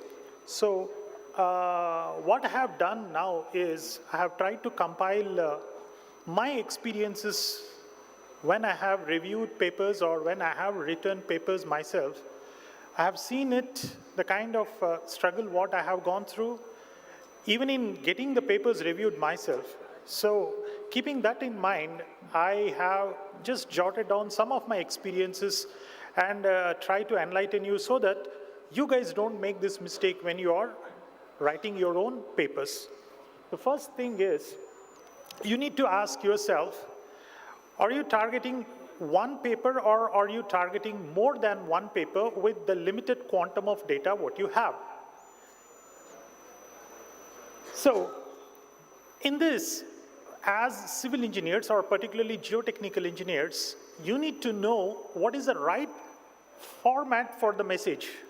Are you writing a technical paper or are you reviewing the wealth of literature that is already existing, or are you writing a case study? Case study in the sense you have studied a failure, you have done the analysis, and you just want to come up with logical explanation for the reason behind that failure and come up with a possible corrective measure or a suggestive measure. So that falls under a case study scenario. Now, the second question you need to ask yourself is, who are the target audience? Are you targeting academicians, or are you targeting practicing engineers, or are you targeting a select group of individuals who have vested interests in a particular topic?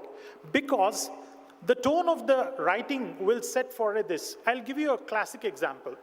Two friends are discussing among themselves. If these two friends happen to be classmates, just imagine.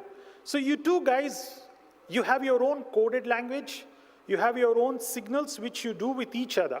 So when you two are discussing among yourself, and if a third person comes into picture, do you think the third person will be able to decode what these two guys are speaking? No, obviously not, because you have your own level of understanding with each of you. Like you will be talking in a coded language with raised eyebrows or stuff like that. Same is the case even when you are targeting a journal and who your target audience are. So if you're writing a paper for an elite journal, then the level of introduction what you need to give has to be crisp. You can't write it more elaborately so that you dilute the content. No, that's not the case.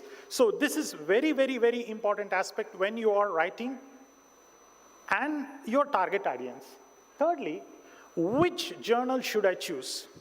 Now this is a very, very crucial step, because most of the students tend to waste time in choosing a wrong journal, which doesn't cater to the needs of it, because usually the paper falls beyond the scope of the study. And usually when you communicate that paper to a journal, what that editor does is, it sits in his email for quite a long time, and finally he will trigger a decision that that paper is beyond the scope of the study. In this context, what has happened, you have lost precious 2 to 3 months. If the editor is very, genuinely interested, then he will trigger the decision fast, otherwise you will lose precious time.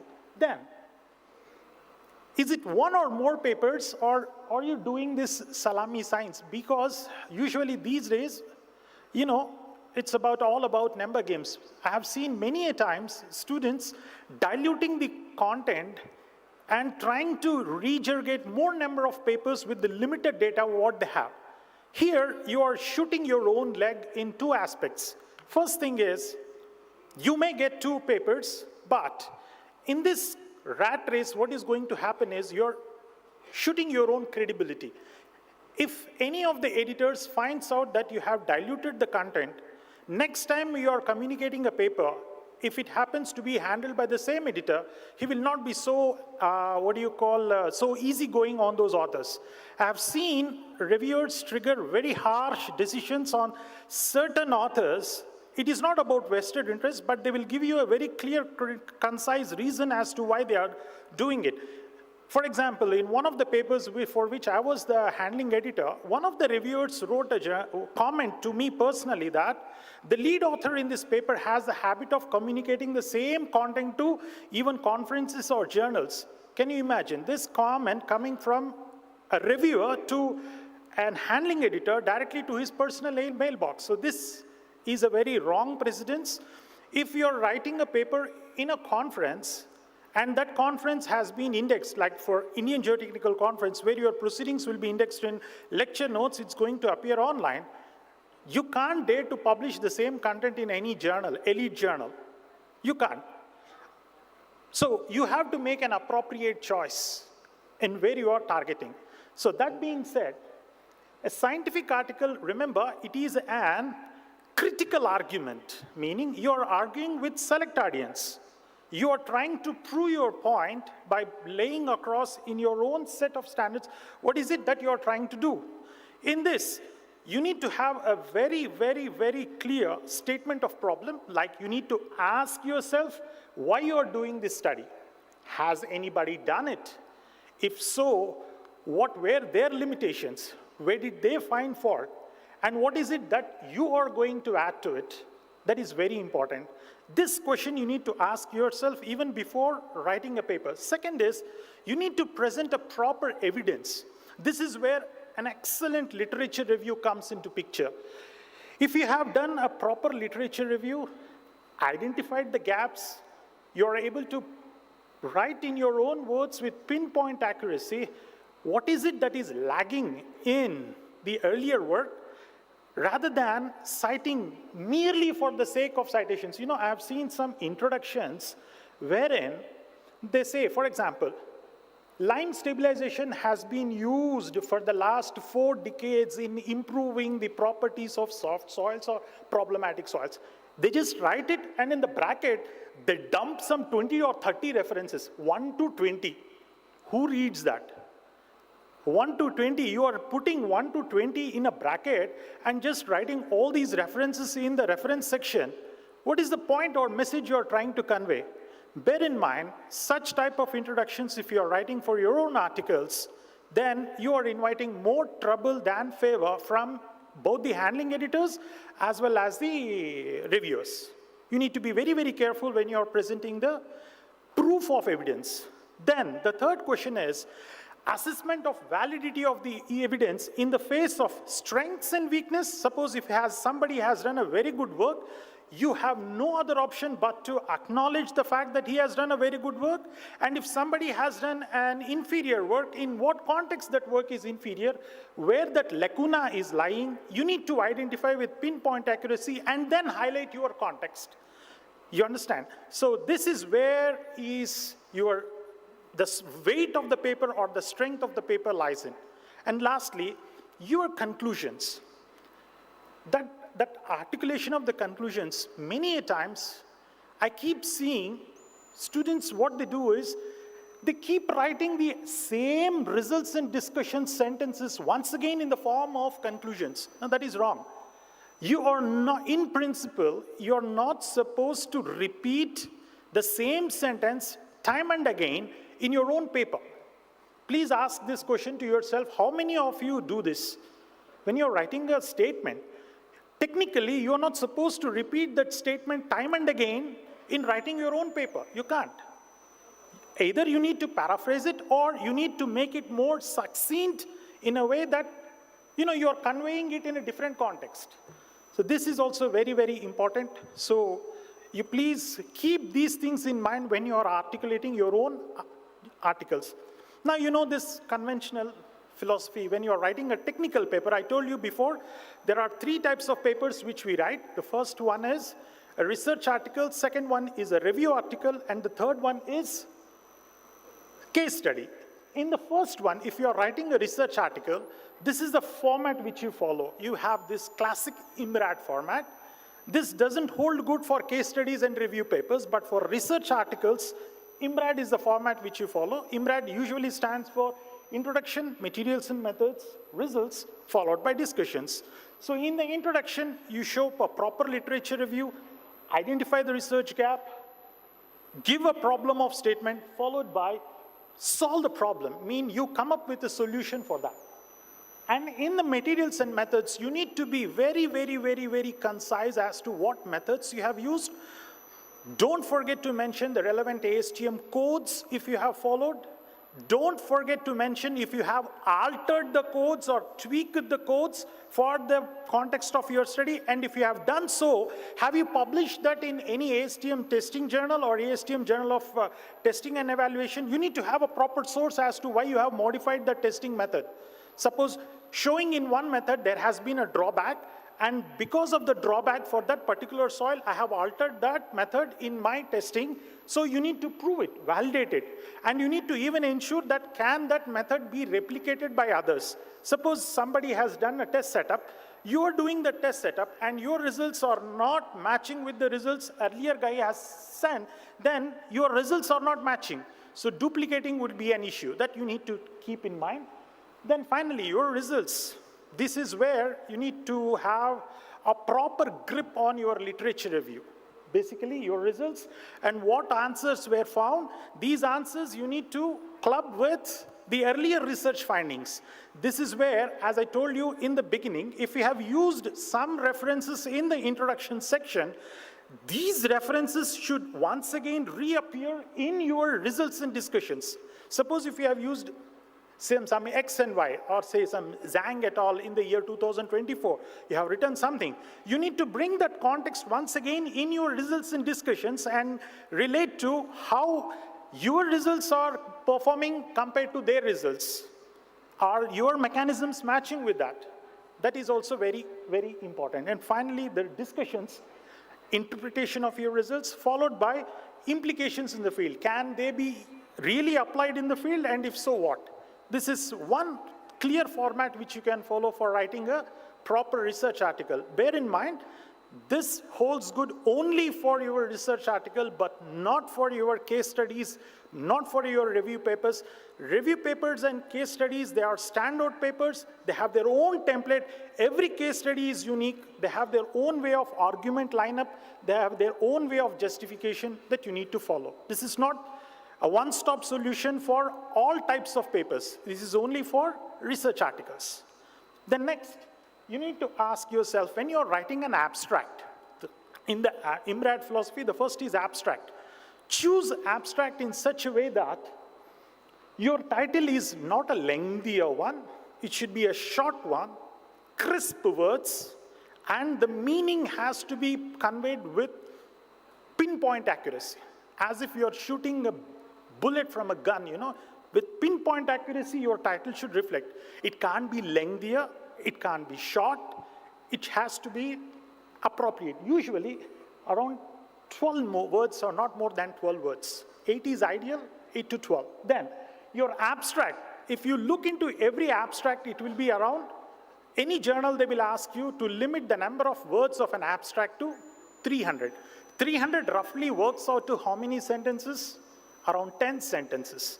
So if you're playing around 10 sentences, how are you going to articulate each sentence? In which context? You need to say that one paragraph around a sentence to describe the participant and respondents. Is it a general audience?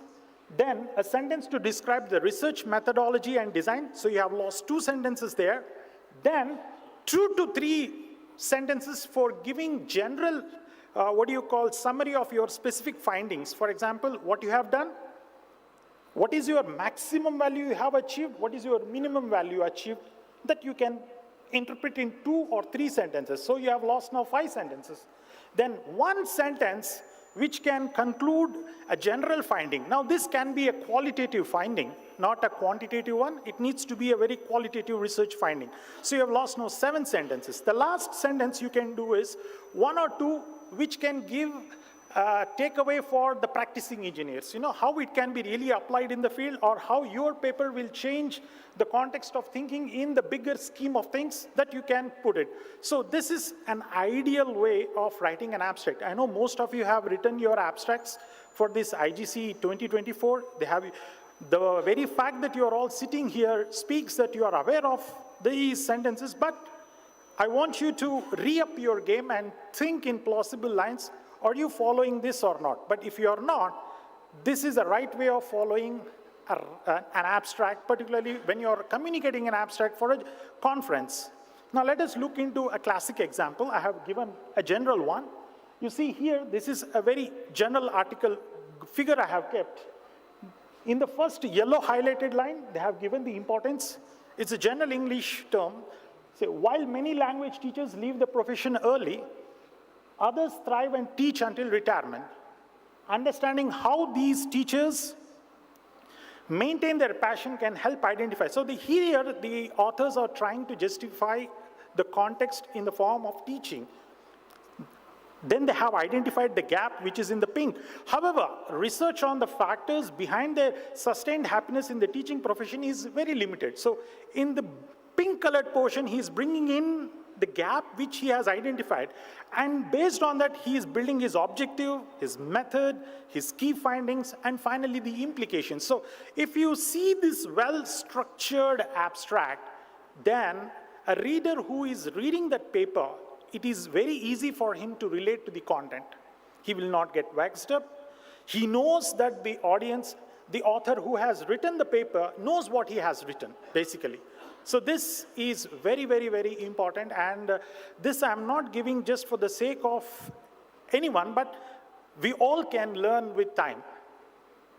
Then, the next aspect that comes is the introduction. Very, very, very, very important part of a paper is introduction. You need to ask yourself time and again why you are writing this paper, what was I studying? Secondly, why was this an important question? Why have you chosen this topic? That is also very important. This, if you can understand this, when you're writing a paper, your introduction will be revised not more than once, twice, even 10 times you will keep revising your introduction. Because, can anybody tell me what is the easiest part of writing a paper? Easiest part of writing a paper is materials and methods, followed by your results and discussions. Because materials and methods, there is nothing to write. Results and discussions, you will write what data you have, and you will be relating with the earlier research findings. So if I were to write a paper, what I will do first is I will start writing with the easiest portion, results and discussions, followed by materials and methods. Now comes the most tricky part.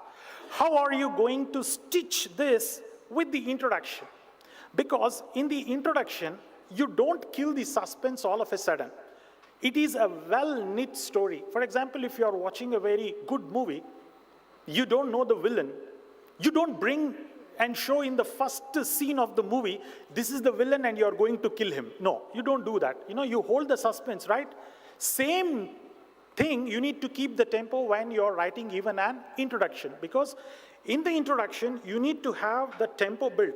They have done this. This is the gap they have identified, and this is the latest evolving techniques in which people have been working, and this area might prove to be an assault, and in our work we have done this. So if you bring that beautiful articulation constructively you are stitching it, then I'm sure that paper will appeal to any reviewer who will be reviewing your paper. This is very, very, very, very important aspect you need to keep in mind. And what model was I testing? For example, people who are into constitutive modeling, you can say whether you are doing a CAM-clay model or you are doing any other type of model, and then you are trying to bring in, and if your model for your tested soil is fitting or not, all sorts of things you can play around. Then, what approach did I take in this study? Have you taken a numerical approach? Is it an experimental approach? Or is it a validation study? Or you are re-corroborating the facts of already established works? Suppose somebody has done that work, you are trying to re-corroborate the research findings. Are you doing that? Usually that accounts to incremental addition to existing literature, and it is not well received by the audience in general. Now, many of the times, when you read a paper, many students get confused between which tense to use. Is it a past tense or is it a present tense? Here, when you are quoting the works of previously published works, bear in mind, a published work is an authoritative document, validated, so you always put it in present tense. You always put it in present tense. On the contrary, when describing your own study, like you have done it, you always put it in terms of your past tense. For example, cohesive soils respond to lime treatment. It is a universal fact. We all know lime is for cohesive soils, cement is for cohesionless soils. We know this fact. So this type of a general statement, you always put it in present tense, but whereas coming to your own findings, for example, you are testing a novel biopolymer, xanthan and guar, or any type of biopolymer, others have not tested. You say, we tested novel biopolymers to address distress-related issues with cohesive soils. Now, this is a way in which you have to represent. Bear in mind, when you are writing the paper, you need to keep a watch on which type of tense you are writing. This plays an important role. And some important language points I would like to list here based on my limited observations. They are, if you have done a really good experimental work, and you are poor at interpreting it, it will not serve the purpose. However, if your experimental worker is very poor, no matter how good your English writing skill is, it can still match. So you need to find that balance. For example, poor experimentation cannot be masked by brilliant writing. No matter how good Shakespearean English you write, if you have not done a good experimental work, end of discussion. And at the same time, if you have excellent experimental work and if you don't have proper writing skills, again, it is going down the drain. Secondly, never ever use complex sentence articulations. The simpler you keep the things, the better it is for the audience to understand and digest the fact.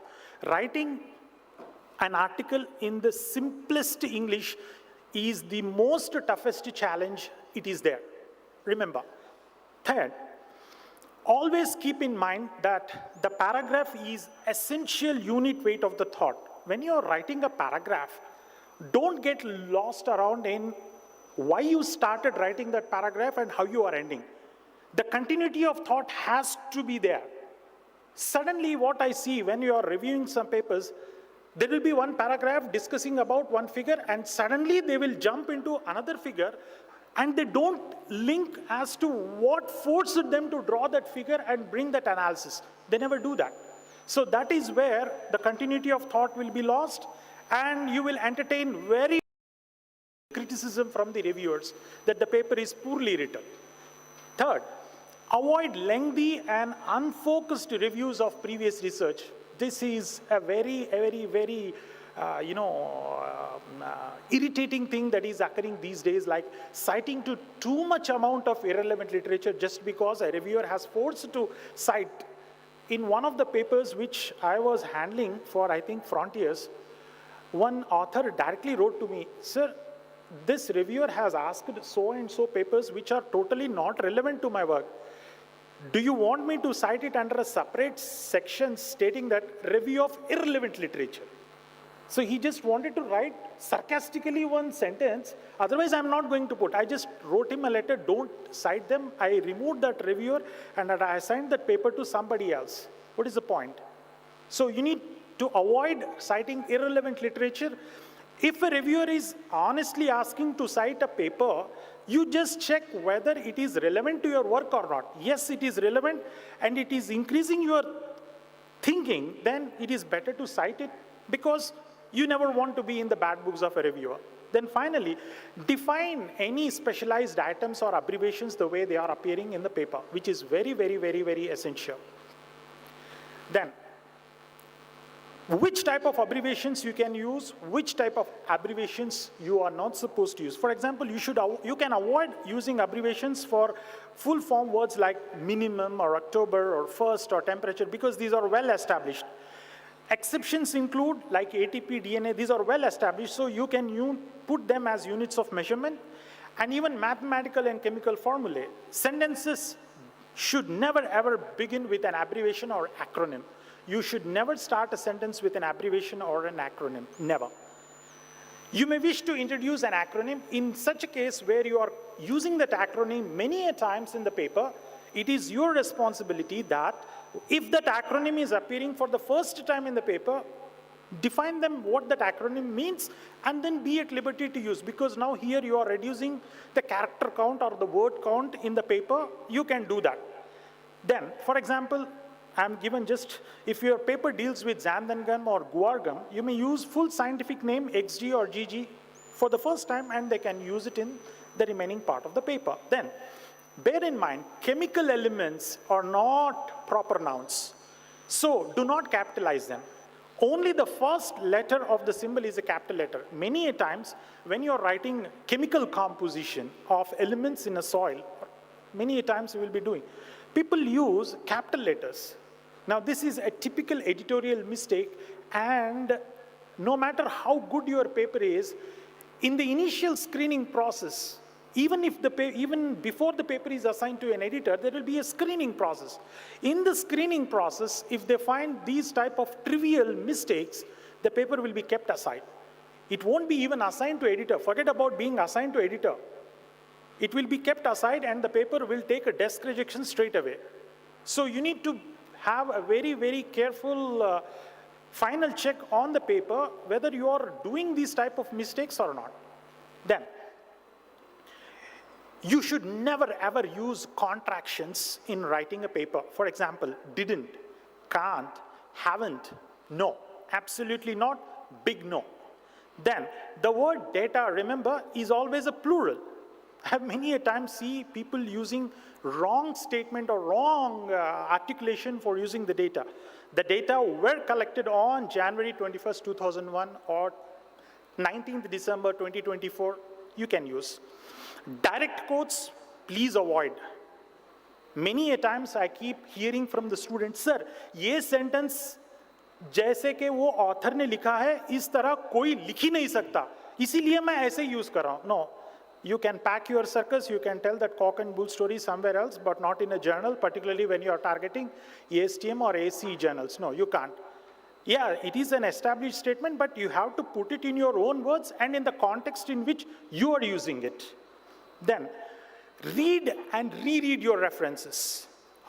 This is very, very, very important, because are you citing irrelevant references or genuine references? You will be knowing when you are doing a recheck of your work. Then, please bear in mind to review your own writing. You are true judge for yourself. When you're reading a paper, you can review it yourself. And if you want a third person's opinion, give it to a person who is true to you and who can do a good review work for you better. Then, this is one mistake which I keep seeing between American English and British English, some common spellings, please bear in mind.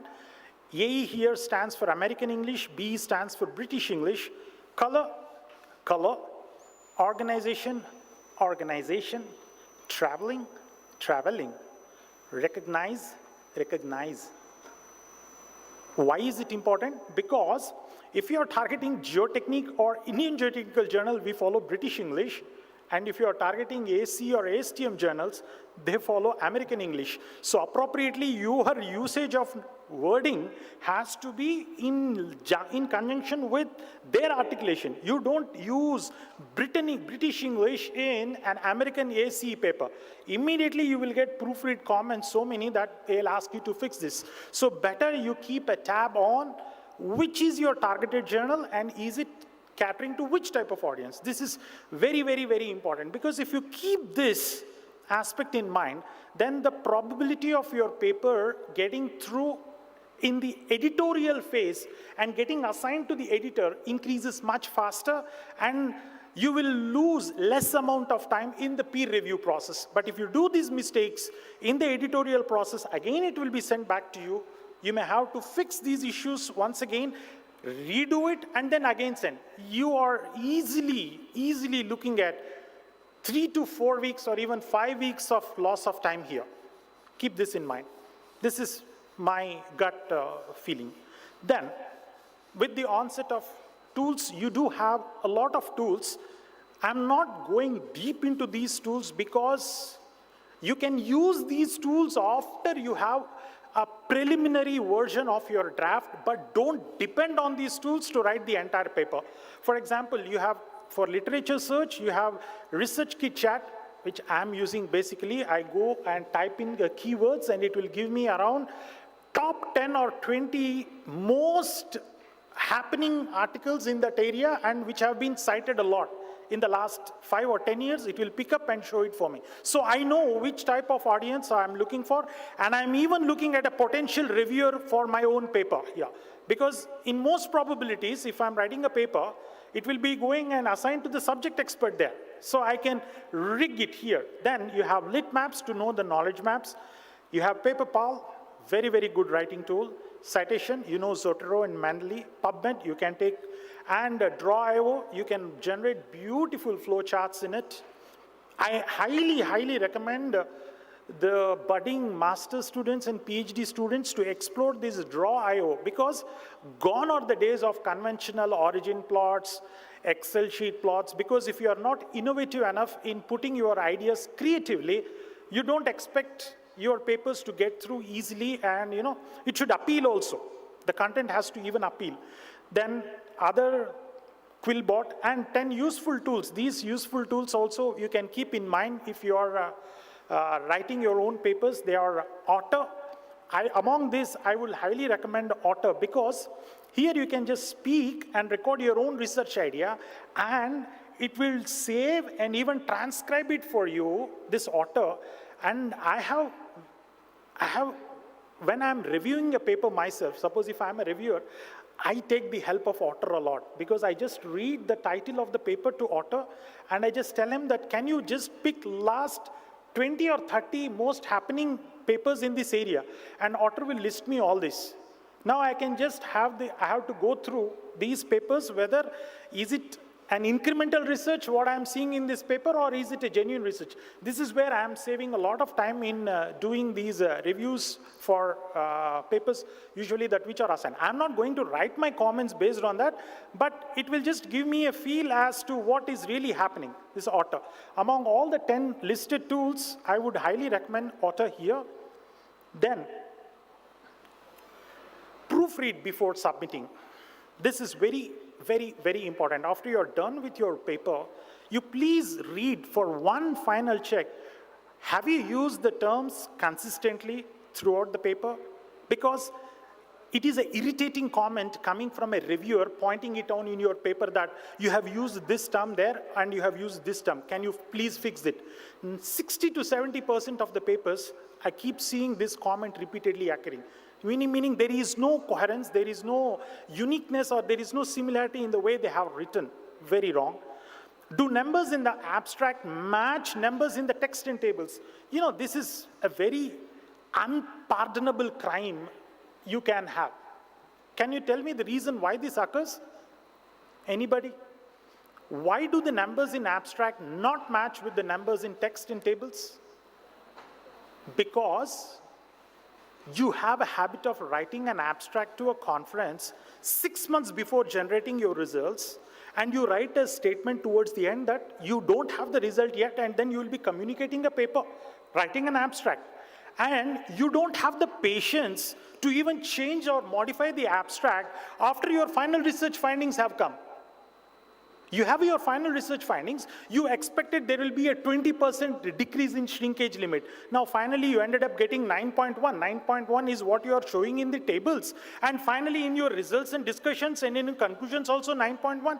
But when you look into the abstract, it is still 21% because you didn't have time to even fix your own mistake which you did during abstract communication stage. 60 to 70% of the papers in lecture notes for all other conference, be it CREST, be it IGS, you please look into it, you will have this issue. Because you have ended up drafting the abstract much before you have written the full-length paper.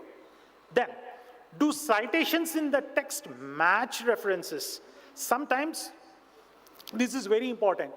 You will get this comment in the proofreading stage. Sir, you have cited this reference in the running text, but it is missing in the reference section. Or you have cited this reference in the reference section, but you have not cited in the text. So the proofreading guy will politely ask you, either you remove it from the running text or you remove it from the reference section. Whose mistake is this? You don't expect your supervisor to fix this issue. He can't keep a tab on all your references. He's not the guy to look. His job is to look into the technical content of your paper and guide you where it can be enhanced. Don't expect your supervisor to fix all these trivial issues for you. No, you should be smart enough to know these mistakes by yourself and fix these things. Then, are syntax and grammar acceptable? Have you used common syntax and have you used the tense, past tense, present tense, continuously? You should even ask yourself, have you used simple English or not? As I said, there is no need to become a Superman or a He-Man and show your providence in English by writing a 7-sentence letter, 7-sentence statement without a comma or conjunction. You write and you expect other person to follow, as if you're sitting near his ear and telling him, this is what I'm intending to convey here. When a reviewer is reading a paper, author is not sitting next to him and explaining or whispering in his ear that this is what you intend to do. No. A guy who reads the paper, he should be in a position to understand it very lucidly.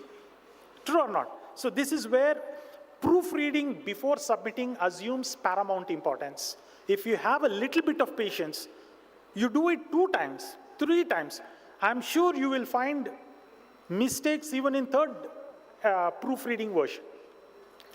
Then, this is the most crucial thing, getting the reviews of your paper.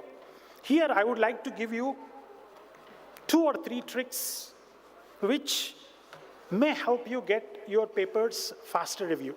See, when you're writing a paper, you might have obviously referred to some guy's work more than once or twice or thrice. Be smart enough to recommend the same guy as your reviewer. It's a different issue. Editor-in-chief or a handling editor goes with the same set of proposed reviewer or not. But you cannot suggest a reviewer whose paper you have not even cited once in your paper and you expect him to review your paper just because you want to get a favorable review. How stupid is that? How stupid is that? No, you can't be. You need to be very smart. Smarter than this generation we assume this generation is smarter than us. So the mistakes which we used to do, don't let it. That is the reason why whenever you suggest a reviewer, 99% of the times the suggested reviewer never gets the paper. Why? Why? Because you have not cited his works and that doesn't fall under his area of expertise. Why do you expect the paper to be assigned to him? Be very careful in choosing that. And remember, the reviewer is always right. Sometimes he may be or sometimes he may not be, but don't lock your horns head on, and he is not a bull to fight with you. He is there helping you. I'll tell you one small saying here. Expecting a bull not to attack you because you are a vegetarian is like expecting people to treat you fairly because you are a good person is little like expecting a bull not to attack you because you are a vegetarian. Does a bull know you are a vegetarian or a non-vegetarian? No matter whoever you are, if it comes into its heat, it will kick you out or it will throw you out of this planet. So you are not supposed to lock your horns head-on with a reviewer.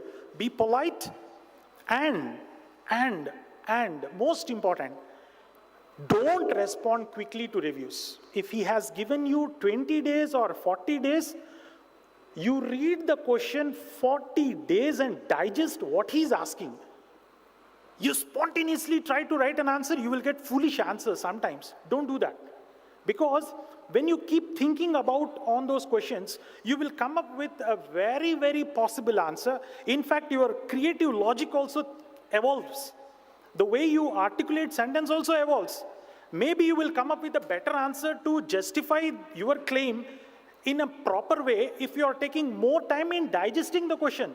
70% of the answers what I get for my assigned reviews are 90% of the time they don't understand the question. They give some lame explanation just for the sake of filling. No, that is wrong. So please take the time, all the time in the world when you are responding to reviewers' comments in revision, because bear in mind, if your paper has gone for revision stage, how many months you have lost already? If a good journal, 3 to 4 months, you have already lost. So you have getting a comment means the probability of getting that paper acceptance are very high. So don't shoot your leg at this point of time. With this, I would like to thank the organizers for giving me this opportunity to interact with you. Should you have any queries, I'll be more than happy to address you. You can shoot your email to me. Thank you.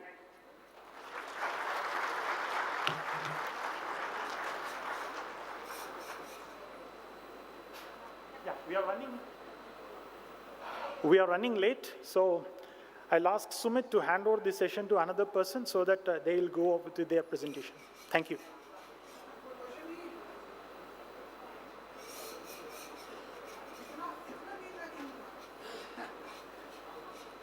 All right, just quickly, any two questions?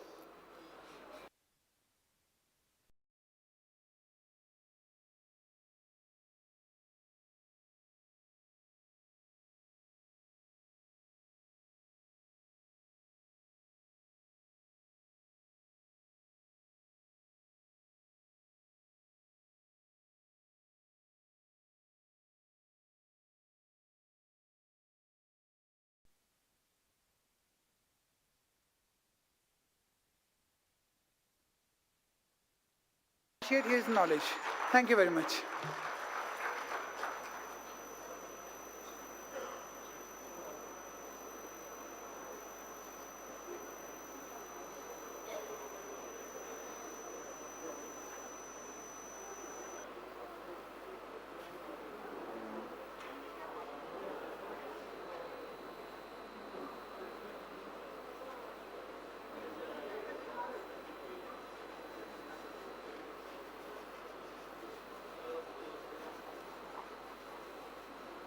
Now, one more announcement here.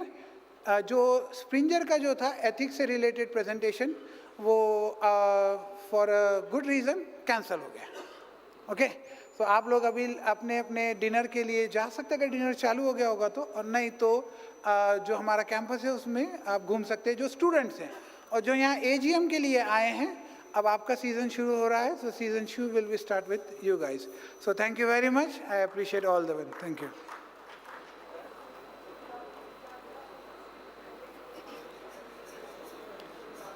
Now we will have corporate presentation by Heiko and Emil. I request Emil representative to please come on stage.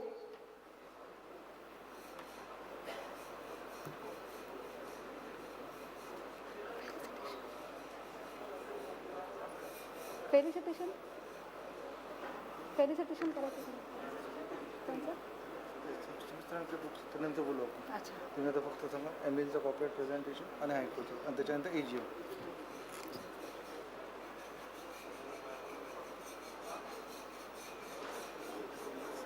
हा?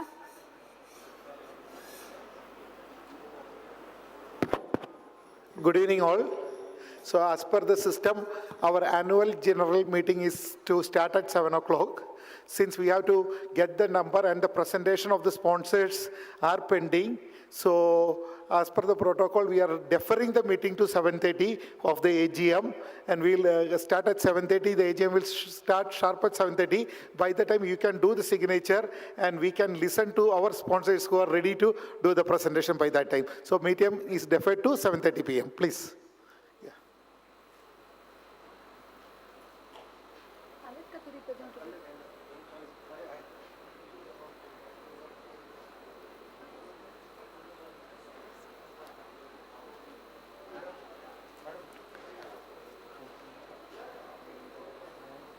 Presentation पे कर देंगे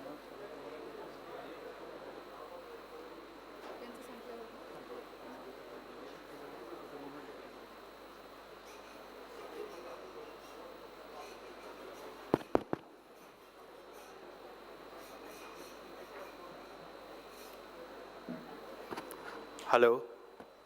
Yeah, good evening, everyone. Can you plug our presentation? AIML. Yeah.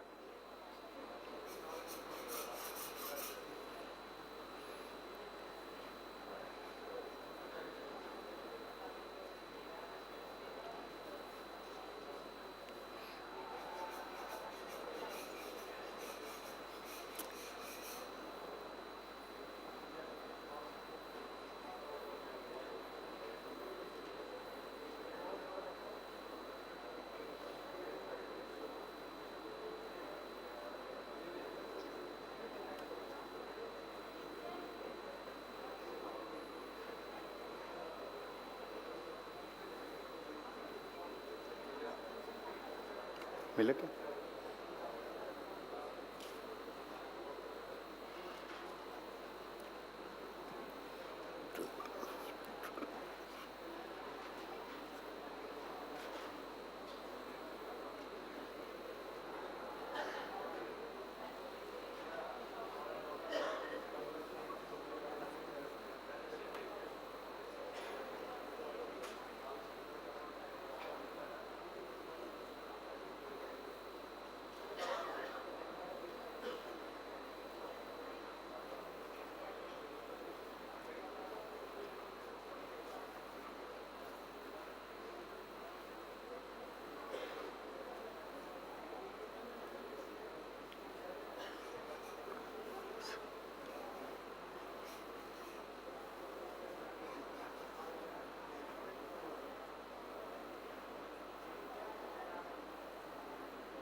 Sorry, it's taking a few minutes. They are fixing up some technical issue in the laptop.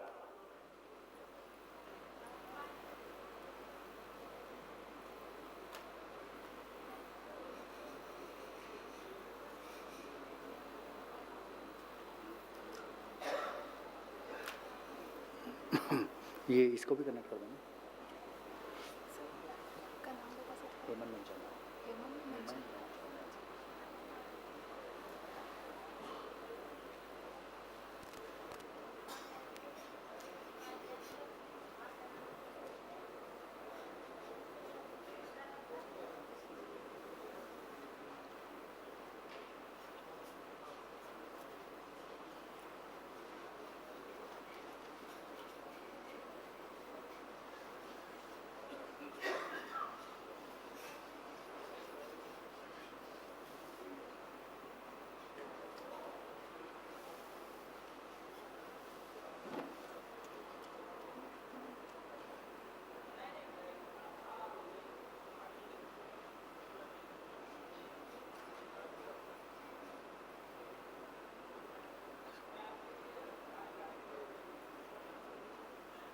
Yeah. So, good evening once again, everyone. So, I'm Heman Manchanda, representing my company, Emil Limited. So, let us start with our presentation.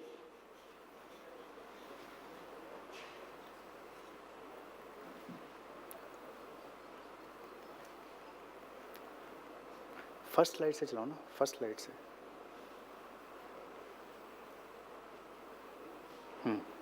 Thank you. So, Emil Limited, as many of you are knowing, is traditionally a civil engineering instruments manufacturing and dealing company.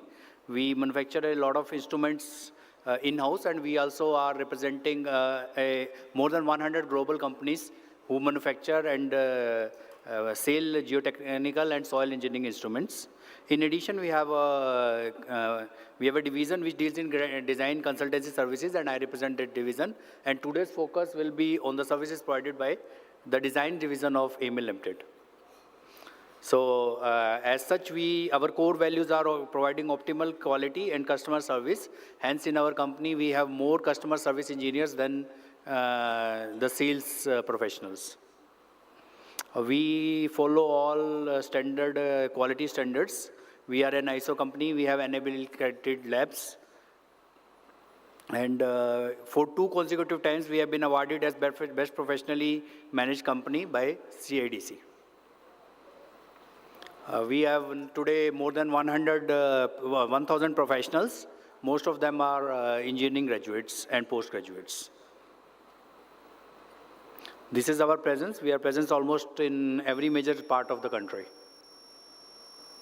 So the division which I am going to talk today is known as ATAS, Advanced Technology Engineering Services.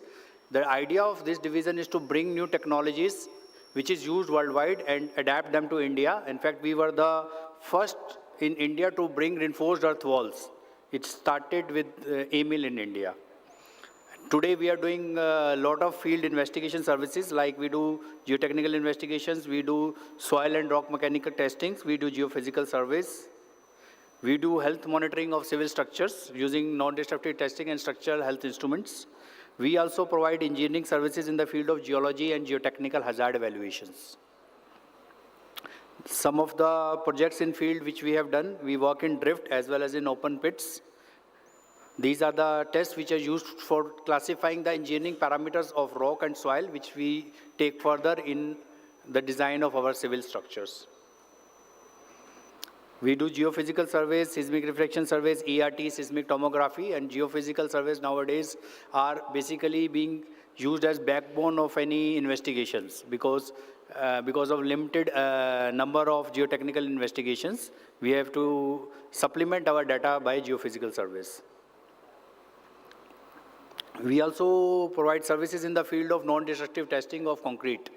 We do almost all kind of non-destructive testing like rebound hammer test, ultrasonic sonic test, core test. Most of the non-destructive tests we perform in-house. In addition, we also have we have got an order from Morth in which we have provided mobile inspection van, which is doing tests for next 4 years in all the national highway projects in these 3 states. One is Karnataka, second is Odisha, and third in Rajasthan. So we have one van deputed in each of these states, and that van will run continuously for 4 years on the national highway roads of that state, and will do testing, and the reports will be generated on the portal which is developed by Morth for this specific task. We also have an NABL accredited testing laboratory to take care of rock mechanics and soil engineering tests, and in addition, some of concrete tests as well. And recently, we have opened up a new lab in Chennai as well. Initially, this lab was only in Delhi. So now we have 2 labs. And coming to the design part, we do design both by numerical analysis as well as analytical techniques. So we do design of underground metro stations. We take care of architecture, structure, and geotechnical design. We do design of underground caverns, highways, and railway tunnels. We also do vibration analysis and vibration mitigation studies, which we have done for Chennai Metro.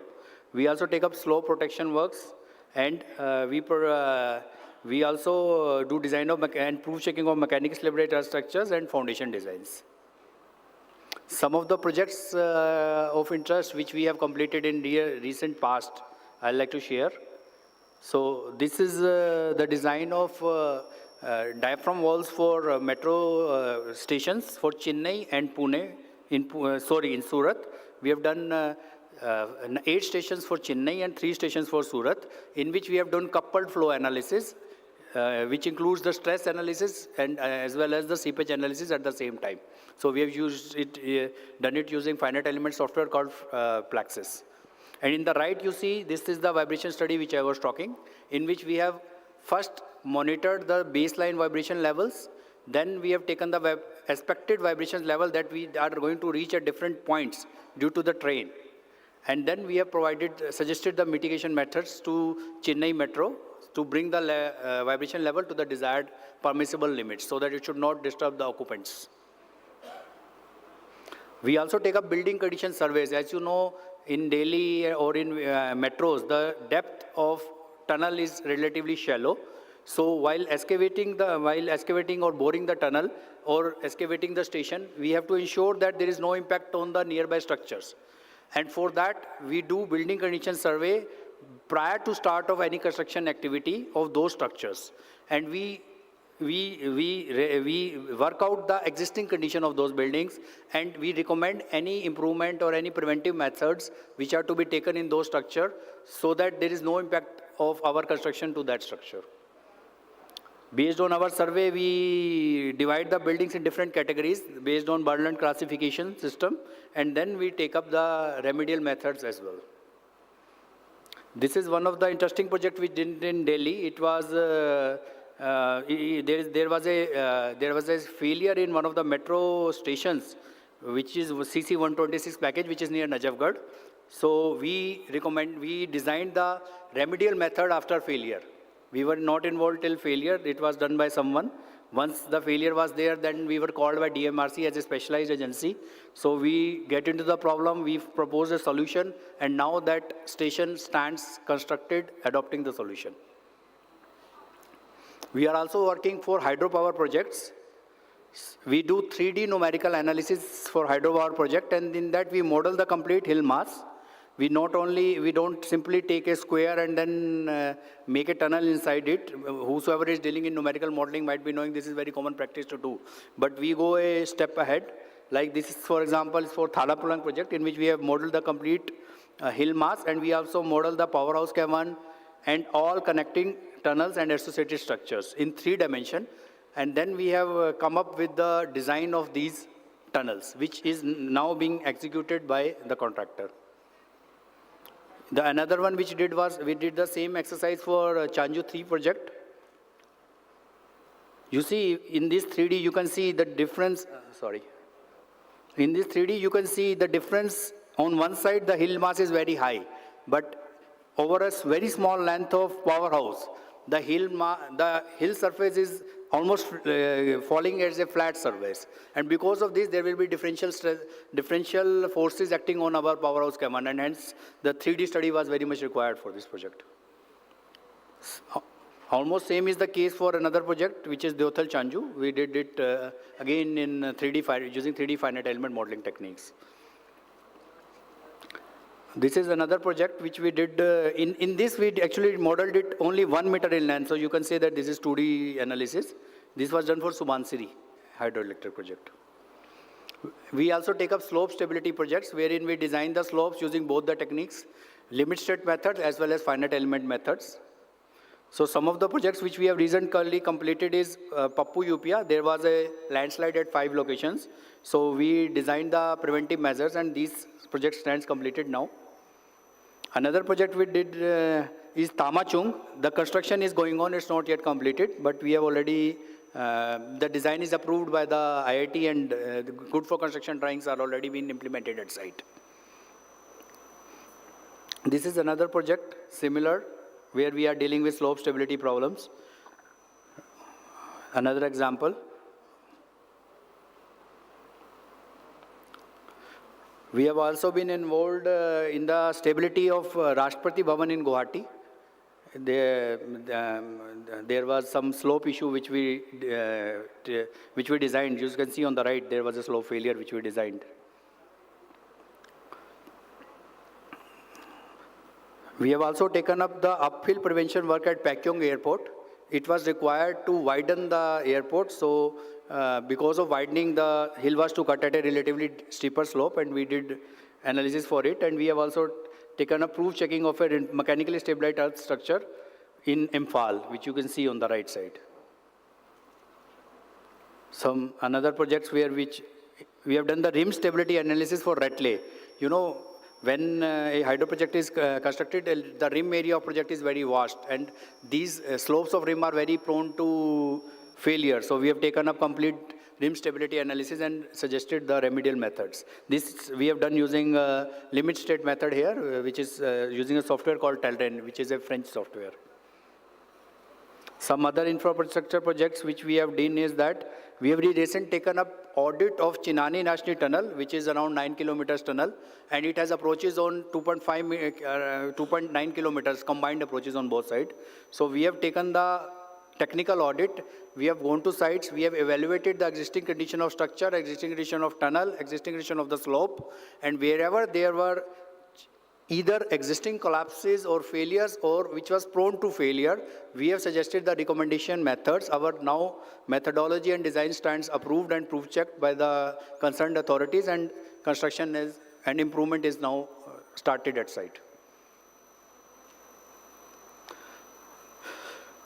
We have also taken up this is very interesting project actually. This is a trailing dam in Lanjigad, in which there was a design which was being done by some of the consultant, and the site is already constructed. So we have installed geotechnical instruments here in this project, and we have actually recorded the readings of various different engineering parameters at different points. We have taken stresses, deformations, pore water pressures, and then we have modeled it in finite element. We have done back analysis, and we have, by doing a number of iterations of geotechnical parameters and water levels, we have worked out the parameter on which our values almost match the observed values at site.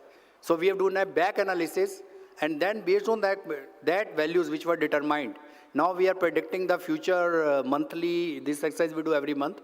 We predict the condition based on variation on water levels, what is the condition and what are expected going to be readings. And I'm very happy to say that we are very close to what is being observed now, because we have validated, we have interpreted the realistic parameters which should be there to get these parameters. So this is very interesting project rather, I should say, and I should say all instrumentation sites, we should use the data this way only. Just having a data of instrument and then not using it, probably there is much more scope to be done, which I request everyone to take this up very seriously. This is another project of Lanjigad, wherein there was a small collapse in retaining structure. There were sheet pile walls, but they hadn't collapsed. So we were involved in this project to provide the remedial method and also find the cause of failure. So we are happy to say that we have already designed it. Now it stands constructed with our remedial method, and this is a good project which we have recently completed. This is an old project wherein we designed 2 tunnels for Jammu to Katra highway for NHAI. This is a project which we done only for tender design. We designed the PVDs for one of the contractor who was bidding for this JNPT project. And let us see if the contractor got the project, then we'll be able to execute the design as well at site. So the idea today was to present our engineering capabilities and let you know that EMIL is not only into manufacturing, selling and providing services of instruments. We have a division which is very much equipped to handle all technical challenges and all technical issues which relate to geotechnical engineering. Thank you very much. Anyone has any question, I'll be happy to answer either now or afterwards.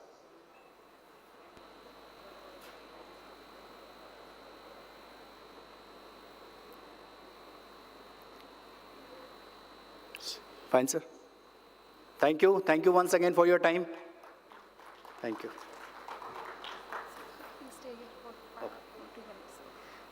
Thank you, sir, for the wonderful presentation. Now I request Joseph, sir, to please felicitate Hemant Manchanda, sir.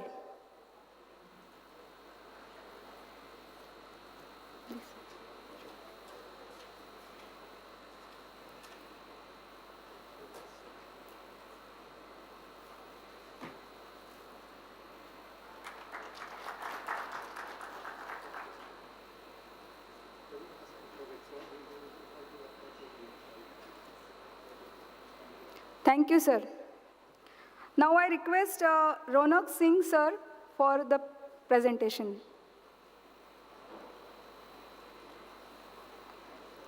I request AP Singh, sir, to please felicitate Singh, sir.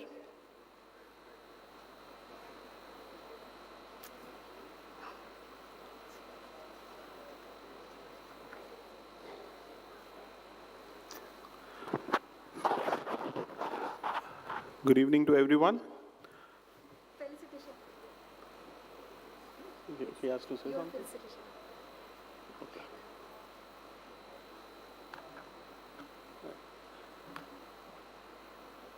Sir, please.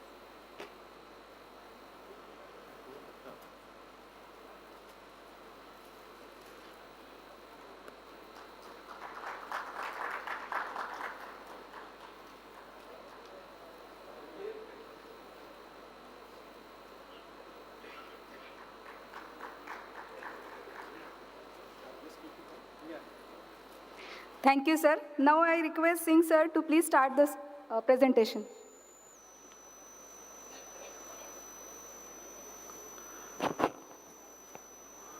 So I'll just quickly go through the slides. Kulkarni साहब ने कहा जल्दी कर दो कि भूख लग रही है मुझे. So I welcome you all to the Indian Geotechnical Conference. It has been a very long day today, and I'm sure a very fruitful one. So I'll just give you a brief background about the company which I have been speaking everywhere. So Hydraulic and Engineering Instruments, which is popularly known as HYCO, is a well-established Indian material testing equipment manufacturing company. And like recently we have added a lot of new geotechnical instruments, mainly in the field of soil and rock. And my ongoing slides are the recent developments that we have done in the past 7 to 8 months, where we have designed and fabricated instruments as per the customer requirements, and we have been able to give them results, and the outcome has been very good as compared to the equipments which are available in the international market. So this is our new electromechanical cyclic system that we have developed recently in past, like it's been 6 months that we have developed this. And the best part of the system is the confining pressure and the back pressure is applied through a servo electric system, and you can go up to a pressure rating of 3500 kPa. The loading frame is again electromechanical type, which is having a servo-driven technology inside. And the cell size in this, like we are going up to 150 by 300. This is like a recent development that we did. Generally, we are giving a universal cell of 100 by 200, which is having a submersible load cell. But as per the requirement of the customer, we designed a cell which is now taking a sample size of 150 by 300 mm, and that too both in saturated and unsaturated state. So this is the equipment of this is the picture of the equipment, the complete setup. It is a very compact setup where you don't need any bulky room. It can be kept on a table and you can start your test within no time. Some of the features which I have already instructed, like this is like strictly as per the ASTM standard, and the normal load, which is sigma 1, the sigma 2, and the sigma 3 are all servo controlled, servo electric controlled, and there is no pneumatic technology involved in this. So the maintenance part is also very less as compared to the other models like hydraulic and pneumatic. And this is the load frame specifications that we have entered. We can go up to a maximum frequency of 10 hertz. We are now in the process of designing a new servo electric actuator which can go up to 50 hertz. And that is basically for metal applications. We are already designed the actuator. We have already designed the controller. We are just in the process of building up the frame. And very soon we'll be out with the system. These are the controllers. These are touchscreen controllers, both which can be controlled directly from the confining unit, or maybe like if you want, you can directly control it through the computer also. And the pressure rating in this case is 1000 kPa, but we have also controllers which can go up to 3500 kPa capacity as per the customer requirement. And some of the application software features which is here. It can do CU, CDs, UU test, and recently we have added stress path also. With the same system, you can do stress path testing as well. Analysis software. So this is our second equipment. This is the electromechanical cyclic simple shear device, where the normal load is 500 kgs and the shearing load is also 500 kgs. And the maximum frequency range in this case is about 5 hertz. And this system is also having a feature to control the height of the sample, which is called active height control during shearing process. We have another similar system. This is which works in confined state. It is this system is not working in the confined state. It is working in the open state. Some of the features which I have already mentioned, the capacity of the frame is 50 kilonewtons. The maximum frequency is 5 hertz. Both actuators are of capacity 500 kgs. This can measure axial load, axial displacement, shear load, shear displacement. And this is our new entry, which is geosynthetic pull-out testing system, where the shear box size is of 1 meter by 1 meter. The normal load is around 300 kilonewton, and this is a strain control system. The beauty of the system is it has a combination of both hydraulics and electromechanical. The normal load is controlled through a servo hydraulic power pack, which is which has a proportional valve to control the speed and the load. And it has a 100 kilonewton actuator, which is for the shearing load, and that is controlled through an electromechanical servo motor. So the beauty of this system is you can work both in normal and the shearing load can be strain controlled. And we can even design boxes of higher sizes of 2 meters by 2 meters, maybe like 1.5 meters by 1.5 meters as per the customer requirement. Some of the features of this system are right here. It's a closed loop feedback principle because it's a servo hydraulic system.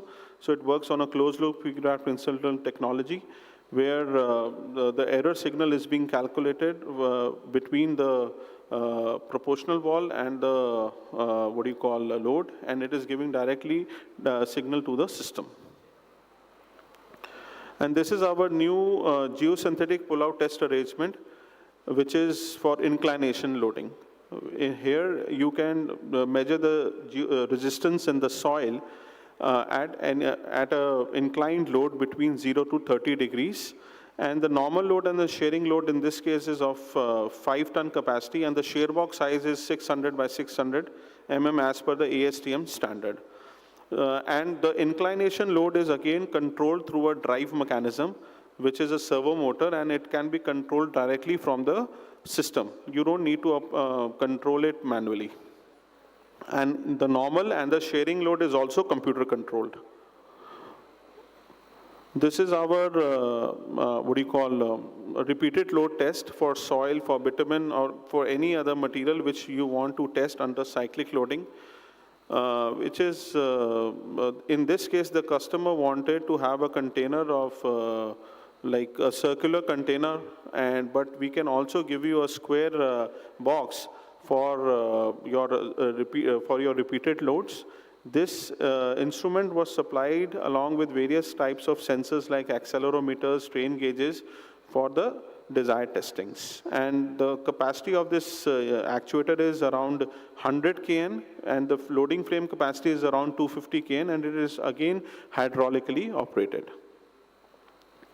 Some of the features are right here. This is our shear box, cyclic shear box of size 300 by 300 mm, where the normal load is 50 kilonewton and the shearing load is again 50 kilonewton. The same shear box can be used for both soil and rock applications depending upon the customer requirement. We can even increase the shear box size as per your requirement and needs. And again, this is totally servo controlled, where the feedback is being taken from the system itself. This is our biaxial shake table, which is basically for earthquake engineering departments, where you are basically sensing the waves and you want to apply different kinds of waveforms to have the materials testings for earthquake conditions. You can go for sine, you can go for sine on sine, you can go for trapezoidal, you can even give user-defined waveforms as per your requirement. And the maximum acceleration in this case is around 2g, and the payload is around 2 tons. And the frame size is around 1.5 meters by 1.5 meters with a normal and with 2 loads, which is biaxial. We can even offer you a uniaxial shake table, but in this case the load was around 100 kilonewton for each.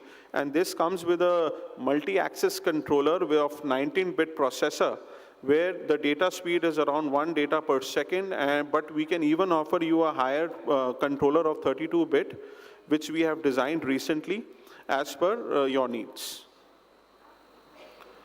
Now, this is a cyclic rock triaxial setup which is under production right now. This is one of our customer in Delhi, where the sample size of the rock is around 300 by 600 mm. And again, this is cyclic controlled. The confining at the back pressure is again applied through computer and is around 3500 kPa. This system is still under manufacturing and should be ready by mid-March.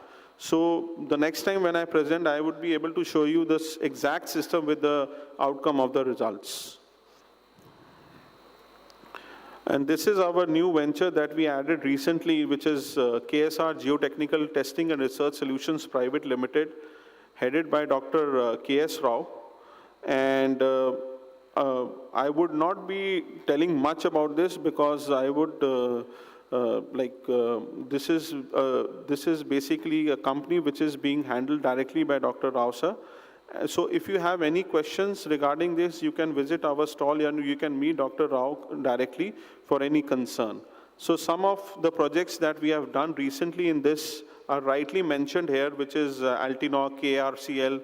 We have Gower Constructions. We recently did some work for Adani projects. And the list is going on because it's a new company, so we are yet to add customers in this. But this lab is NABL accredited now, which is having in-house sophisticated instruments like for rock and geotech test for soil testings. And if you have time, you can visit our lab in Haryana, which is located at Haryana, and where we can show you the updated instruments that we have added by HYCO and run by KSR. Some of as I said, we are also giving brief courses and short-term courses for the students who are keen to understand what is soil and rock with a proper testing facility being given. And as on date, we have imparted this services to many institutes, where institutes are sending their students for their summer training, where they are being trained on on testing on various instruments like rock triaxial, cyclic triaxial, cyclic triaxial, and many more. And these are some of the photographs of the sites which where the investigations were conducted recently. Some more photographs. And this is our lab pictures that we have, where we have recently installed a triaxial system where you can saturate where you can saturate 9 samples at one time, and 2 samples can be on the saturation board. And this is a very advanced system that we have developed in-house for KSR for giving quick results. This is our rock triaxial system, again strain control, which is in the lab. And this is the end of my presentation. Thank you so much for hearing. If you have any questions, you can directly come to our stall, which is right outside. Kulkarni साहब, ज़्यादा time तो नहीं लिया? ठीक है sir, thank you so much.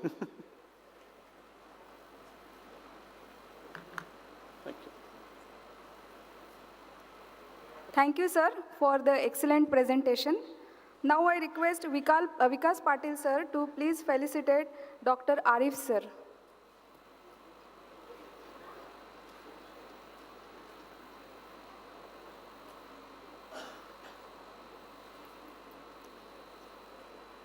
Arif.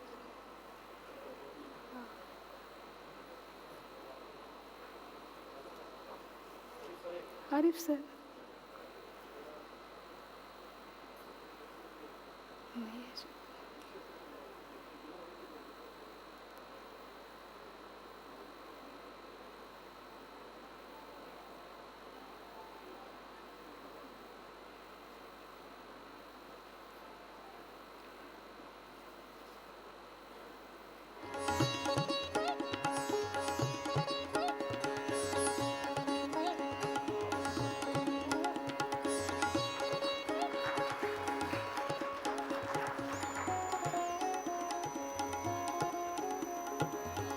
Thank you, sir.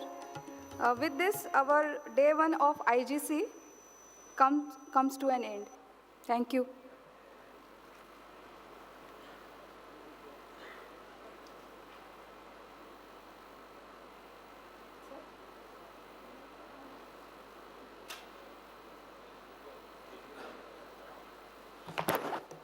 I request all the IGS members to please be seated and join the AGM.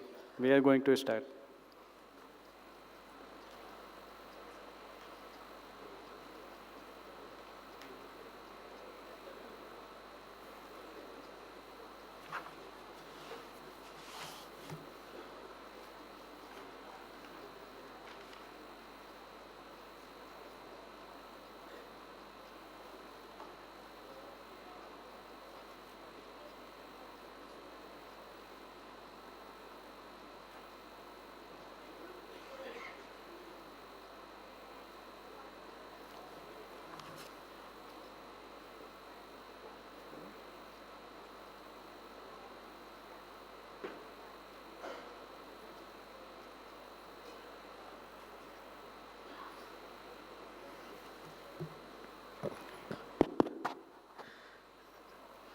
Good evening, all.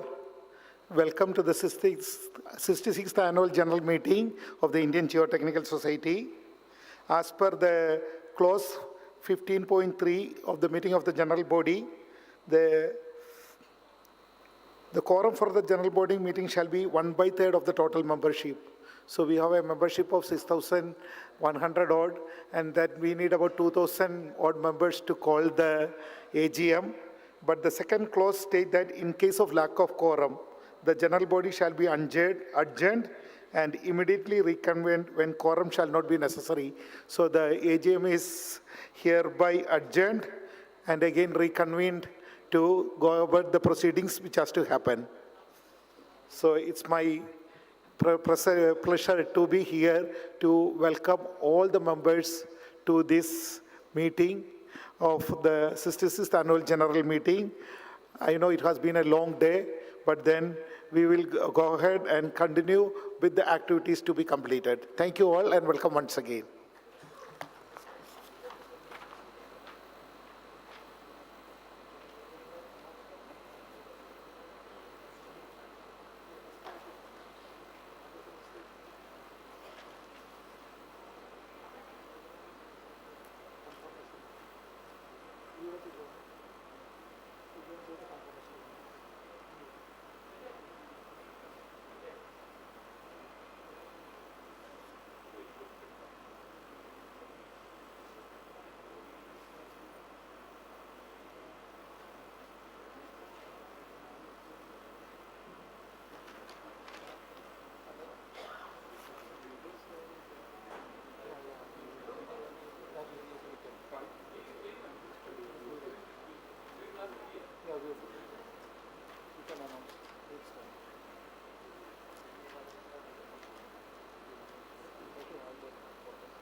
This year we lost 5 of our eminent experts from the geotechnical fraternity.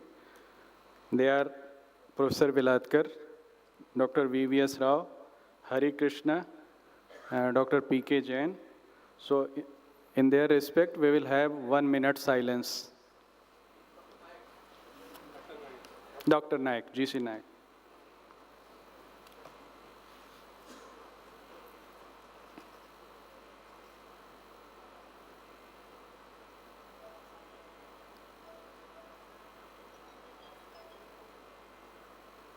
Thank you.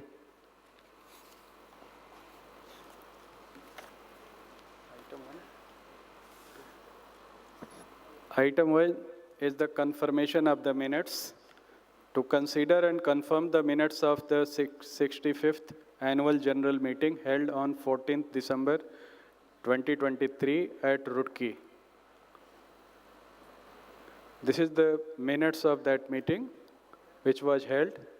We had circulated it to all the members. We have not received any comment. So can we consider it as a passed? Thank you, sir.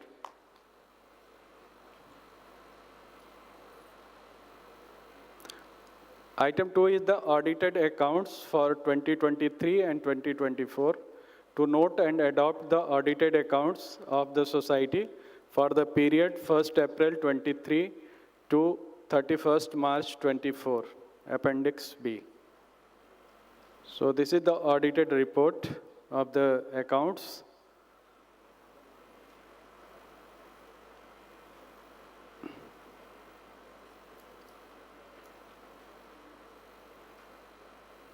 Salient features of the income and expenditure is total income for 2023-24 was the 66,72,417. Total expenditure 23-24 64,32,278. Net profit 2,40,139. Fund transfer in corpus fund 2,40,139. Development fund is created in order to utilize the surplus fund and exempt from the tax liability. Accumulated amount is the 18,43,127. Utilized fund 6,42,839. Balance is the 12,288 rupees. Life membership increased due to increase in membership. Grant to chapters increased due to Diamond Jubilee activities. Salary, increase in salary due to new appointment of technical secretary. Subscription to ISSMG decreased due to 4-year block validity is left only 1 year. Meeting expenses slightly decreased due to no special meeting this year held. Legal and professional charges increased in chartered accountant fees. Admission fee increased due to increase in membership. Website expenses increased due to payment made to Bentley. Royalty from journal that is increased. So these are the salient features of the accounts. This is the receipt and balance, then fixed asset schedule. Then next item is the, Can we consider it as a past financial statement? Thank you. Mike.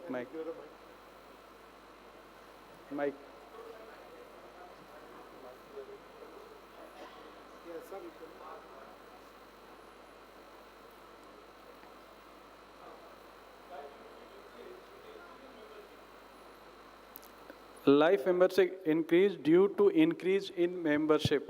We have increased the number of members. So that's why life membership has been increased. Yeah, Yeah. Hey, so increase of membership indicates that, so some of the people get converted into the life membership. Yeah, exactly. So that is what actually you mean. I Yeah. think. Yeah. But one observation, so that we have been adding so many student chapters. How many of the students, so that when they graduate and become the professionals, so we are able to convert it? because we have been, so the left and right, so the adding, so the student membership in different institutions, that is good, positive sign. But then we also should actually keep a track record from that lot, so how many people are graduating and becoming, so the members of the society.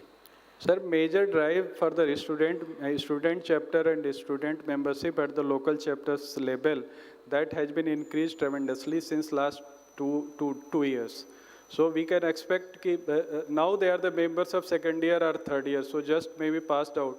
So we have brought them into our main IGS, this spectrum, but we expect and we will follow up them to take the life membership of this when they become eligible for taking the membership. So thereby, we need to request, the local chapters are also to make a special effort, so to convert them the society. Yeah. Sir, we make request and they are also trying to catch all the pass out students to become a life member. So I give you one suggestion that, so the local chapters, best local chapters, we decide, so they among the chapters. Yeah. Maybe this could be one of the criteria as well. How many members you have added, so to the newly from your chapter to the society? Yes, sir. Thank you, sir, for this. Yeah. We'll do that, and normally we tell them also, and we request them to, you have to increase the number of members for the main body, and they are doing also. Not in that pace, but they are doing. Like both the best chapters, they have added many members to our society. So that is also one of the criteria for considering the best chapter award. Since we are on the local chapters and also the issue, say there are many local chapters which are not functioning well, defunct. So is there any action, say that has been? Sir, our finance will see. Will accept this. Okay. Yeah. Thank you, sir. We will try, and we are already having this chapter's invocation. Yeah. Yeah, there is Sausar has got a question.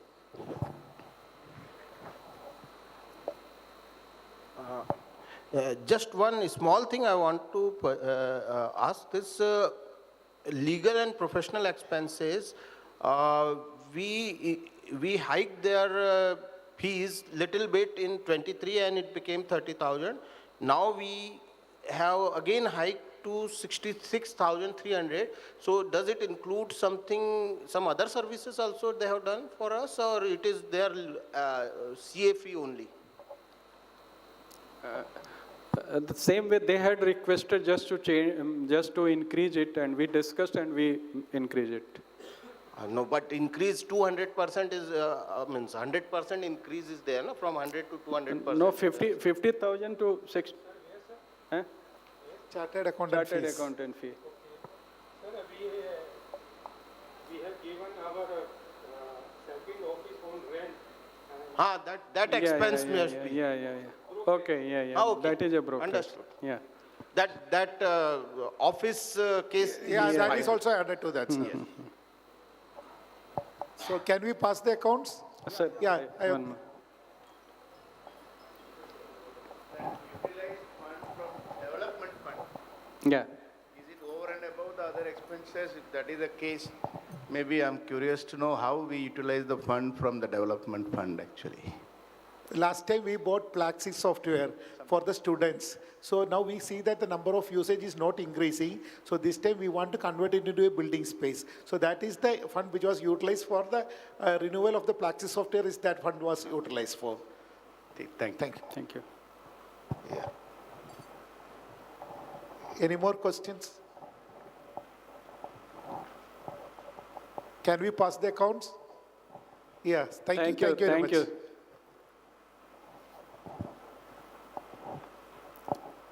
Now, next item is report of the Honorary Secretary to consider and adopt the annual report of the Honorary Secretary for the period 15 December 23 to 19 December 24.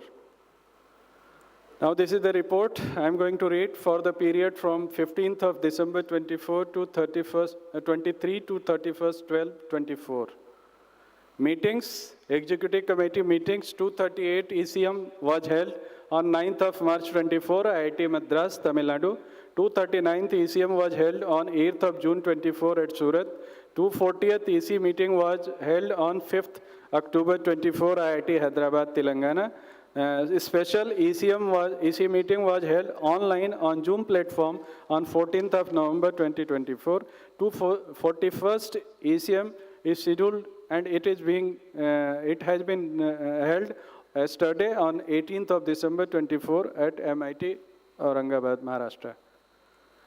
Annual General Meeting, the 65th Annual General Meeting was held on 14th December 2023 at IIT Roorkee, Uttarakhand. Dr. Anil Joseph, President, Indian Geotechnical Society, was in chair and welcomed the past presidents of IGS, members of Executive Committee, and members of IGS 265th Annual General Meeting. A brief report of the President, Dr. Anil Joseph, covering the achievement during the past 1 year was attached as Appendix G of the agenda paper. The President highlighted some of the achievements to the general body. The AGM adopted the report presented by the President with applause. Publication, Indian Geotechnical Journal, Volume 54, 6 issues were published, and regarding IGS newsletter, 4 issues of IGS newsletter of volume 56 were published timely. 4th of the newsletter is in press. Conferences, IGC 2023 was held at Roorkee from 14th to 16th December 23. IGC 24 is being organized at Aurangabad from 19th to 21 December 2024. 10th Indian Young Geotechnical Conference, 10th IYGC 2025 is scheduled to be held at IIT Indore from 11th-12 March 2025. First Geotech Asia International Conference is scheduled to be held at Goa from 7th to 10th of October 2025. IGC 2025 is scheduled to be held at Jalandhar from 18th to 20th December 2025. International Symposium on Field Monitoring in Geomechanics, ISFMG, is scheduled to be held at Indore from 6th to 10th of August 2026. IGC 2026 is scheduled to be held at Chennai from 17 to 19 December 2026. This is tentative date. International Symposium on Landslide, ISL, is scheduled to be held at Kochi in 2028. Dates to be decided. Local chapters activity report, activity reports 27 and audit report 11 of the local chapters received up to 31st of October 2024 are given. Combined meeting of EC and local chapter office bearers held on 18th of December 2024 attended 12 number of local chapters office bearers. The chapter representatives reported past local chapter activities and future plans activity. Membership position as on 1st November 2023 and as on 2024. On 1st November 2023, there was the total number of members were 5,780, while it became on 1st November 2024, 6,096. Year 2020, total member were 5,113, increase was 179 in a year. 2021, 5,196, increase was 83. 22, 5,386, increase was 190. 2023, 5,780, increase was 394. And in 2024, 6,096, more than 6,000, and the increase was 316. So this is a graphical representation as shown on the screen. This is the family tree of IGS. Total, we have achieved 55 local chapters. The latest one is the IGS Palakkad chapter. So this is the local chapter's position in country's map. Now I will read I will propose the vote of thanks.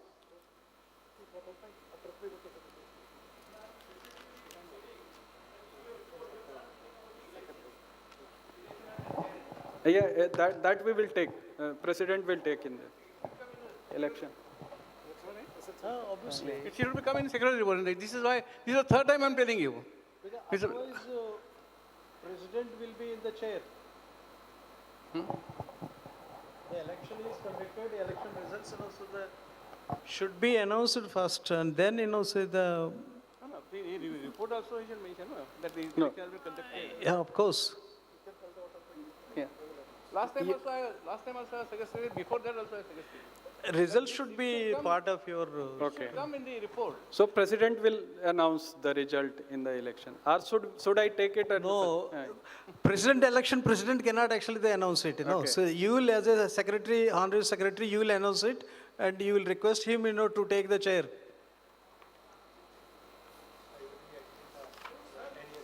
Any idea, actually. Yeah. Sir, as per the agenda, currently we are working on 23-24. So there is an item when the new president takes charge and the system is coming. And just before that, the announcement is also there as part of the agenda. So that is why this vote of thanks came in, hence the confusion happened. It's there already captured in the agenda, sir.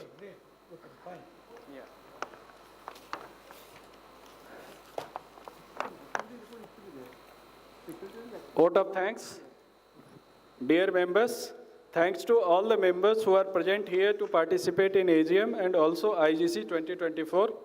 A special thanks to Dr. Uttam B. Kalwane, Dr. Manish Dikshit, and all the organizing committee members of IGC 2024 for their unstinted effort in organizing a magnificent conference. Executive committee meetings, 4 EC meetings were held. All of these meetings were held physically. Rupees 4 lakh was contributed by IGS Roorkee chapter from the saving of IGC 2023. Our sincere thanks to Professor Mahendra Singh and his team for their contribution. Local chapter activities. Several local chapters have reported activities, namely seminar, conference, and workshop organized by them throughout the year. Seminar, conferences, workshops were organized by our chapters at Agartala, Aurangabad, Baroda, Bengaluru, Calicut, Chennai, Delhi, Dhanbad, Hamirpur, Hyderabad, Indore, Jabalpur, Jalandhar, Kochi, Kolkata, Mumbai, Mysore, Pune, Roorkee, Simla, Srinagar, Surat, Surathkal, Trichy, Vellore, Visakhapatnam, Tadipaliguddam, Guddam, Tanjore, Tiruvananthapuram, and other places on various emerging topics of interest. Thanks to all these chapters. I sincerely thank to Professor Deepankar Chaudhary, Editor-in-Chief, Professor C.F. Leong, Professor Deepanjan Basu, Professor Gang Wang, Dr. Kumar Pichumani, Professor Dr. Nilima Satyam, Dr. Pijas Samui, Professor Preeti Maheshwari, Professor Priyang Ghosh, Dr. Ranjit Pathegama Gomez, Professor R.G. Robinson, Dr. Sanjay Nimbalkar, Professor Subhadeep Banerjee, Dr. Suzanne Lakase, Associate Editors of Indian Geotechnical Journal, for their splendid effort. With their effort, we could publish all 6 issues of the journal during the year in time. Rupees 13,62,330 was received as royalty from Mrs. Springer Nature India Private Limited for Indian Geotechnical Journal.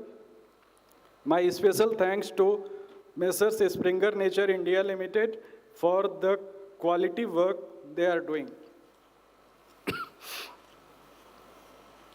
IGS newsletter. IGS News has undergone a qualitative change. We are now regularly publishing technical articles, short summary of recently awarded doctoral thesis, and job openings in the area of geotechnical engineering in both academia and industry in the IGS newsletter.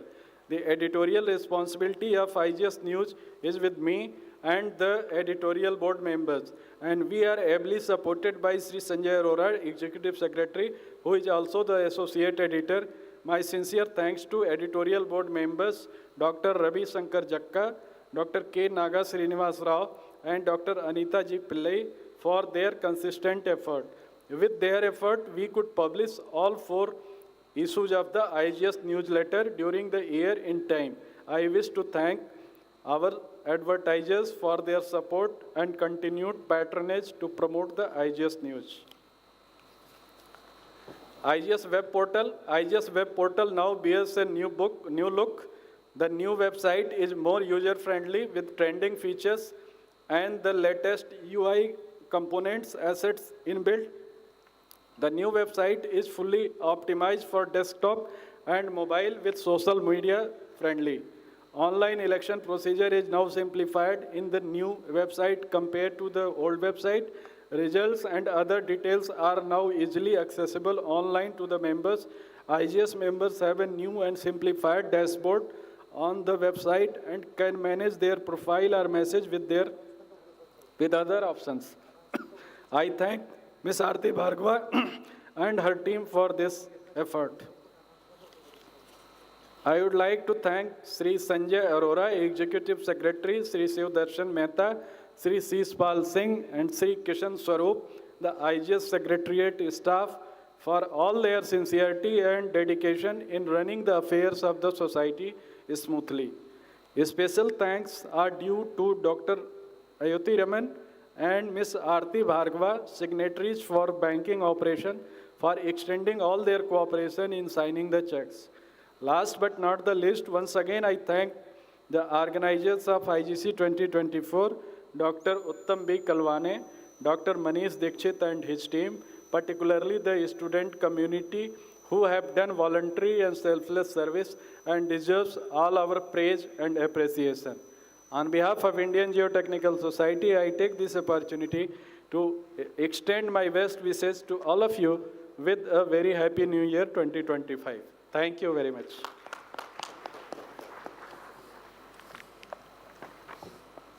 Now I request President to address the AGM. Before that, sir, can I make a observation on the, Secretary's report? Yes, please, sir.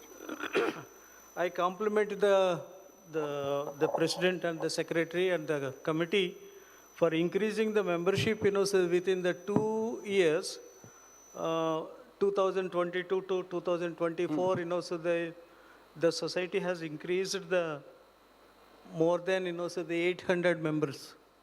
So that is a creditable, so the achievement.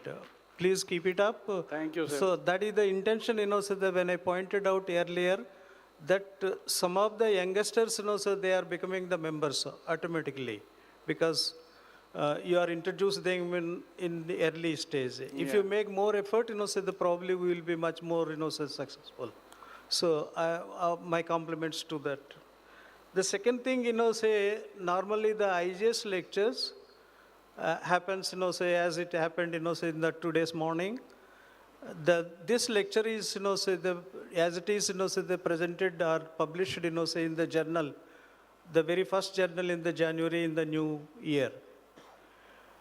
Somehow, say there is a policy missing, say about the Terjagi oration. Okay. And we already completed the 7th lecture, 8th lecture, 9th lecture is also completed, Terjagi Ferroko orations. But these articles, so they are not published, in the IGS journal. So please, I think the society should actually have a policy and take the decision, so as quickly as possible before we, say the things becomes, say to elapse. Yes, sir.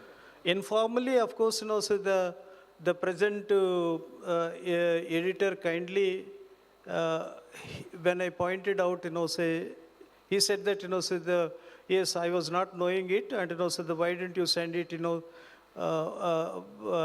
that to the journal. But I want it, so it should be systematically followed for as a policy, not, so as a request or anything. So this is my submission. Sir, this will be included as a policy. We will include it in our. Yeah, I also want to point out one thing. At least maybe 10 years, long time back, we are getting, when you start an IGC conference, we are getting hardbound proceedings. Now, in fact, we wanted at least soft copies should be available to all the delegates when they register or whatever. So I think I've been trying to at least we ensured to some extent, but in the recent times, I see that the when you collect a delegate fee, it's a responsibility to give them a set of proceedings, program. Nothing has been available, even in fact in. I don't mind saying, no, not available. I'll just say, complete information about, we had it in hard copy. Like I still remember 2 months before we were getting, now you don't know even the program clearly and nothing is available. So my concern is that, we have to do justice to the delegates. Okay. Second thing, in fact, as Professor Rao pointed out rightly, I agree with that. Even we had a standard procedure that you have the IGS annual lecture, it is in the first issue. Then Terzaghi Oration lecture, because it's readily available, you publish it in because you can overrule all the published papers, you just put in the October issue, whatever it comes, because it's normally done in October. You can publish in October. Why there is lack of communication? And the other thing that I was seeing is that say for example, video lectures of the IGS lectures. They are all, we thought that there will be assets to every person in the country, but the way it is handled has been, there is no track of so many things. And in fact, if you look at those video lectures, I think it is not properly covered. It's not professionally done because this is our property, IGS property. It's not lecturer's property. So you have to take care. That's, I think, another thing. There are couple of things. Other important thing, I want to point out, both of you are professionals. I want to see a lot of professional activities. We had excellent programs. Membership is excellent. But I think, what are the activities we are doing for better professional practice in the country? I think we should all debate. Conferences, all these things are fine. But how do you make impact is something, and what are the innovative ideas that you may have to debate? I think this needs a bit of discussion. Thank you. Sir, in this tenure, we had a subcommittee for the professionals, and they had started calling them for the lecture and all. And today, when we gave the Young Professionals Award, Siva Raman, he has delivered a very excellent lecture in the last 2-3 months back. So, sir, I don't want lecture, sir. I want practice. Practicing. Yeah. See, like say, for example, I don't mind telling that. See, we need to bring our industry professionals into our forum. Awards are the last thing. First thing is the practice. What is that we are doing is something needs introspection. That's what I want to say. Because even after 20 or 50 years, we say practice is not good, practice is not good. And still we celebrate with conferences and banquets. It's not okay. Sir, we will try our best to bring all the practicing engineers into the main fold of Indian Geotechnical Society. Sir, both of you are there. Set the tone.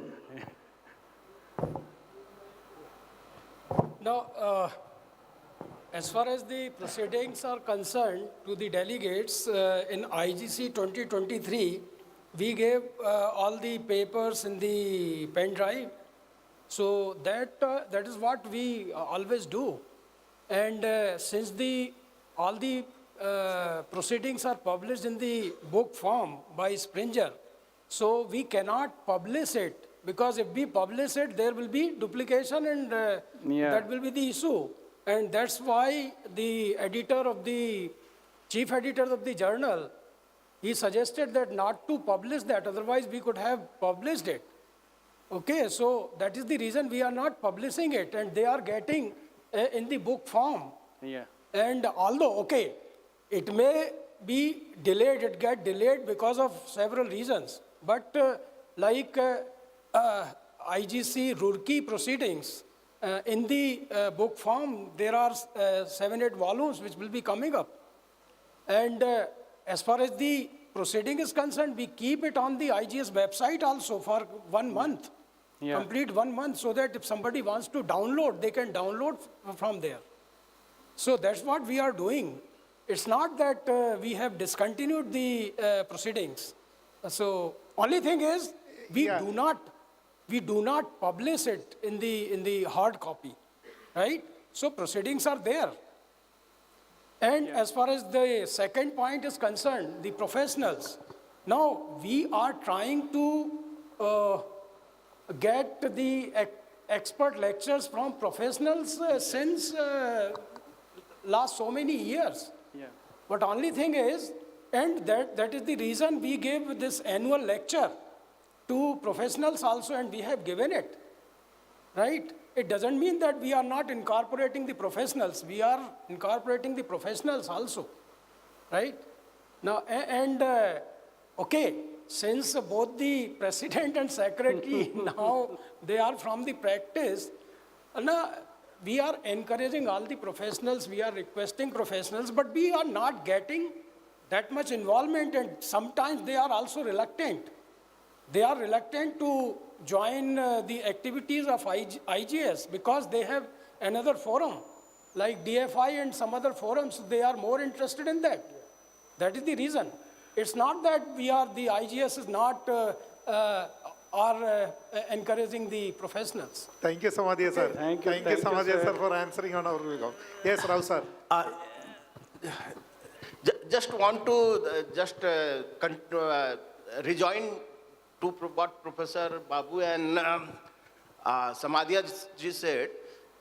There was a lot of discussion that we give this professional awards, 3 professional awards. So why not call this awardee next year to present their work? So that will set a tone at least. Exactly. At least 2 or 3 lectures readily available to you, which you are selecting as a best.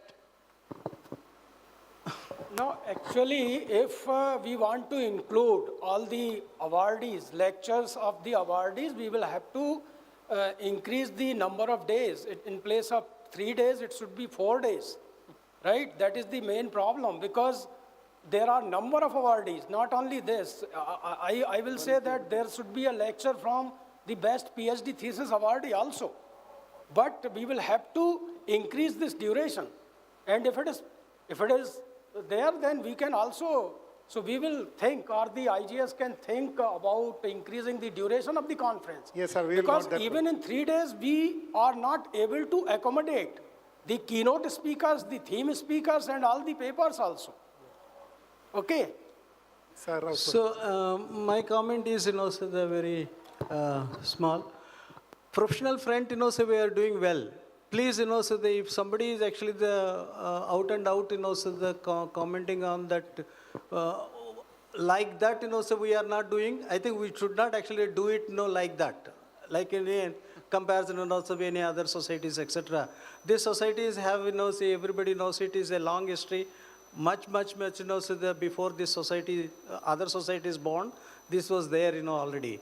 So thereby, we are in the professional front, we are doing it, so very well, and we are conducting, so very decently our normal activities, and the increase of membership is actually the very clear indication that, so there is a craze to become, so the IGS membership, okay? We can always, so take, so the different models if they are available, and then, so if they are suiting to us, we will take it up and we will adopt it. Yes, sir. My point is, I forgotten. I becoming old. So in the can I add? Yeah, please. Okay. This is. Yeah, please. You go ahead. No. Let me remember this. Okay. Regarding publication, thanks, Professor Samadhya has explained why in olden days we had the conference proceedings, which we cannot have now in the published form, because all of you must be knowing, as soon as we went with Springer, Springer person is over here, we are very much concerned about the copyright issue, which was not the case in olden days, like 10, 15 years back, etc. So that's why we can have only one or other. Like either we can have the conference publications in the volume or whatever in olden days what we used to have, or the Springer special volumes and IGJ special issue for the conference, then we cannot publish that. As Professor Samadhya rightly mentioned, because I told him that, I will give IGC 2023 Roorkee probably as a correct example in a way that you can give it in the pen drive, but you cannot publish it. As soon as you publish it twice, what happens automatically in the system of similarity check, it detects that it's having so much of similarity. And then neither Springer will allow that to get published, nor it can be handled further. So we have to even reject some of the keynote speakers' paper because of the high similarity. Even foreign keynote speakers' paper we have to reject. Because these are the things now in the machine or the system automatically detects, as you know. So that is the difference what olden days, 15 years back, what Professor Babu was mentioning, we used to have, which we cannot have if we want that in the Springer volume. So that is the answer one side. Another, what Professor Rao has mentioned, yes, we should have a policy from IGS. I think this is a very good point. We should get this Terzaghi oration, which is one of the most prestigious one, also included in the IGJ journal, one of the issue. So that issue can be tagged anyway. So that is, I think, a very good suggestion, and we will take it up, as I already told Professor Rao also. I request IGS also to put a note on this and minute it so that it can be, because there was no such earlier precedence kind of thing, so that can be followed further. So this is about the journal and proceedings. And sorry, sir, one more thing. Thanks, Nilima, for reminding. Regarding the professional issue, I thank currently one special issue on receiving the papers for IGJ special issue on professional practices and interest. It is guest edited by Dr. Kumaran Pichumani and Dr. Jayakumar Shukla. So we are requesting, actually they are requesting more number of submissions from the professionals, what has also been mentioned. So those who are receiving the awards, I request them, please submit your work for that journal, for that special issue, because there are a lot of scope, and I'm really happy that both of our president and secretary being the professional, we are also trying to incorporate that part in the journal also. And journal, you will find most of the issues we are also publishing the case studies, which comes mostly from the professional. So that is the little bit of aspect I want to cover, that in journal we are trying to take from the professional side. And also editorial board also, we are including the professionals so that it doesn't look only the academicians are in the editorial board. If you look at the present editorial board of IGJ, we are it is a dynamic process. We keep on expanding it, and there also we are including as several good representation from the professionals. So that's what. Thank you. Okay. Professor Deepankar is hypnotized my brain, so thereby I lost my memory. I got it back. So he is, of course, so the very nicely elaborated, so the first point of the Springer is actually the publishing it, so of the issue. But is the Springer, so the giving the money to the society? Yes. As Secretary mentioned, 13 lakhs this year, journal has earned actually, so without any spending single penny. I got it. So you can have only one, either the money or, so the... Not only money, sir, even citation and the archival nature, as you all know. Yeah. Of course. No, that is and a different download, thing. number of downloads. That is a different thing, so the... yeah.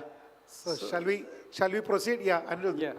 So before that, I will just give a clarification.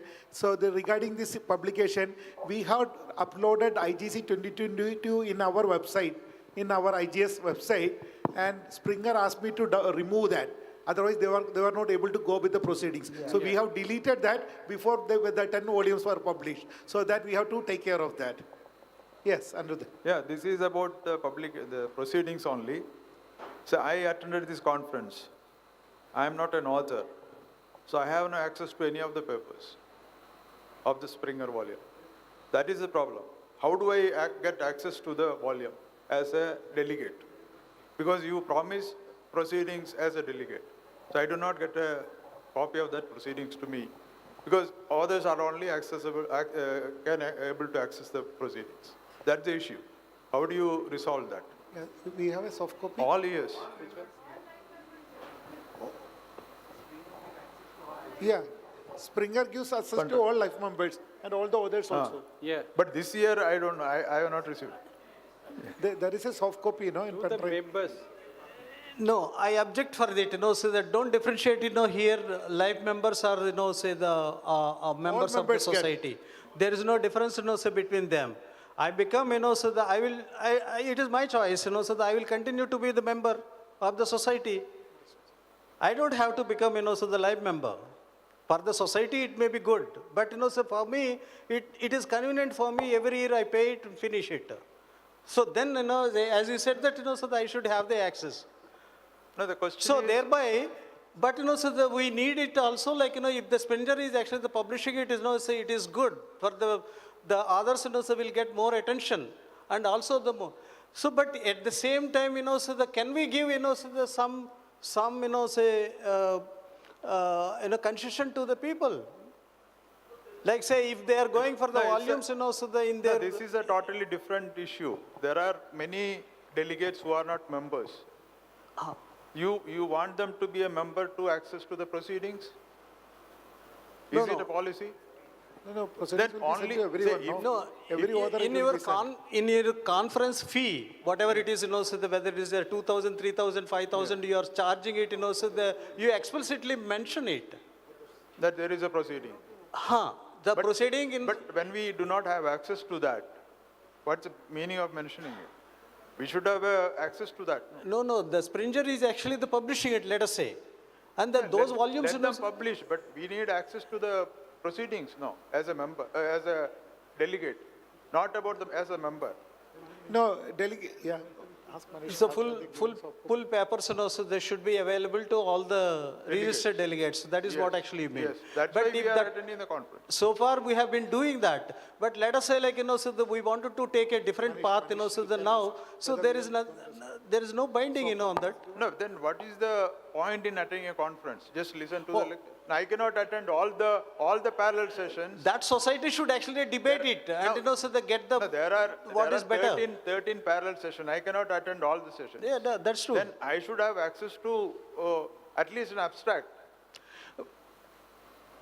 Yeah, and I can buy the volume. That is exactly what I'm saying. It, so when the volumes are actually published, you will be getting, say at a concessional rate, because you have not actually been charged at the time of, so you're attending the conference. The fee is actually the less fee you are actually submitting it. No, it is nowhere it is mentioned about it you will not get proceedings. It is for the future I am talking about it, so it is a complex situation, because you cannot actually be, the volumes will not be given, because, Springer is actually the publishing it, let us say. So now the society should actually debate it on that. How to circumvent, and provide whatever the information. I am telling that I have no access to the proceeding. That's a simple. Thank you. Thank you. Yeah. Sir, a point noted, and then we will take it up, because generally we used to give the soft copy in the pen drive, but they are just uploading the abstract only, but we will make sure that you get the copy. All the delegates should get the point, and the point is noted. We will ensure that it is done. Thank you.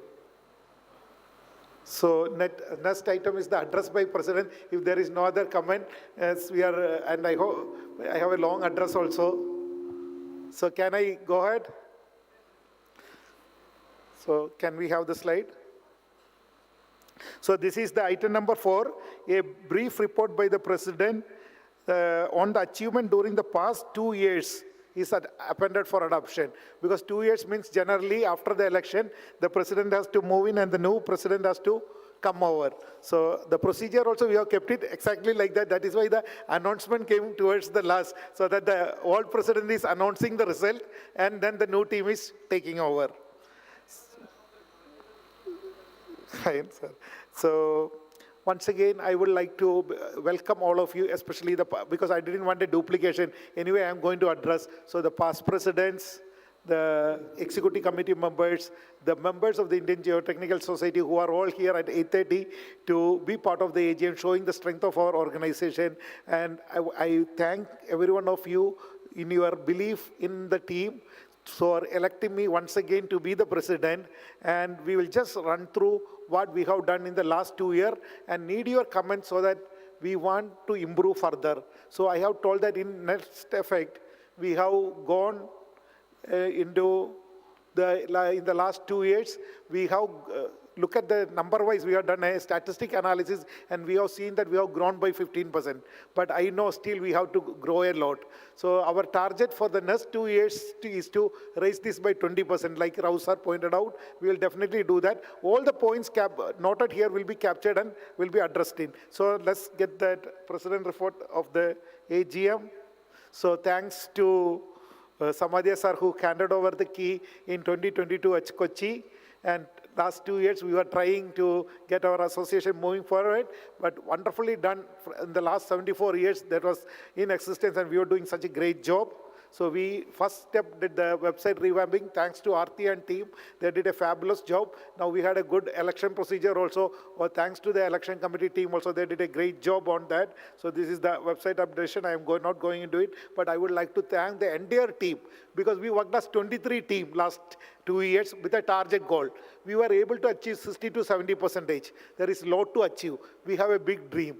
We have reached a particular area, and we have to redefine the dream for the next 2 years so that we will make sure that we are performing, and unless and until if we cannot measure, you cannot manage that. So this is the website updation. This is the website.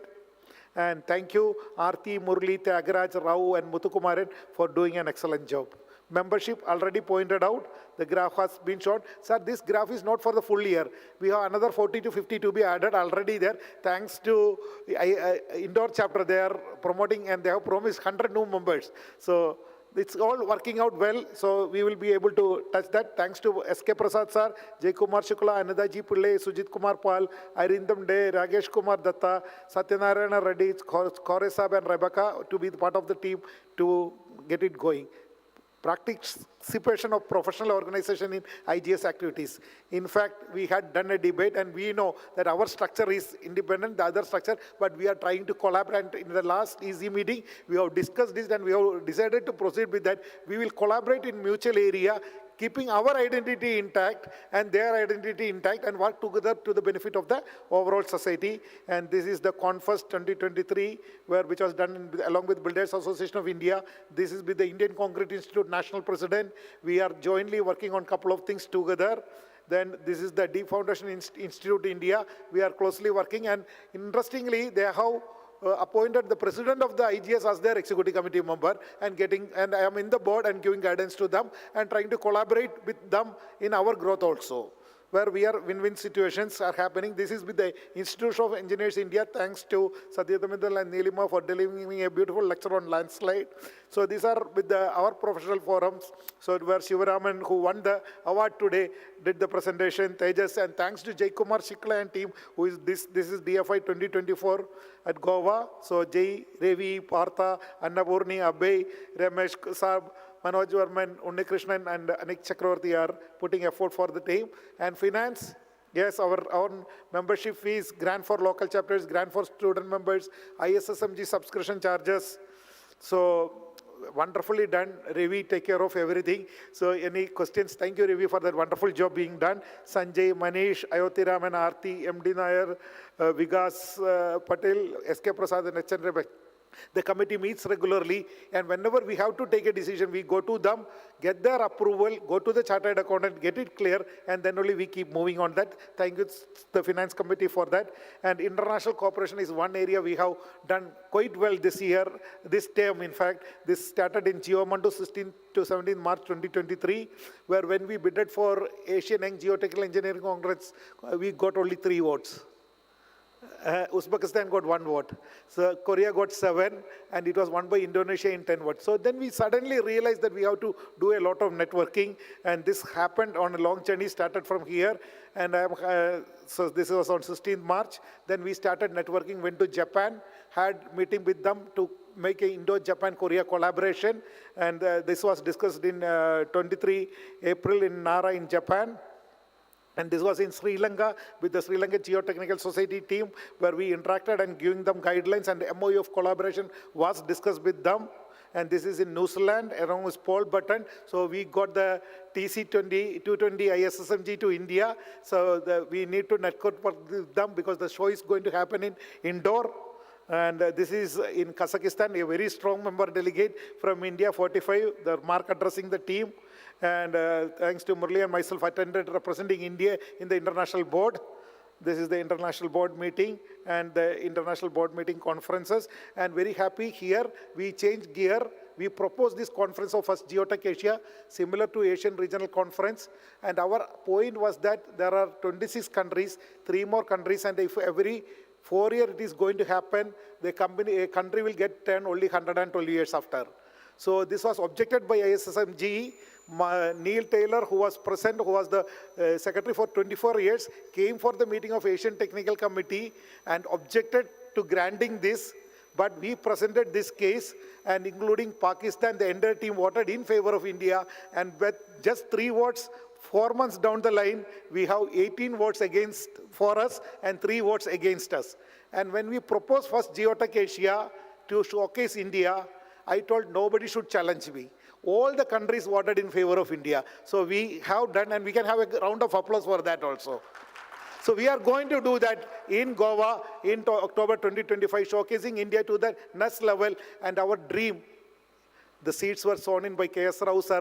The moment I took over, he took a flight all the way from Delhi to meet me in Cochin, and telling that we should have a dream. One day we should have the international conference. So the other day when I was in IIT Guwahati, the students came and asked, when are we going to conduct that? I told, we are making the way. If we keep the track and the momentum going, because the fruits comes later on, somebody has to plant the seed. So I believe in 2034 or 2038, that was the words exactly Sarah has used, India is going to host. And our younger generation, we will gear up and make sure that India is going to this, but we are going to bid for 2030 also. We are not going to leave any chance, even we might lose, but 2034 or 2038, India will get. So that is what we believe in, and here we got, thanks to the entire team who was there.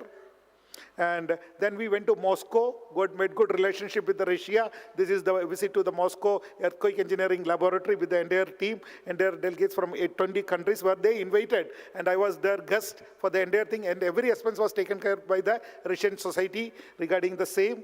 And this was in Sri Lanka, where the last year I was the chief guest for the function. And thanks to this time, Neelima represented India for the Sri Lankan Geotechnical annual conferences. This is in Vietnam, where we had the tie-up made with Vietnam team to associate with India for the future endeavors. This is in China with the International Society member of China. He is in charge of the International Secretary Rui, and we are working to get more Chinese connection, but unfortunately our international policy is different, because engineering-wise we matches, but the national policy also has to be looked in when we link with China, Pakistan, and other neighboring countries also. But we are making a healthy relationship wherever is possible. And this is the MOU which signed with Nepal at IIT Roorkee last year, and this also with Sri Lanka it was signed. And then this is a conference organized by Korean Geotechnical Society every year. This year also we are doing that. All the presidents are invited, and 12th ISSMG 2026 coming in with Mark Balos. And then myself and Divankar did the risk of going to Iraq for their conference, and we were there. Iran bombed in Israel, and we were in no flying zone. So we were very much worried whether how we are going to come out of Iraq. But anyway, it was good that we were, it didn't escalate and we were able to come out. So we both attended the Iraq conference, and we invited them for first Geotech Asia. So they are also coming. Then we went to Japan in Osaka in 7th to 10th May 2024. And we had the Indo-Japan-Korea Trilateral Workshop, which I explained previously, 11th May it was conducted there in 2024. 26 it will be in Busan in Korea, and 2028 it will come to India. So already in 2028 we have 2 major projects coming in this workshop, as well as the International Symposium on Landslide. So this is a visit to Nepal, and the Nepal, this is the Deputy Prime Minister of Nepal there. So what happened is Nepal Geotechnical Society did a conference called Geomandu, and we had 74 papers from India. So there was a big number, and the effort we put in, Nepal Geotechnical Society honored me with their membership. So they gave me a lifetime membership as a honorary member. It was given only to two people, Iko Takata before, and their minister. So there are the two people who received the award. And thanks to the good teamwork from India, that they honored the Indian Geotechnical Society president as their member. So recently we attended Geomandu with their membership, and this is the World Earthquake Engineering Conference in Milan, where our international symbols on earthquake technology, led by Maheshwari sir, was doing the bidding for India. Unfortunately, we did it